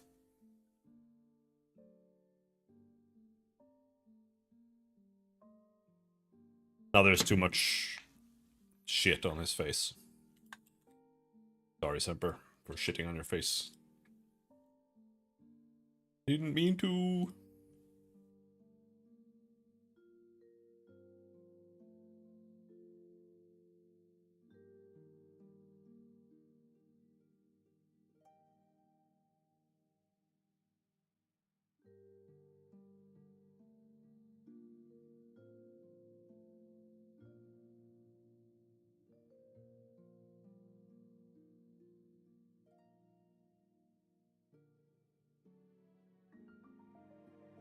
I could never do this. I would fail after the color theory. I don't really know color theory that much either. I know my color theory. It did take me forever to get a grasp of like shading in 3D. That was really hard.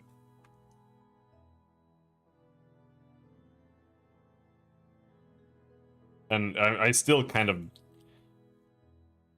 just go on feeling until it works. And not like I have some methods that I typically lean towards to like get it to kind of do what I want.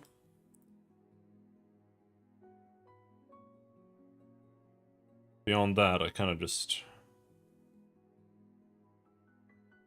wing it. Also, Crow. Very true.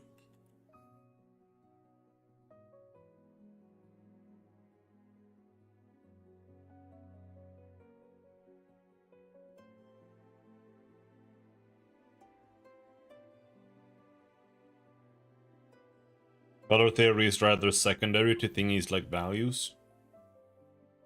At the end of the day, everything is secondary to things looking good or not. And color theory, like, it's not always, like, what helps. But it can be good to know color theory, like...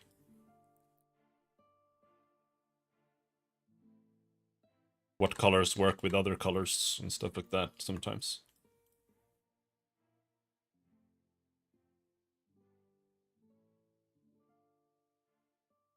Ooh.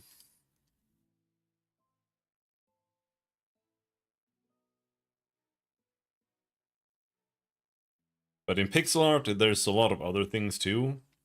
It's also just like how much,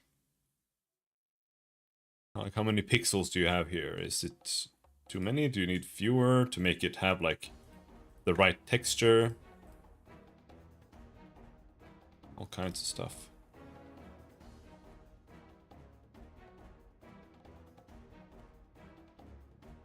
Also, yeah, I mostly wing it. My colors are the only thing I get praised for from Beeb and Lycan. Alright. Yeah, it's one of those things that you just kind of have to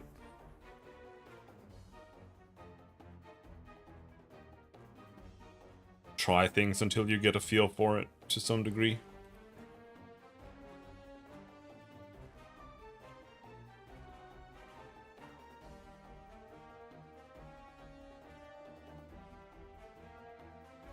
I still think there might be a bit too much here somewhere, but I'm not sure.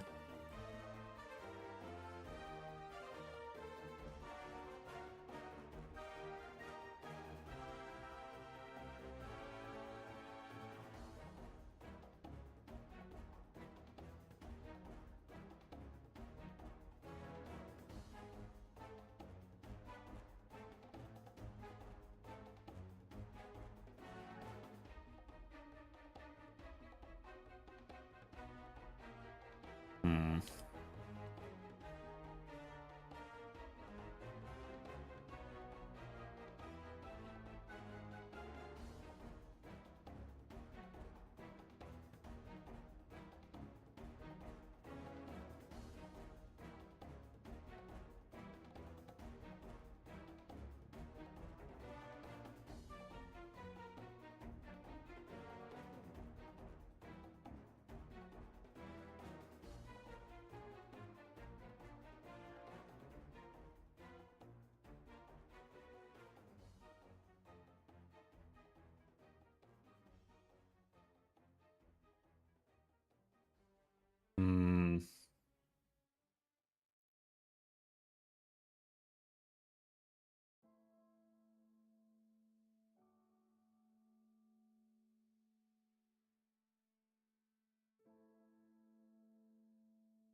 But the thing that's hard about art in general is that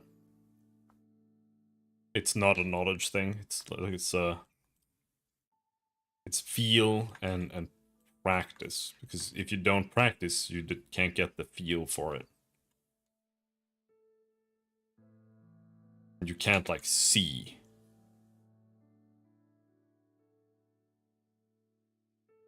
I'm just trying to make his nose feel like it's got a little bit of fuzz on it, but it's tricky.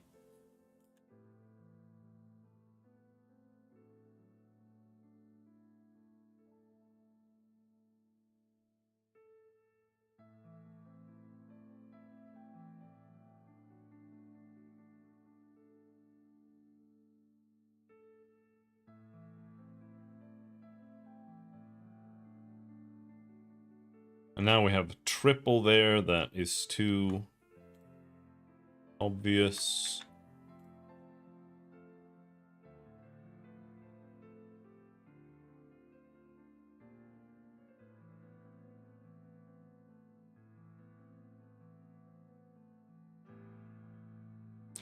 And I think it's too spread out here.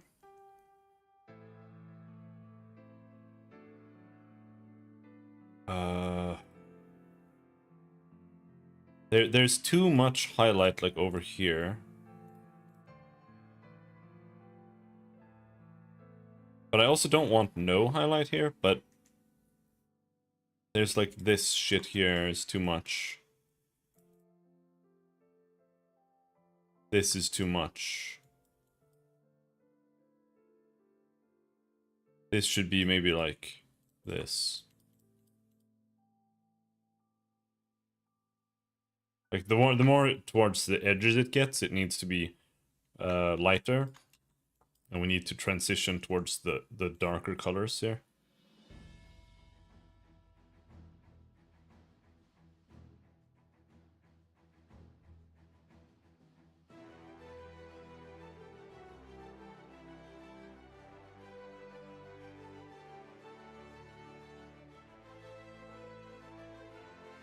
It feels exactly somewhere between technical and doing what feels right. Yeah. For me, in the beginning, it was really difficult because I felt like I had to figure out, like, methods to do things for to be able to do anything at all.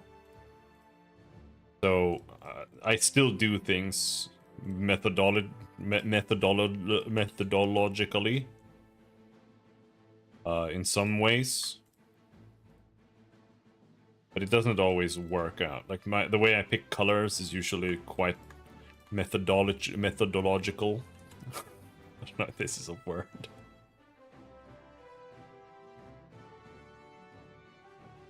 Like when I create colors, I have a strict way of doing it that I then sometimes just deviate from in case it doesn't look quite right. I do think we probably need a tiny bit brighter thing here. Just like this.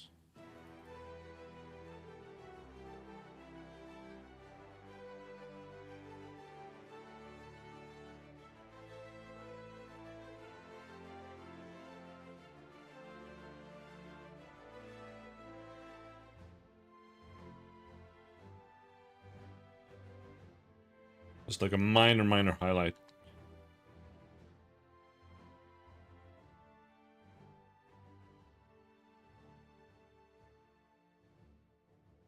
But now it's a bit too much, I think. I think especially up here, it should have something.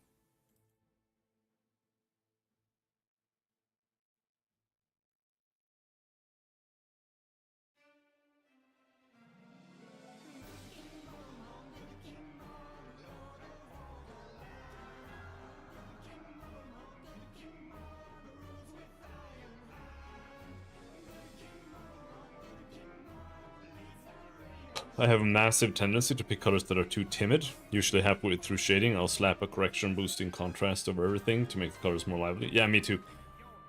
My color, like if you just look here, Like, you can see the contrast difference here. And that's all, that's how it always is for me. So I usually have to make sure that we actually have highlights and shadows and not just midtones.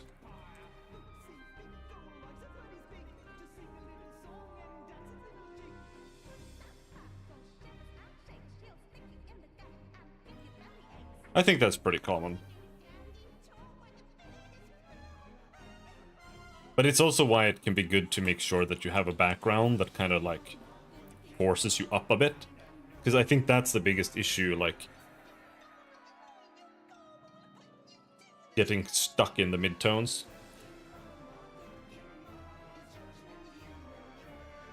Goes to saturation. Yeah, I mean, you know, that can also depend on your monitor a little bit, but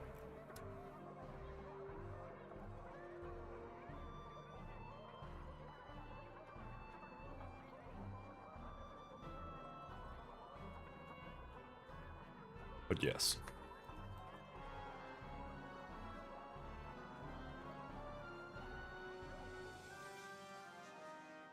Yeah, sure.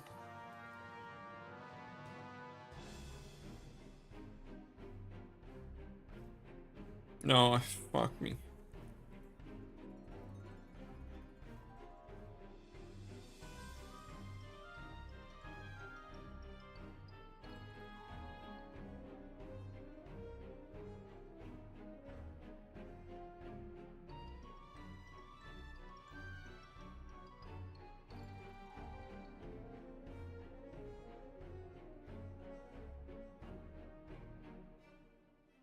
I'm wondering if I should have this be like the other way around or something.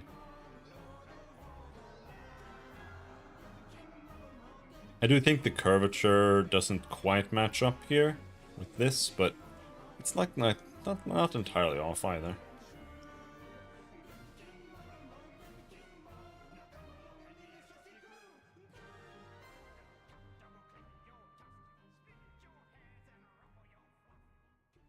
Ruffle your flop.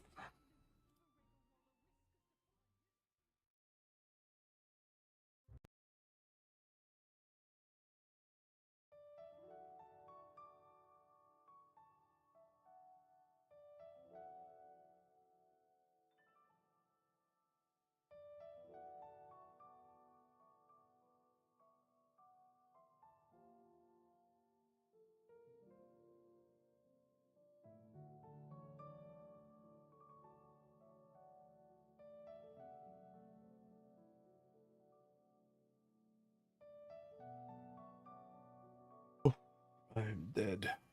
Die.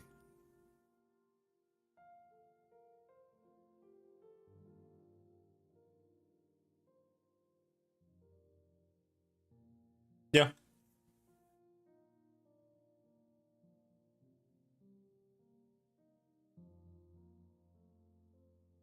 I mean, I do think this is the same issue as I'm having here. Hey. But yes. But that's normal.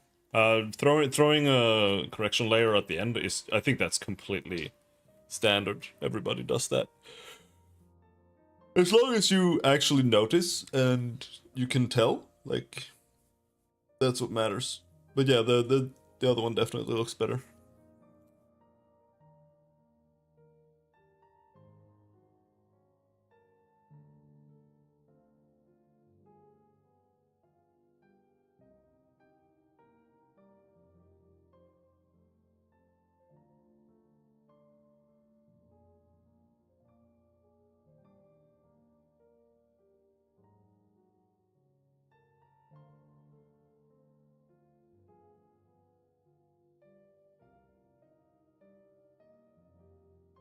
But yeah, I do think generally it is about highlights, midtones, and shadows. Like, you should always have all of those three, pretty much. And it's like, I'm not just talking about highlighting. I'm talking about like the value spectrum, I guess. Like you should have something that's like above 70. You should have something that's below 30. Or try to. Because otherwise you just end up with very shitty contrast. But those kind of rules never really work. You can have like rules of thumb, right? And then go by ear after that. That's how I try to do it, more or less.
I've been playing with values, trying to draw using only flat colors instead of blend modes. At the same time reducing the amount of layers I use. Yeah, I mean blend modes are good. But I do think like I don't do high-res art really much. But if I were to do that, I would do like, okay, this is the skin, and then I would have one layer for each color that I use. So if I use one shadow, one base, one highlight, I would have 3 layers and then operate on that.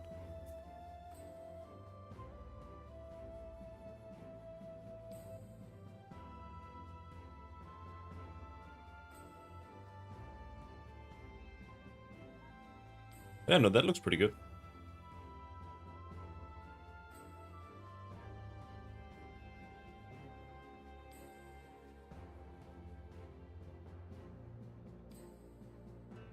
I would never draw 2 colors on the same layer.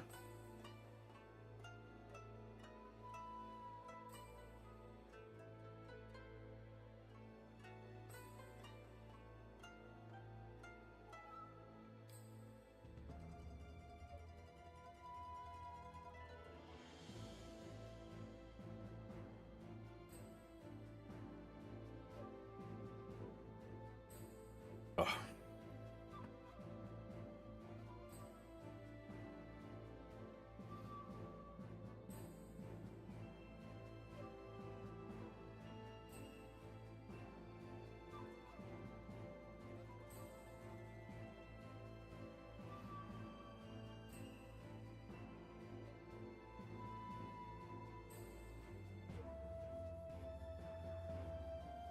So sick. Oh.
This is definitely going to be a challenge in not having too many single pixels. Because I have to make it feel like fur, but at the same time, I don't want it to have too much garbage. But it's really hard.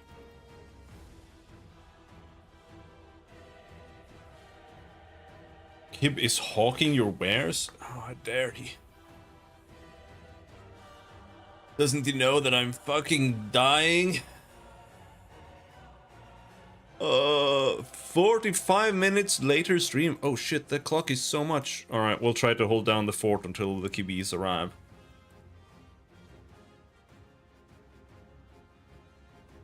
You're as pasty as I am? Well, the sun definitely makes me pastier. That looks very good. Thank you. Can you tell who this is? Oh shit! Wait, was I? Ah, fuck. I was drawing on the wrong layer the whole time. But not the wrong layer, but the wrong... Can we save this? Semper. Semper.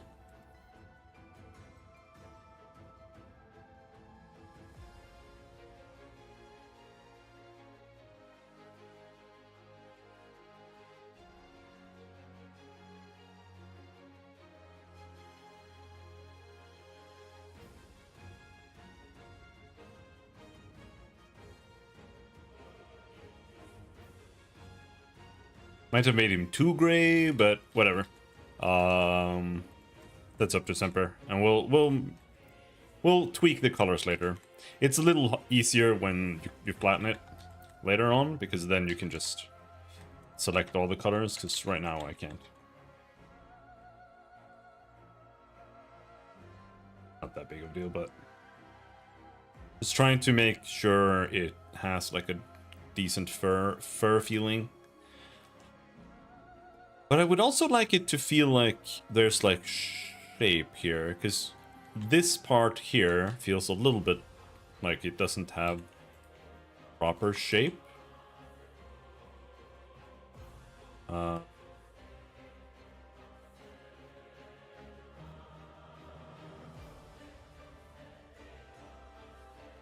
Maybe that helped. And then we can maybe add a little bit of extra highlight here to make this feel like it's coming out of it. Can't listen in today, I'm at work. Alright. Enjoy work.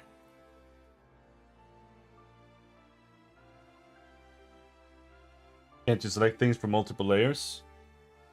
No, I can, kind of. But it's still annoying. It's just easier when you can just select the colors, because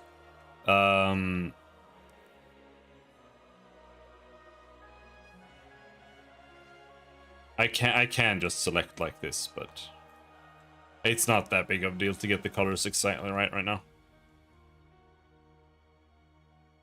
Hope I get full access back tomorrow. And then we gotta keep it that way.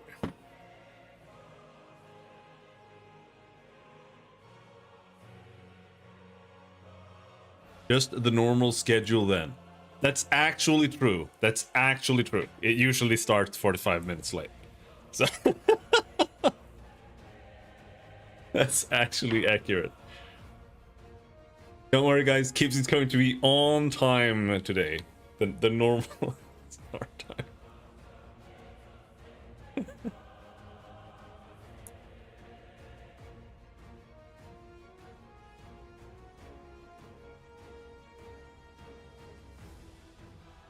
My head hurts.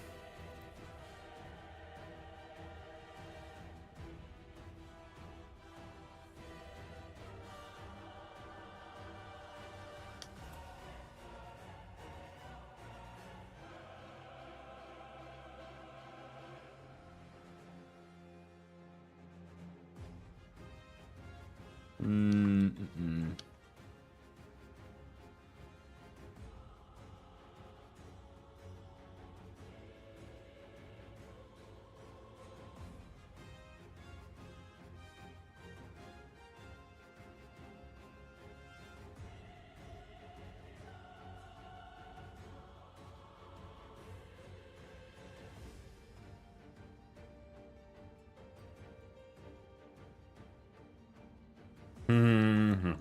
I'm trying to add some like tufts or something here, but it's a little tricky.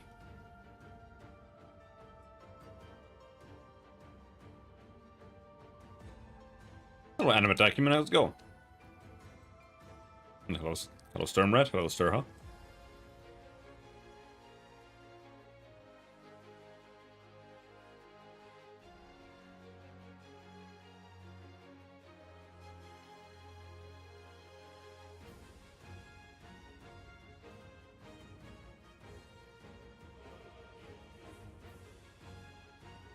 What is that?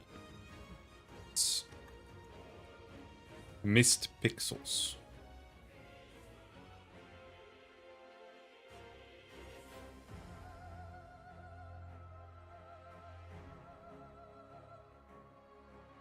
Does he have a little bit of a beard?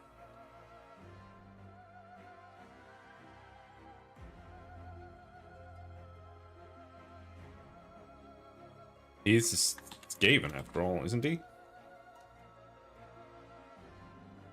Or maybe he doesn't have a beard.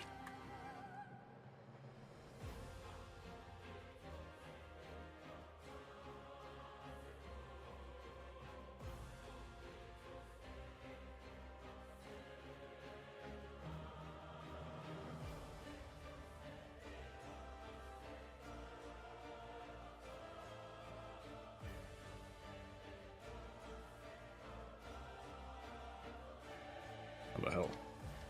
I don't know. That looks too good for the... Hello, Indio. Enjoying lunch break with Stream and Hoi4. Playing Fascist Poland. Soul Patch, yeah. That doesn't look good. We can try adding something here, but it might need a little bit more.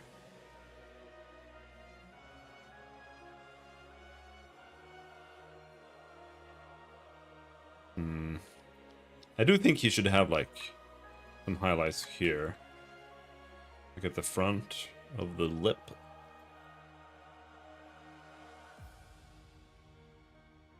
Unless that's a bit too much. There.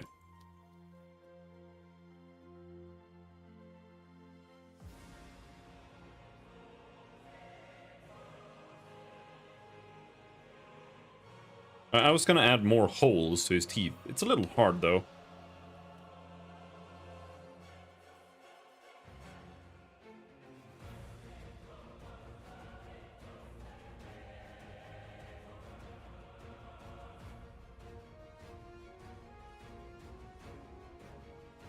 Especially there. But if we do something like that, maybe.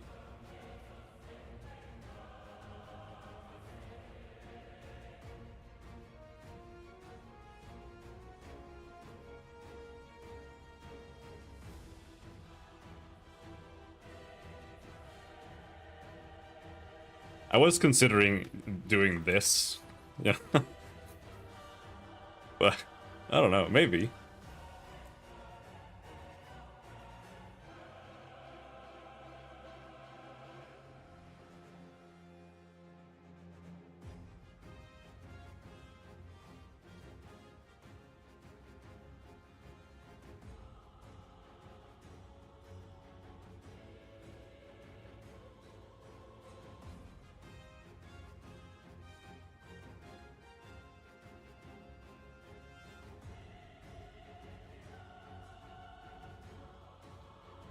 Maybe. I don't even know.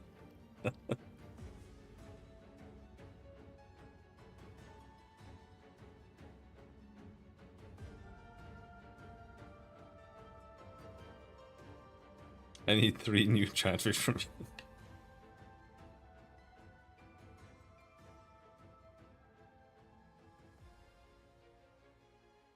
I saw the cookbook. Oh, did Gibbs post something?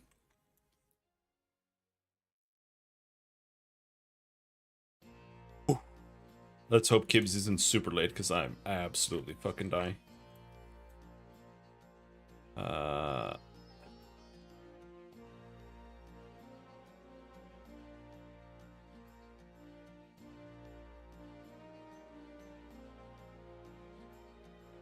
Where is this guy? Alucard.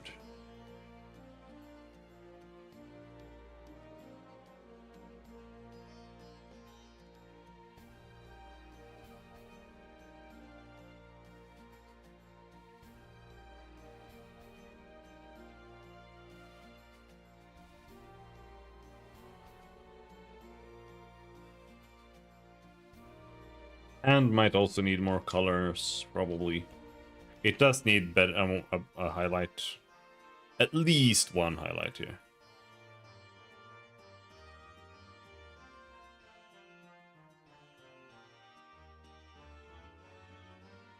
Keeps using you to be late today? Yes. He is.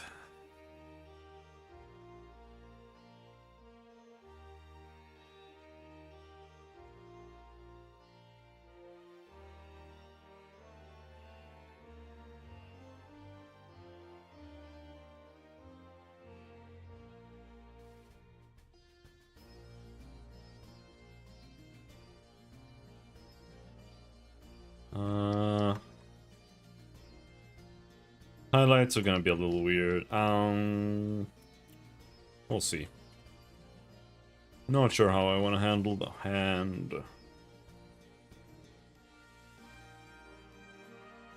Maybe it should be like increasingly dark.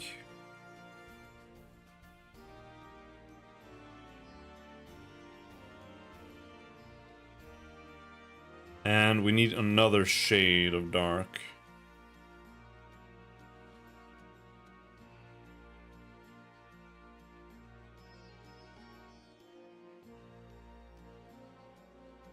I don't know, this is... We'll see, it doesn't matter. Just keep doing things. Just keep doing things.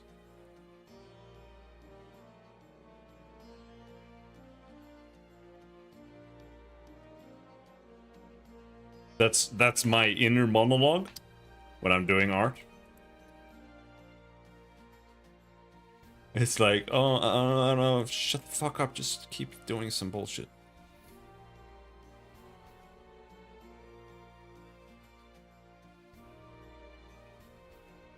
We can try adding some blue here, maybe, just because.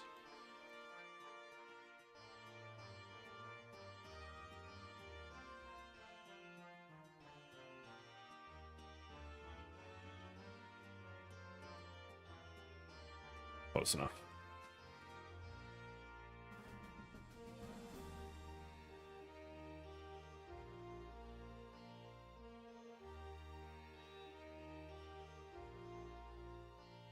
I think this would need to be a darker shade. We're gonna do any drawing there.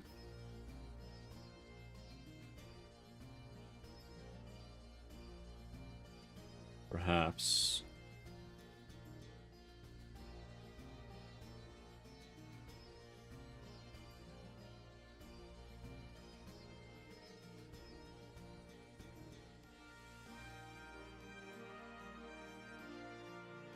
Yeah, that looks kind of ass.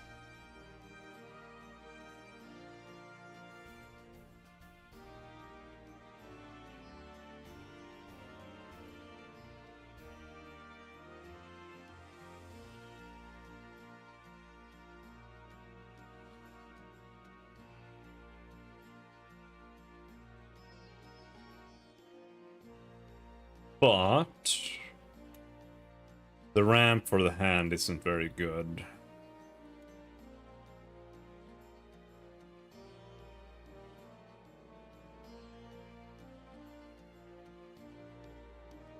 I think. Like, this transition is garbage.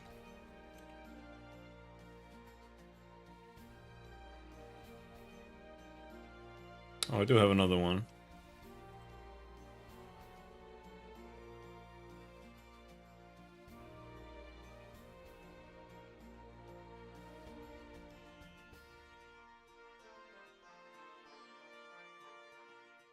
But I think the hand might simply need another shade.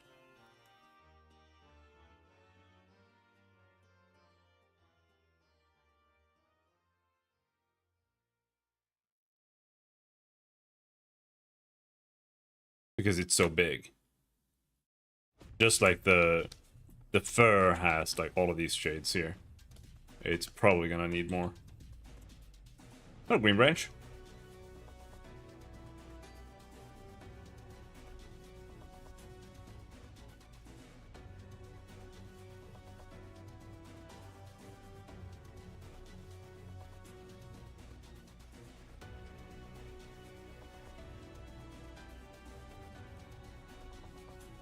Maybe that much bounce light is the wrong choice anyway.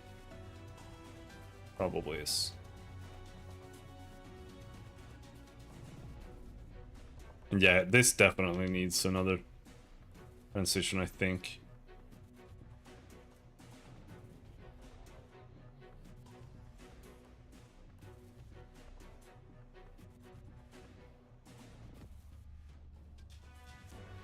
But that just ended up the same color. I think I'm gonna have to shift the entire thing up a bit.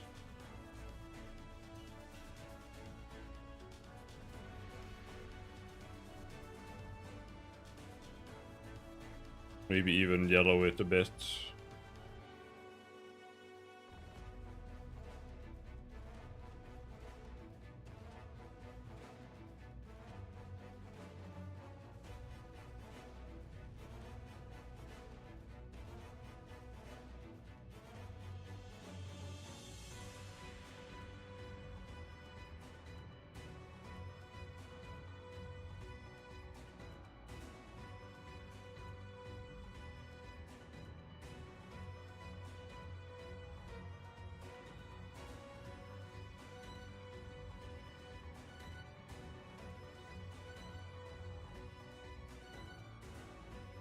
I think this is too much shading anyway. Over here.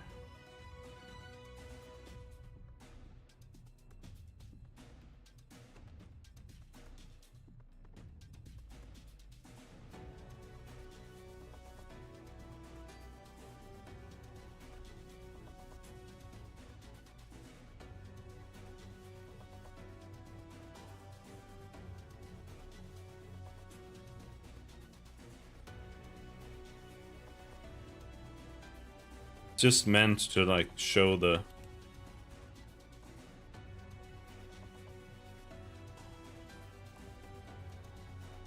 wrist line a bit there, which goes like from here to here or something maybe.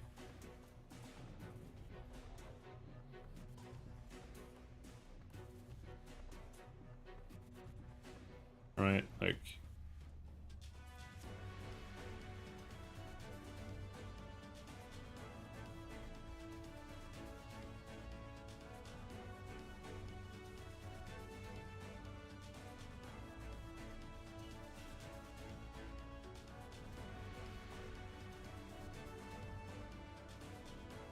it's a little dangerous, in my opinion, to do these kind of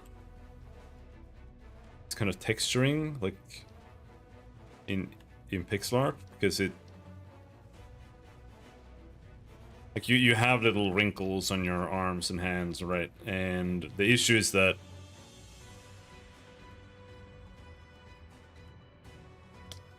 in pixel art the lines are so fucking thick that it very easily ends up just looking weird. Back to work? Hello, Fuzzy. What would work?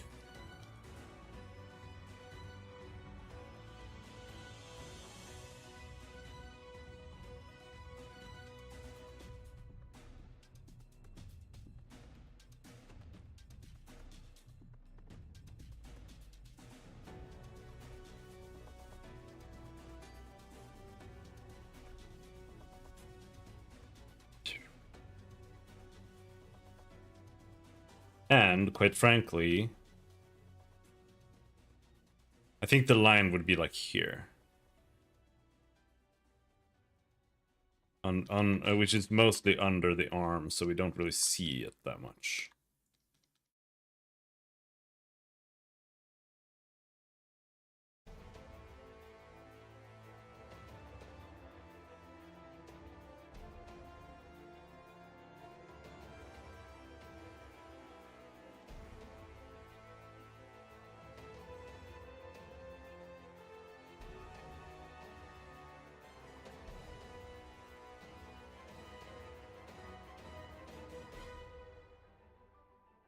Alright, huh? Which color am I using?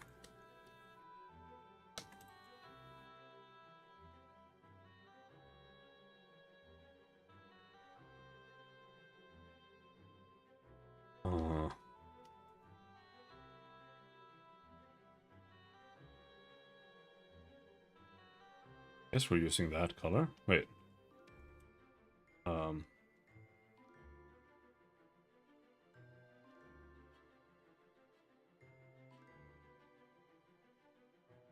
Judging by this needs to be brighter.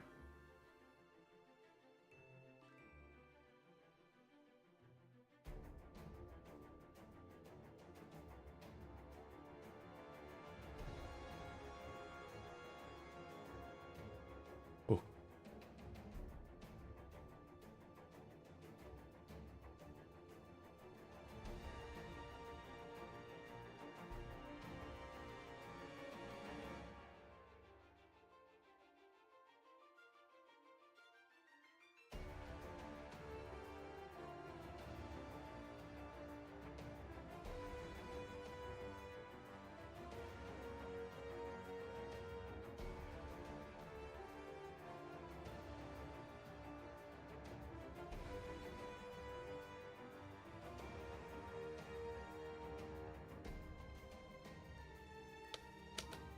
However, this should maybe not be so bright, because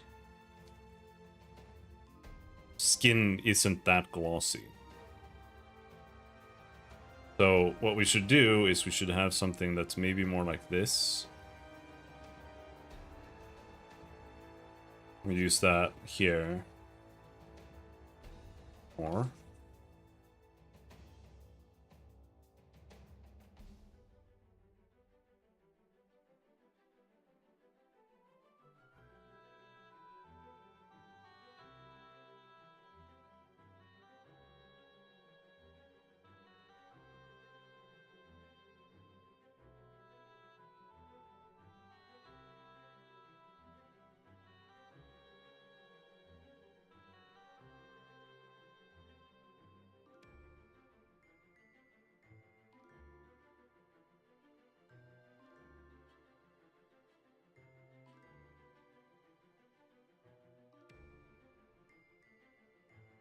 now we highlight with that here as well.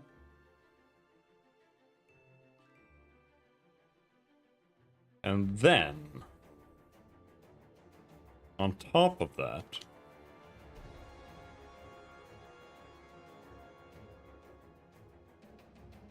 and then add a slightly brighter color, like randomly, but even that is like probably too much. The skin really isn't that glossy. Oh, we'll see. You can try it.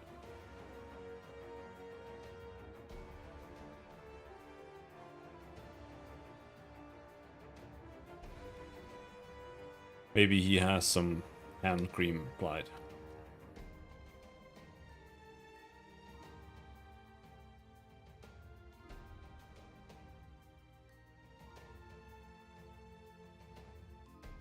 It looks kind of shit still there.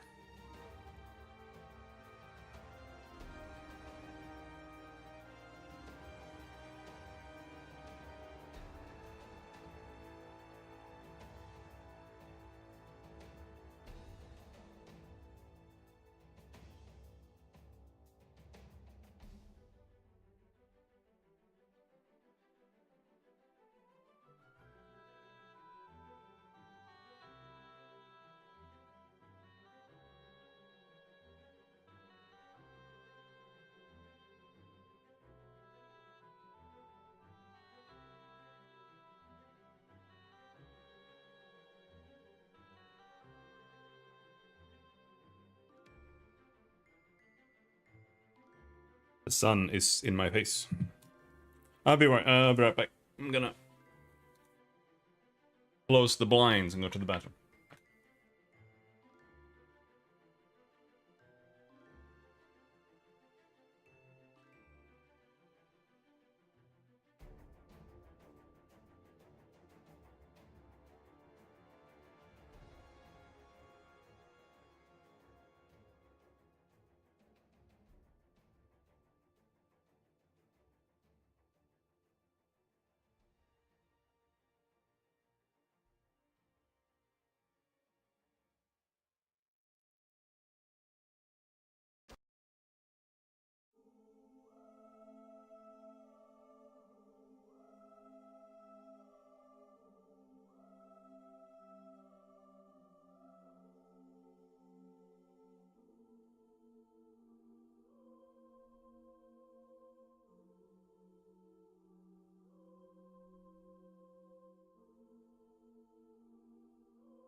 Oh.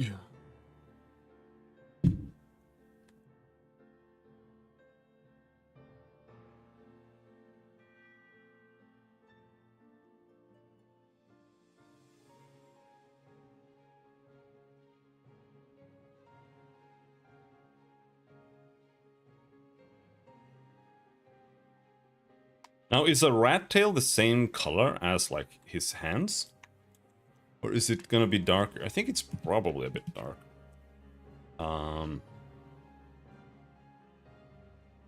But it might work to use the same color,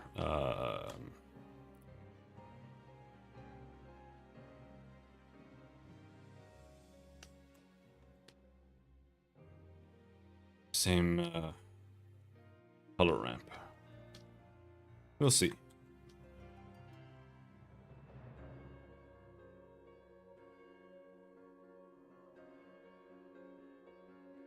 I used the same color? Yeah, that's fair.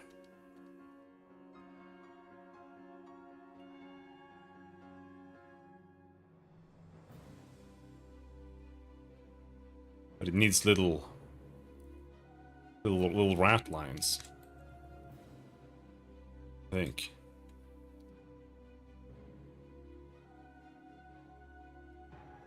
Maybe rats don't have that. I think they have that. I'm a slacker. Yes, this is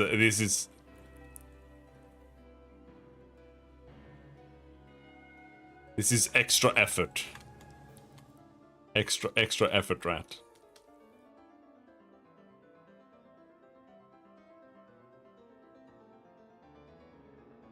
That doesn't quite work. Gonna have to do some sub-pixeling there.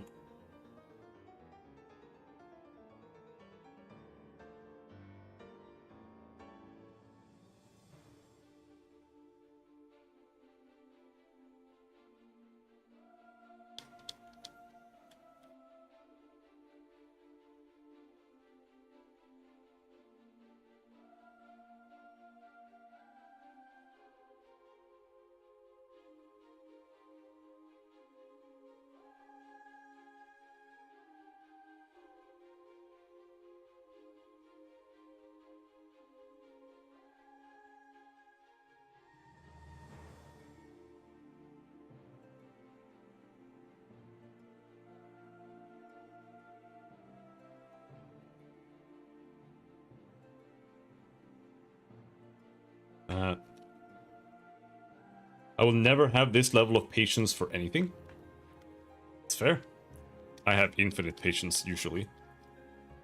Unless it's some retarded gameplay system in a video game that makes me angry. Then I have no patience at all.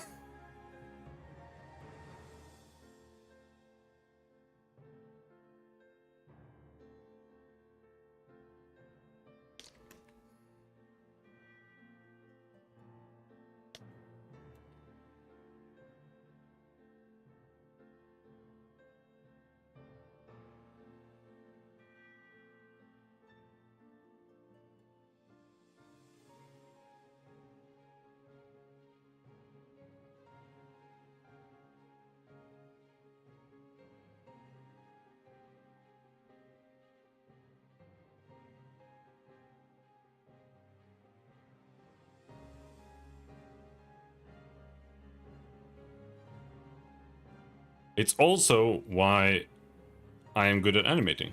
Because animating isn't really that hard.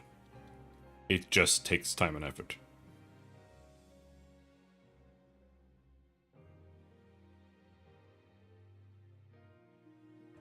And I don't mind doing like little busy work thingies.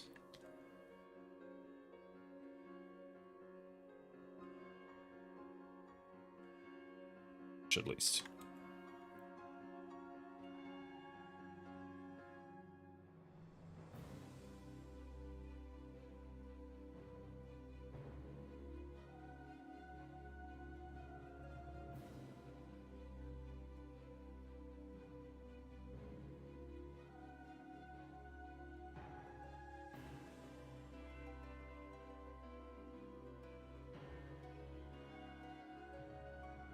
Hmm.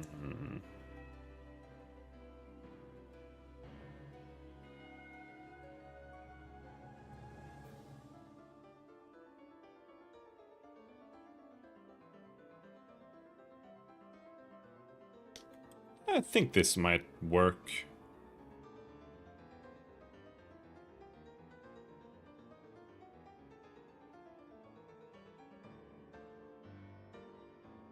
Also, Charles says that, but it's a complete lie, because he has this patience for getting achievements in Steam games. Or maybe he has lost that drive, I don't know.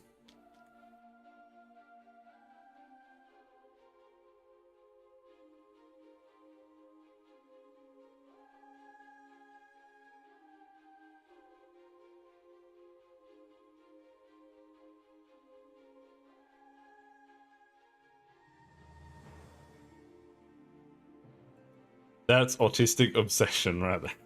Yes, I mean, it's just a matter of like, can you get your autistic obsession to target something useful? You know, like that's what it boils down to.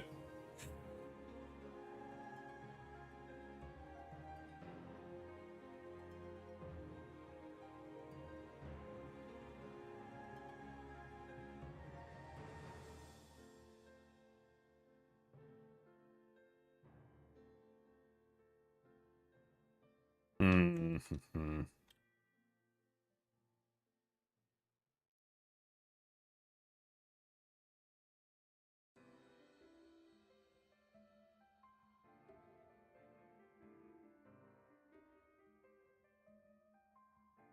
I think the hand needs, yeah, the hand is fucked up there.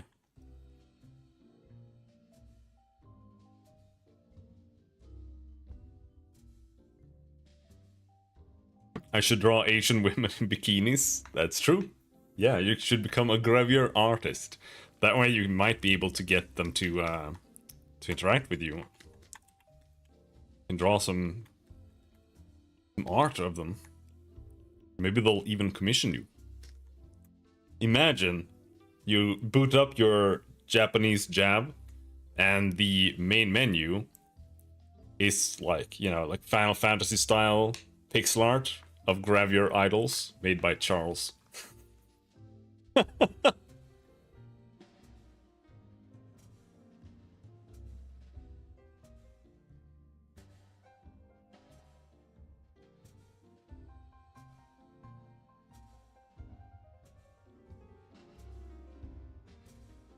Gravure idol magapede manga. There you go. There you go. Now we're on track.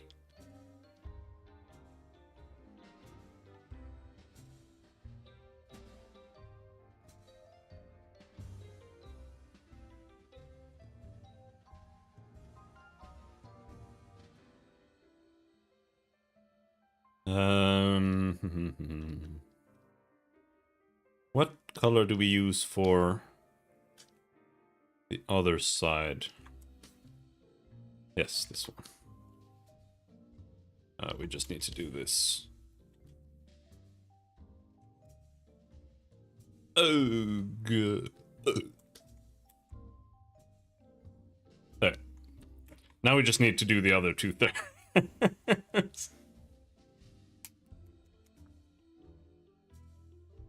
That's a man's water jug? Yeah. It's the entire jug.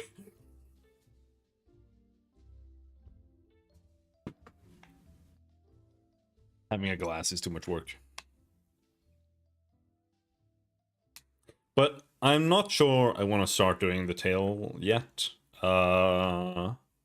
Beyond what I just did. Because I'm not convinced about the shape entirely yet. The foot looks terrible.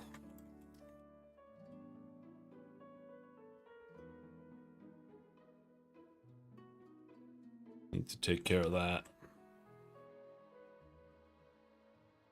I'm not really sure how to shade it. Maybe we just do something like that. Above.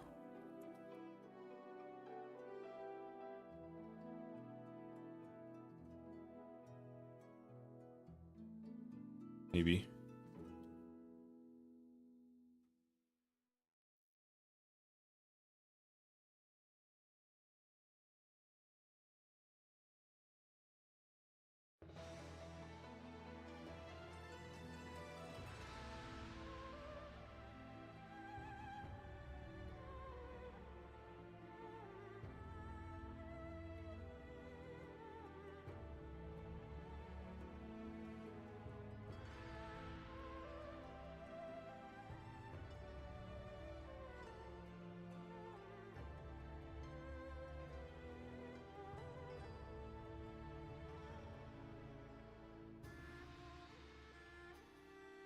What is this color then? Yeah, that's just that color.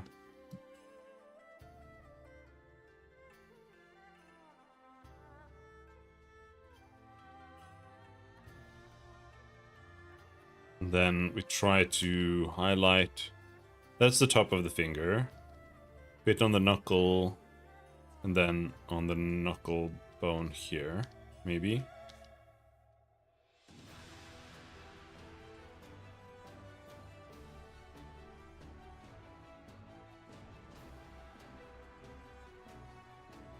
This should maybe be like this.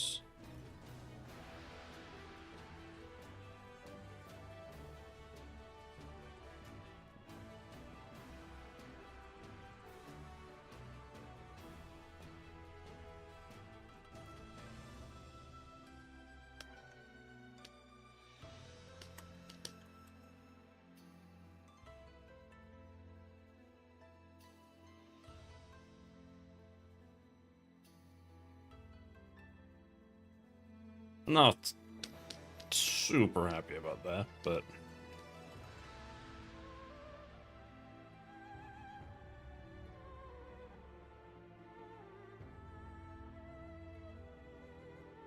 this foot is out in the sun.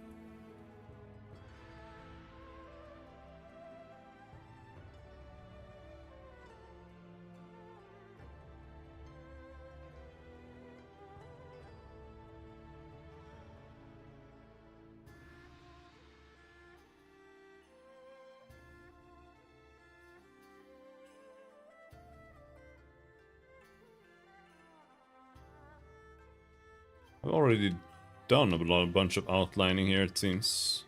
You can barely even tell what I'm doing here, but I'm changing the outlines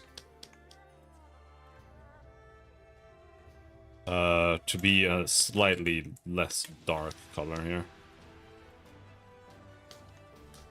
And the claws use these colors. I'm gonna go and copy this so we can just grab it.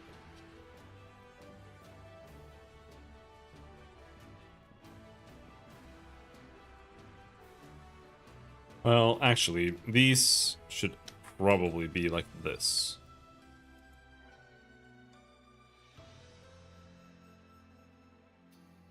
And then we do something like that.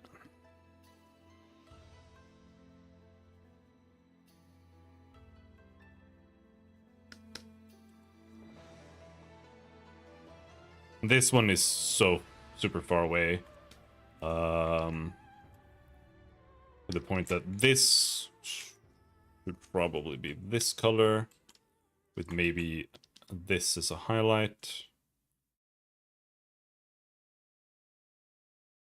And this should probably be kind of like this.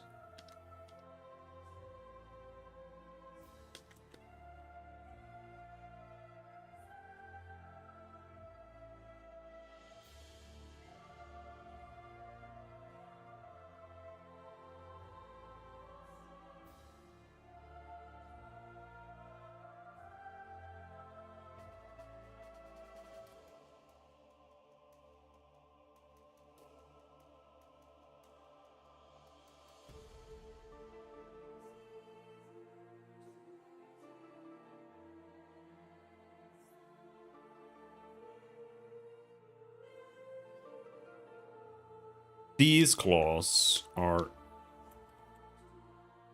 have a highlight yet.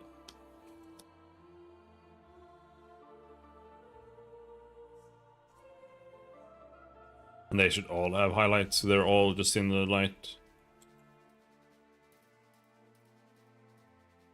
Pretty much.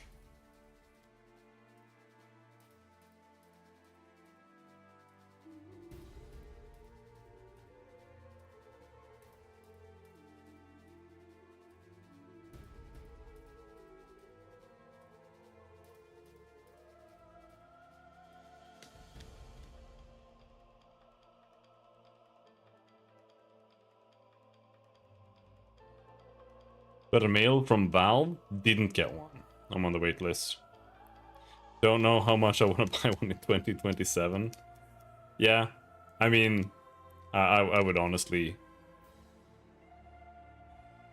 just get an actual PC with a 5060 in it.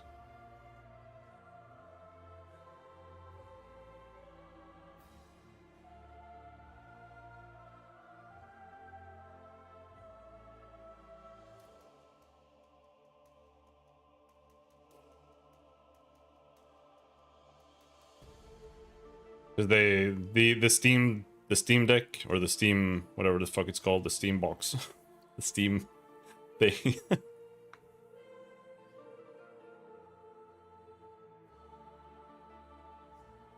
They unfortunately were like mid production when the memory spike happened. And at that point, like, what choice did they have other than just hiking the price?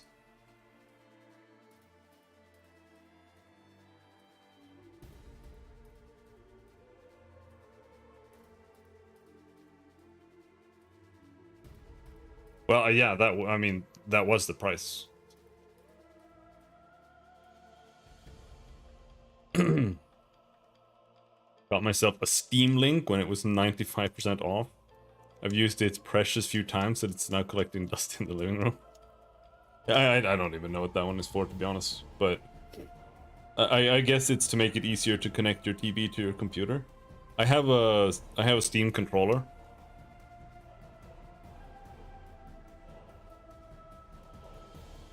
And it's fucking terrible. The Steam controller 2 looks better. The first one was horrible.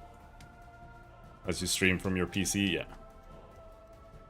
Oh shit, my head hurts so bad.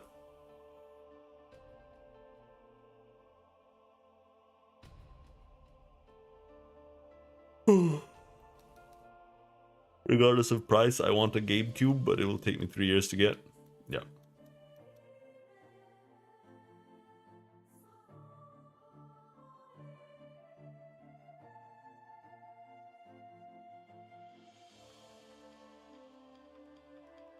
Also got a Steam controller 1.0, for it was at a deep discount.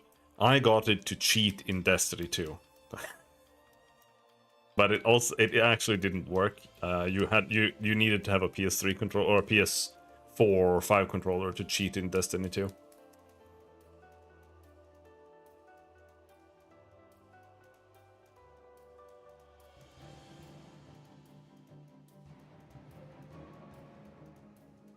Because what you could do was, there were two modes in Destiny 2, right? Like you could have controller mode, or you could have keyboard, mouse and keyboard mode.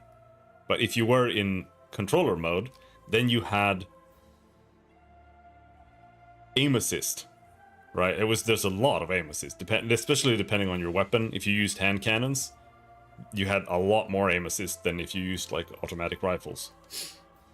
So what you could do was you could use a PS4 controller because it had gyro, which meant you could aim by moving it, but it also counted as it being a controller. So you could do like really accurate snapshots with it. There were like also aim assisted. But it kind of worked. Like it was like okay with the Steam controller, but it's the fact that you have to like you have to basically, it's like playing Metroid Prime. You have to like stop, then aim, shoot, release, pull your controller back to neutral. It was kind of annoying to play, to be perfectly frank. So I didn't end up using it long term. And the Steam controller counted as mouse and keyboard, I think. So it didn't cheat. Couldn't cheat in Destiny 2.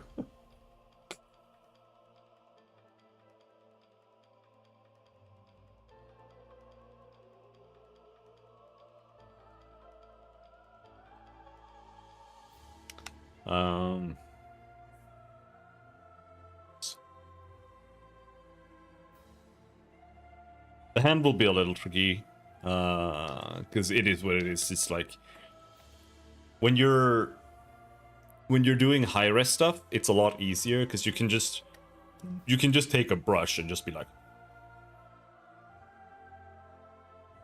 you know, you just bleh, bleh. Then you take another brush and you're like, bleh. And then the anti-aliasing of the brush like takes care of everything and it's done. Maybe you use like the blur tool a little bit when you're like, and then it just looks super smooth and nice. You can't do that here, so you have to like try to get it to look nice manually, and because you don't actually have a real anti-aliasing, it creates another effect that's like, it's like a stairway, which looks really bad.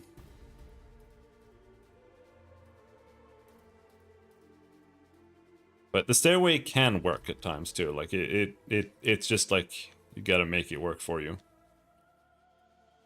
Because there are techniques, or there are things that you do in pixel art that are like, this is kind of bad because it makes things feel blurry and shitty. But sometimes you can use it to make things blurry because you want it to be blurry. Right? And then it can look better.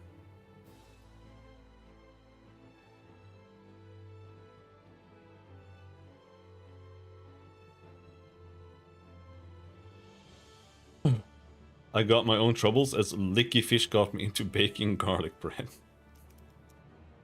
My mom and siblings liked it, and now I've got expectations placed upon me. Are you actually baking the whole bread? As well, like making the dough and everything? Baking bread is hard as hell. Really hard to get it to be good.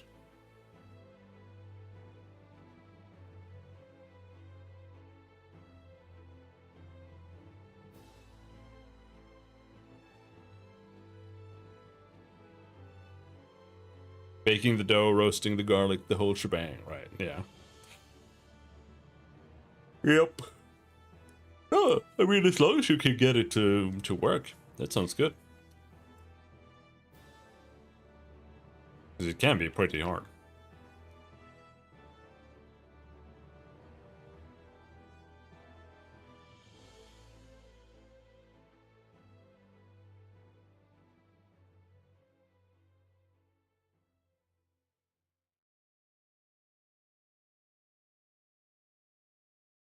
Now the question here is like, This isn't the same ramp. These are two different ramps. This is part of the face ramp. This is its own ramp that's just like similar. This is like just lighter fur. So it's a bit different actually. But I think I need another color in the ramp here.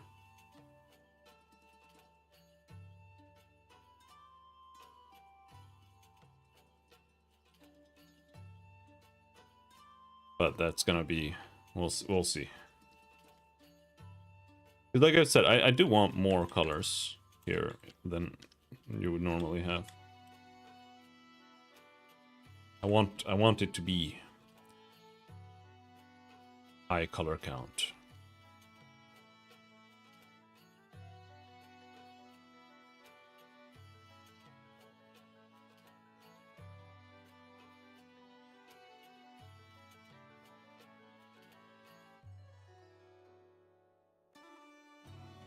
But then it also needs like to transition here, which it was kind of doing there, but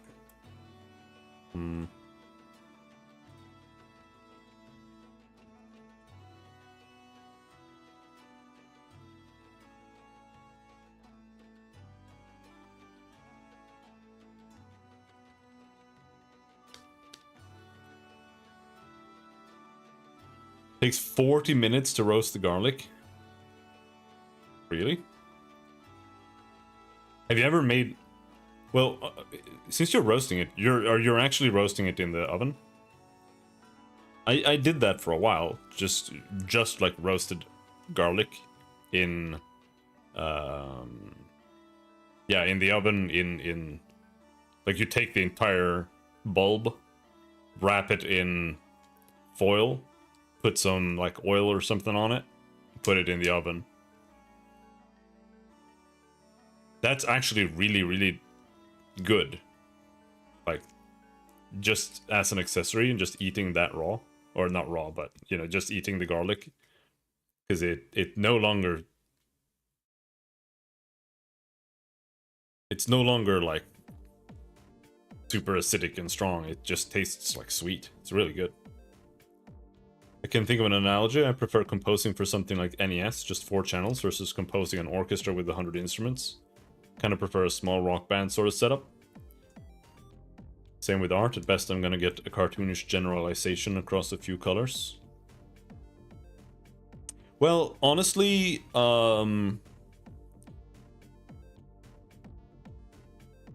you almost use more colors in pixel art than you do in high-res art. Because it's just like here, if I want to have a lot of colors, then I have to manually pick the color and then like blend things together and make it work. While if you're doing high resolution art, you can have like a couple of layers only. Like if you're painting like hair or something, then you can have like a base color, a shadow color, a highlight color, and maybe an extra highlight color or something. And then that's like 4 colors only, and then it mixes together to create all the other colors. But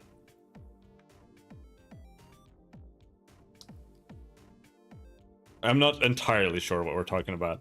But like what some people like about pixel art is that you can just limit yourself to less and just try to work with that. I don't do that. I like having more colors and just picking whatever I need. I don't really limit myself that much, but it's still like limited, you know. It's still even if I have a color ramp that has like, how many colors is this? 1, 2, 3, 4, 5, 6, 7, 8. That's still like, it's less than having like an anti-alias brush or something and dealing with that all that. There's no subtlety to things I make, very black and white. If I made a character with red armor, he's gonna be 90% red. Oh, okay.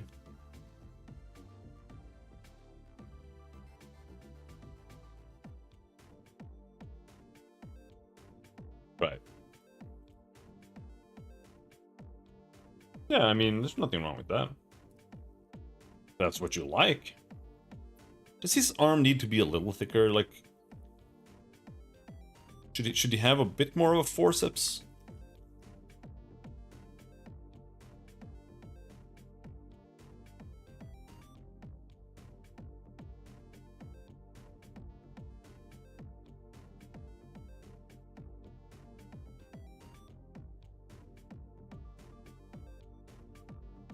Like, I've already made his arm bigger. This is what we've done today.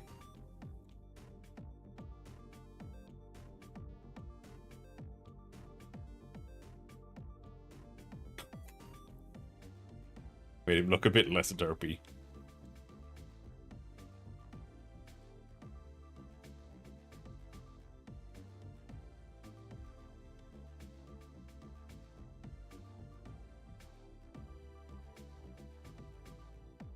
It'll stroke his ego.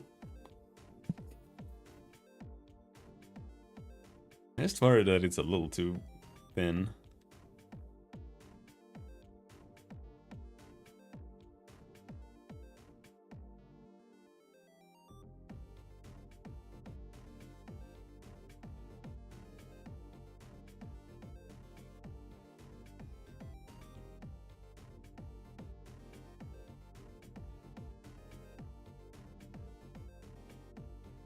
Hibbs is now officially 8 minutes late to the late stream, which is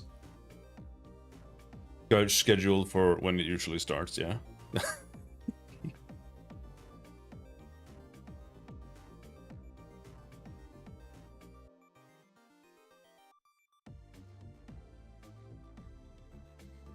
Hey whoa weech.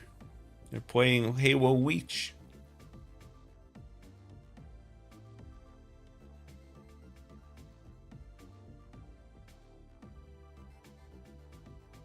Let's try.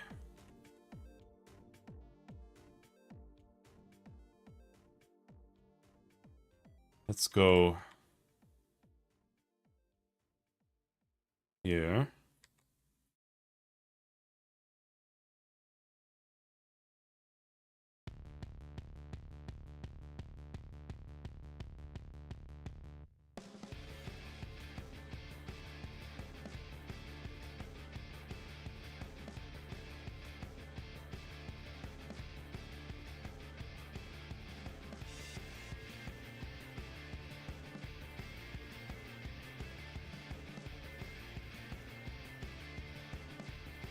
Like I was saying the other day, I do think Masayoshi Soken is his own songs are kind of weak, in my opinion. They don't really fit that well into Final Fantasy XIV, but some of them are still bangers, like this one. But it doesn't fit into the game at all, really.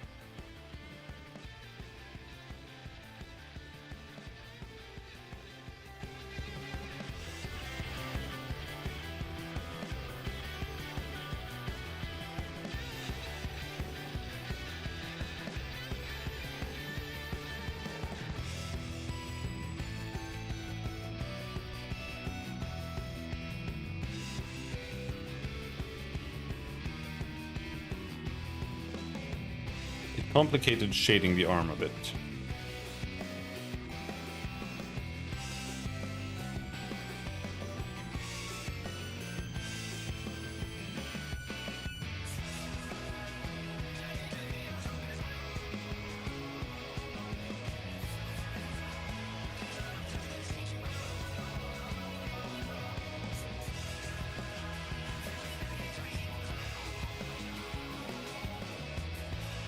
This shading is now weird.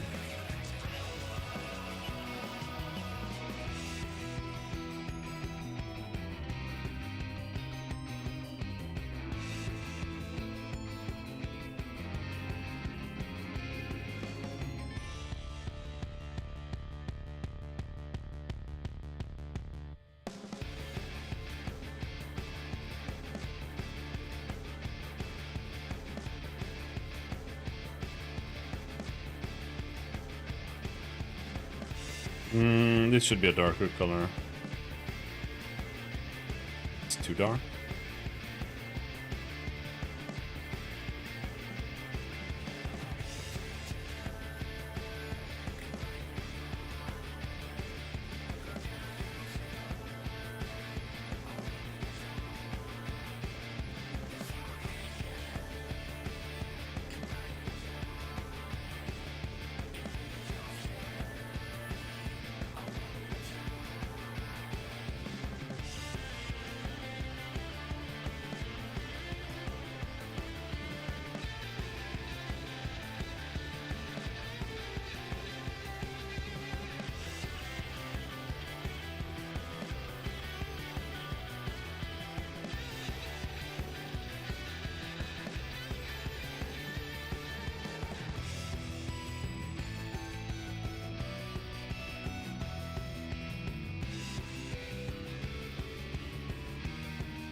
And this is a little rough. But...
His feetsies here might need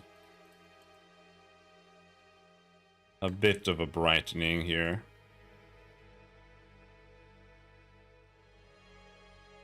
The top.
Perhaps, perhaps.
But I still kind of need to look at a rat foot again, but I think they kind of look like that. And maybe, just maybe, we can have like a little hand flap down here. Do like something like that. I want to do that, but then this sucks.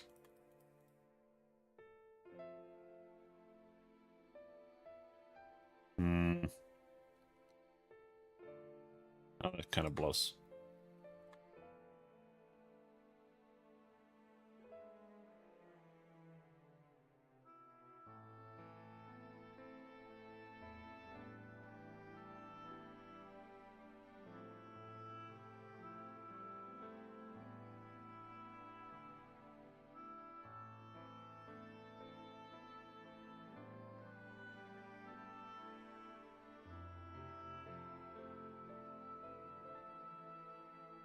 Maybe we just chill on the dark here.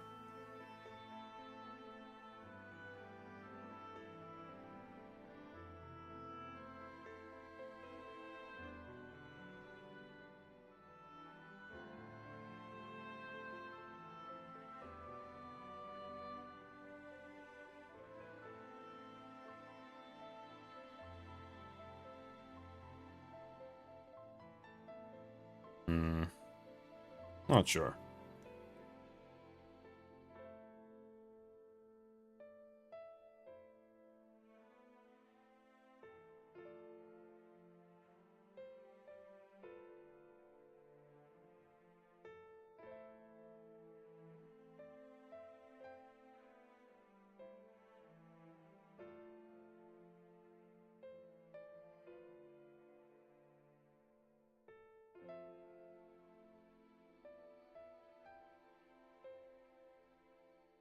And like stuff like that's like maybe what we'll do. Because I think it's a little too glossy, but whatever for now.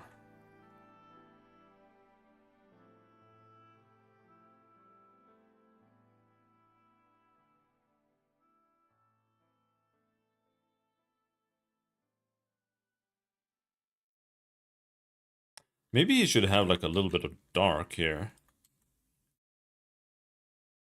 along the nose.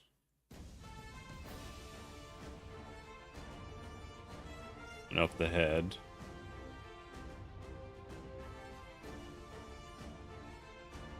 But it's really hard to do that.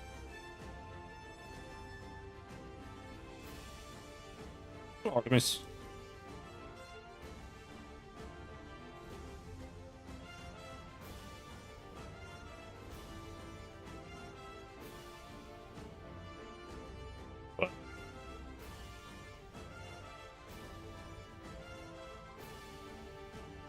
It could be as simple as just grabbing the shading tool,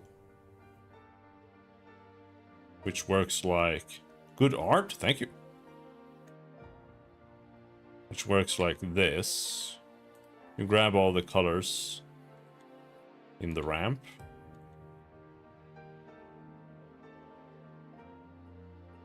And you select the shader.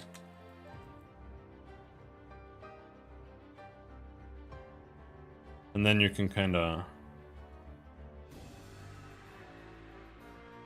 shift the tones a bit.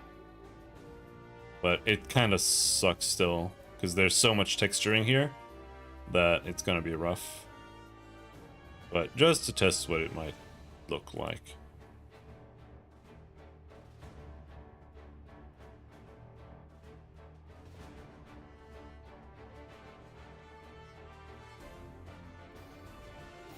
Could kind of work. But it depends on what Stormrat wants here, I think. If he wants it to be texture a bit like his rat, or what?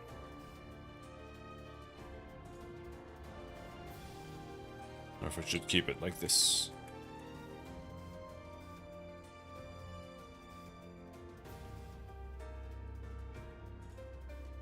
Seems like a crazy tool if it actually works. It can be very useful. Yeah, the shading tool is definitely something that you shouldn't sleep on. But it can also be very very dirty. Because you can't like guarantee that it's gonna be like in the right place, or even more so,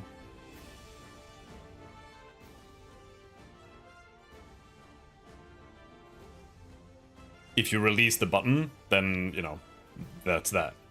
And then the next time you try to draw anywhere even remotely to that, it's gonna shift it like one more step that you might not want. But it has like a bunch of small issues. But as long as you can work with those small issues, it can be very useful. You know, like doing stuff like that, or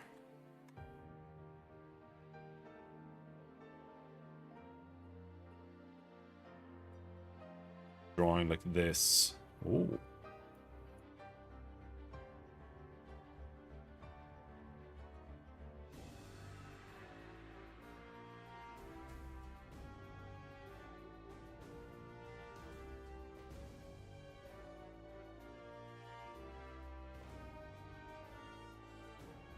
Here we still need some fur sticking out.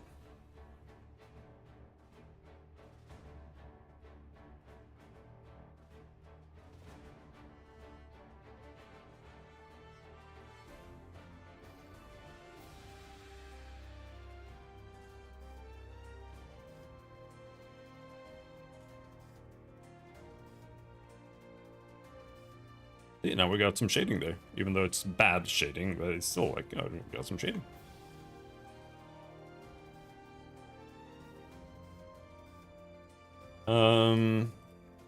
I imagine we should have like some fur like coming here as well, overlapping the lip, the fish lip.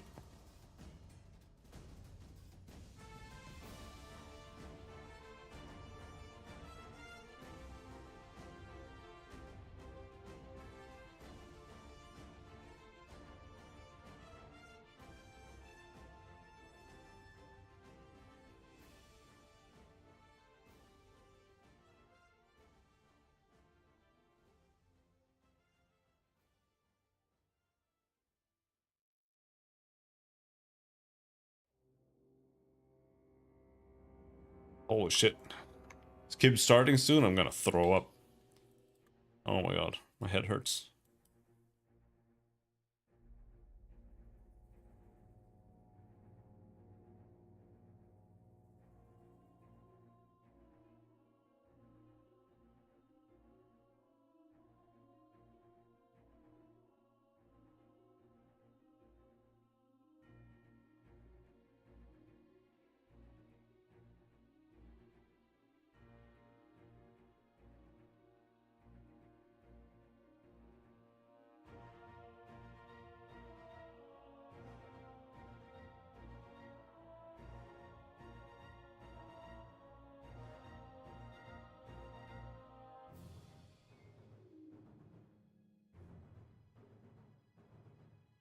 Oh.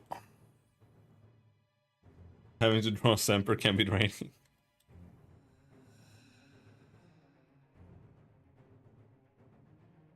It's actually pretty nice. Be able to just draw instead of program for a bit. Oh, especially today I was gonna do programming, but my head was just... I wasn't feeling good. Being able to just do something like this is pretty good. This isn't like design work either, which also takes a lot of effort.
Beer and chorizo time. Sounds like a good time.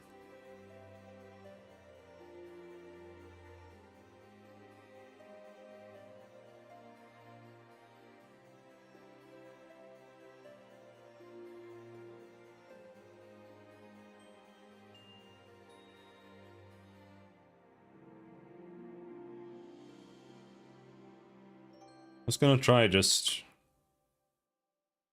popping like a 25% saturation or something.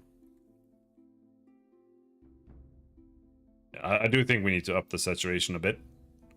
I do think he should have like a little brown tinge to him.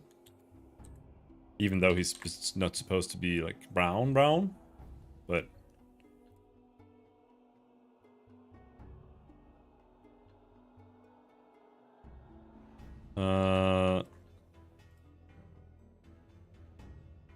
the lower colors here might be like, yeah, we can desaturate that more maybe. But I do not like operating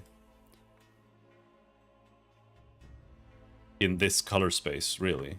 It's shit.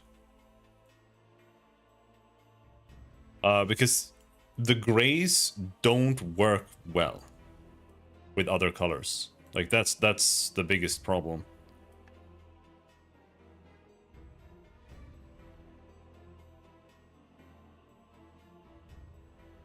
Oh, Gregors, how's it going?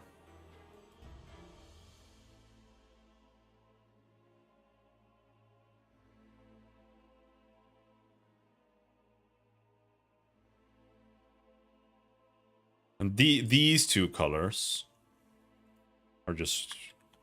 Actually, the issue is that they're not shifted properly. Partially.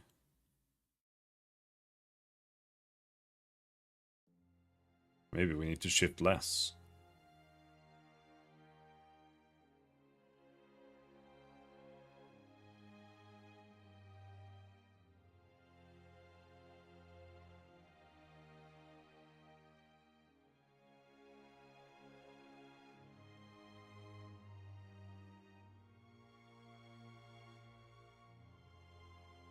Because I do think there should be a glow to it. And there's... The Ratfish isn't quite glowing here. Here it's glowing a bit.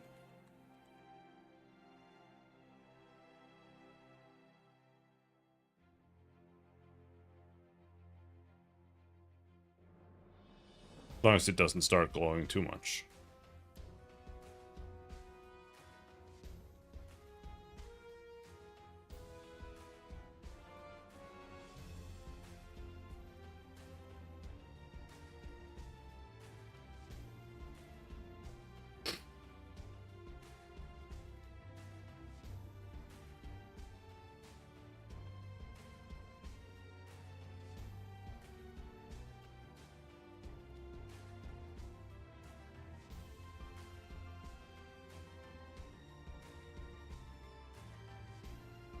Does anyone know who Semper hasn't yet roped into making a catfish for him?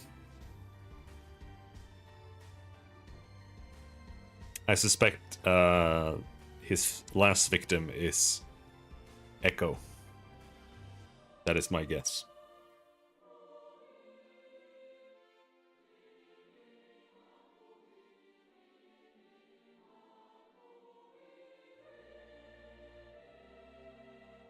No Jano fish? Damn.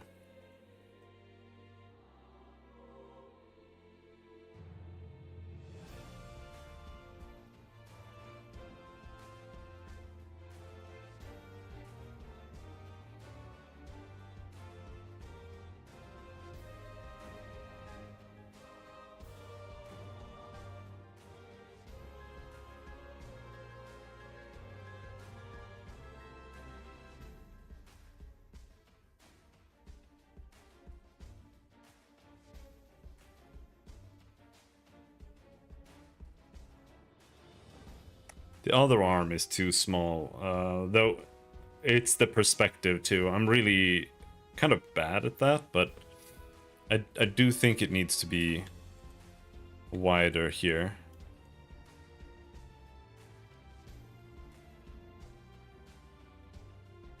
For sure.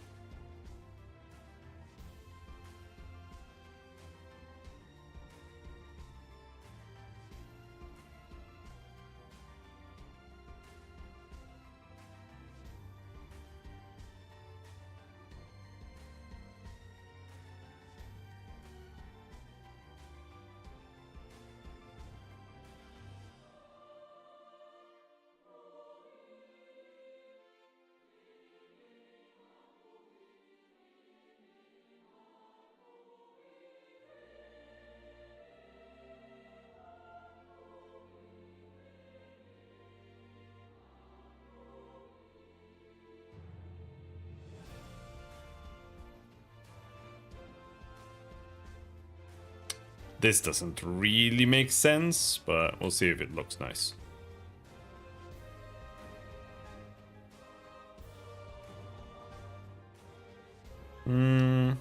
Actually kind of whatever. That might just be the color.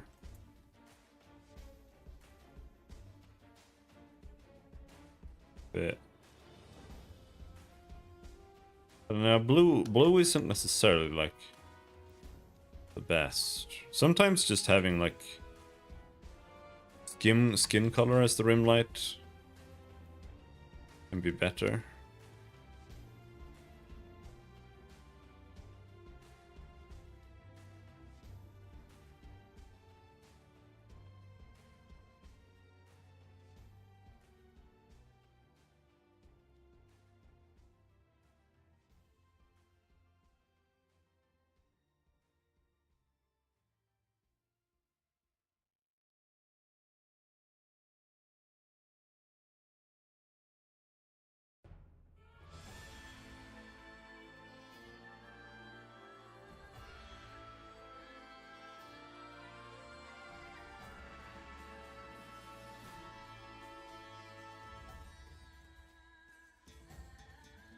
Or I do want this to be on this entire button, I think.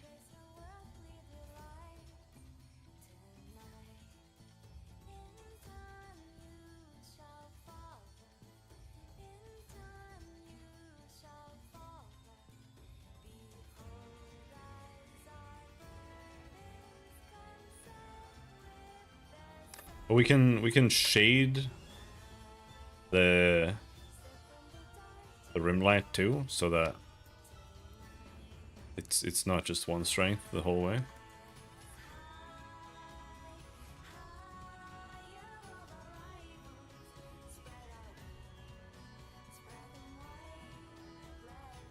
Holy shit. I'm gonna turn the stream off now, I think. Can't wait anymore. I wanna go play video games. And I'm super sick. We've been streaming for almost 7 hours.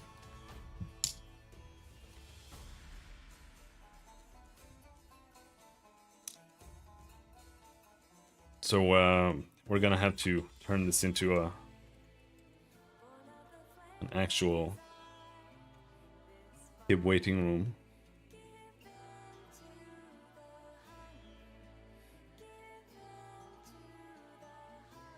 Well, we were working on it yesterday too, so it's more than 7 hours.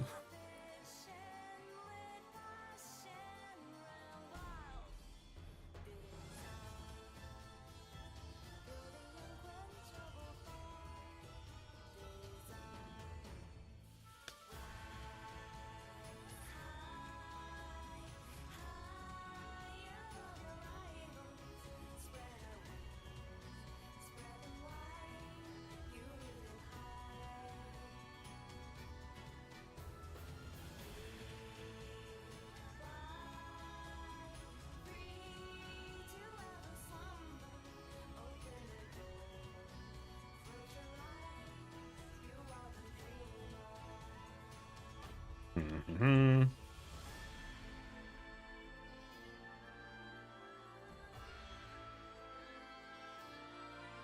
But yeah, it's getting there. I think overall it's pretty good. Like now it's mostly doing the rest of the texturing and coloring. And whatever adjustments, maybe if there's a little bit of color adjustment on the face or something. Fishtail needs to be drawn better. But the fishtail is unfortunately gonna be blocked by the hand, like no matter what, to some degree.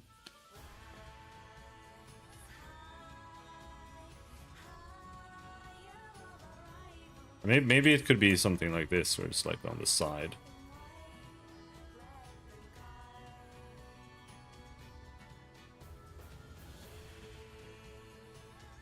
Thank you, Pondo.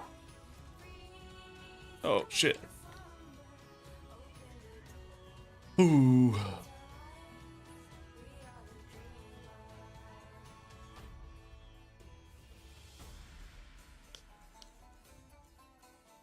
Well, we made a lot of progress on the rat. This was yesterday's version. They were here.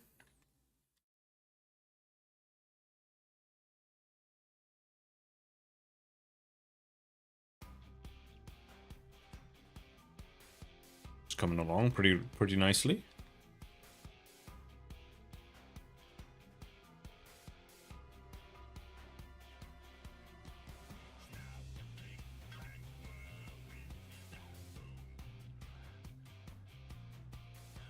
I'm still not entirely convinced on this, because I feel like it's not like it's like not in the right place on the hand. Like maybe we can raise the arm a bit here. It will still make sense. But yeah, maybe.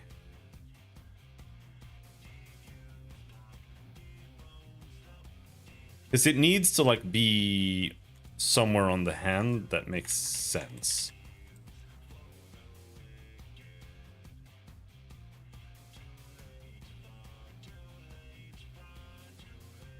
And this is still like kind of on the hand, but it's still like I don't know.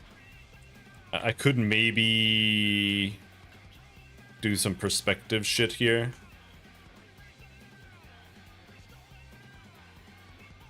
But then that's kind of hard to make it feel like it's actually turned and not just like short. If that makes sense. I'd have to like twist this about a bit. Shorten this. Raise the hand up. But something like that could like kind of work.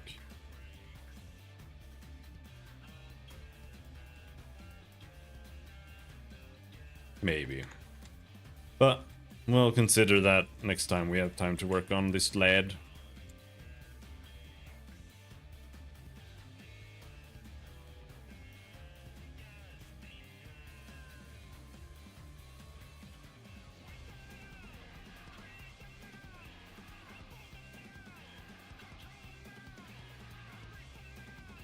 The fishtail is probably a smidge short. I mean, maybe if his fish is extra long, we'll take a look at that. I was just thinking, because chatfish are very short and chubby, so I was like, yeah, I don't know. Maybe. Maybe it could be something more like this over here. Maybe it's dead and flat and elongated.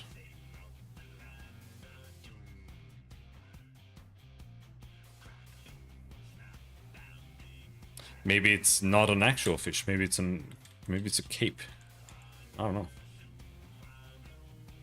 But yeah, I'll stop there. I'll be back soon with some Final Fantasy 16. I just need to think if I have the energy to eat something or if I'm just gonna make some more coffee and have another slice of cheese. But yeah, I'll be back soon. Until next time, thanks for hanging.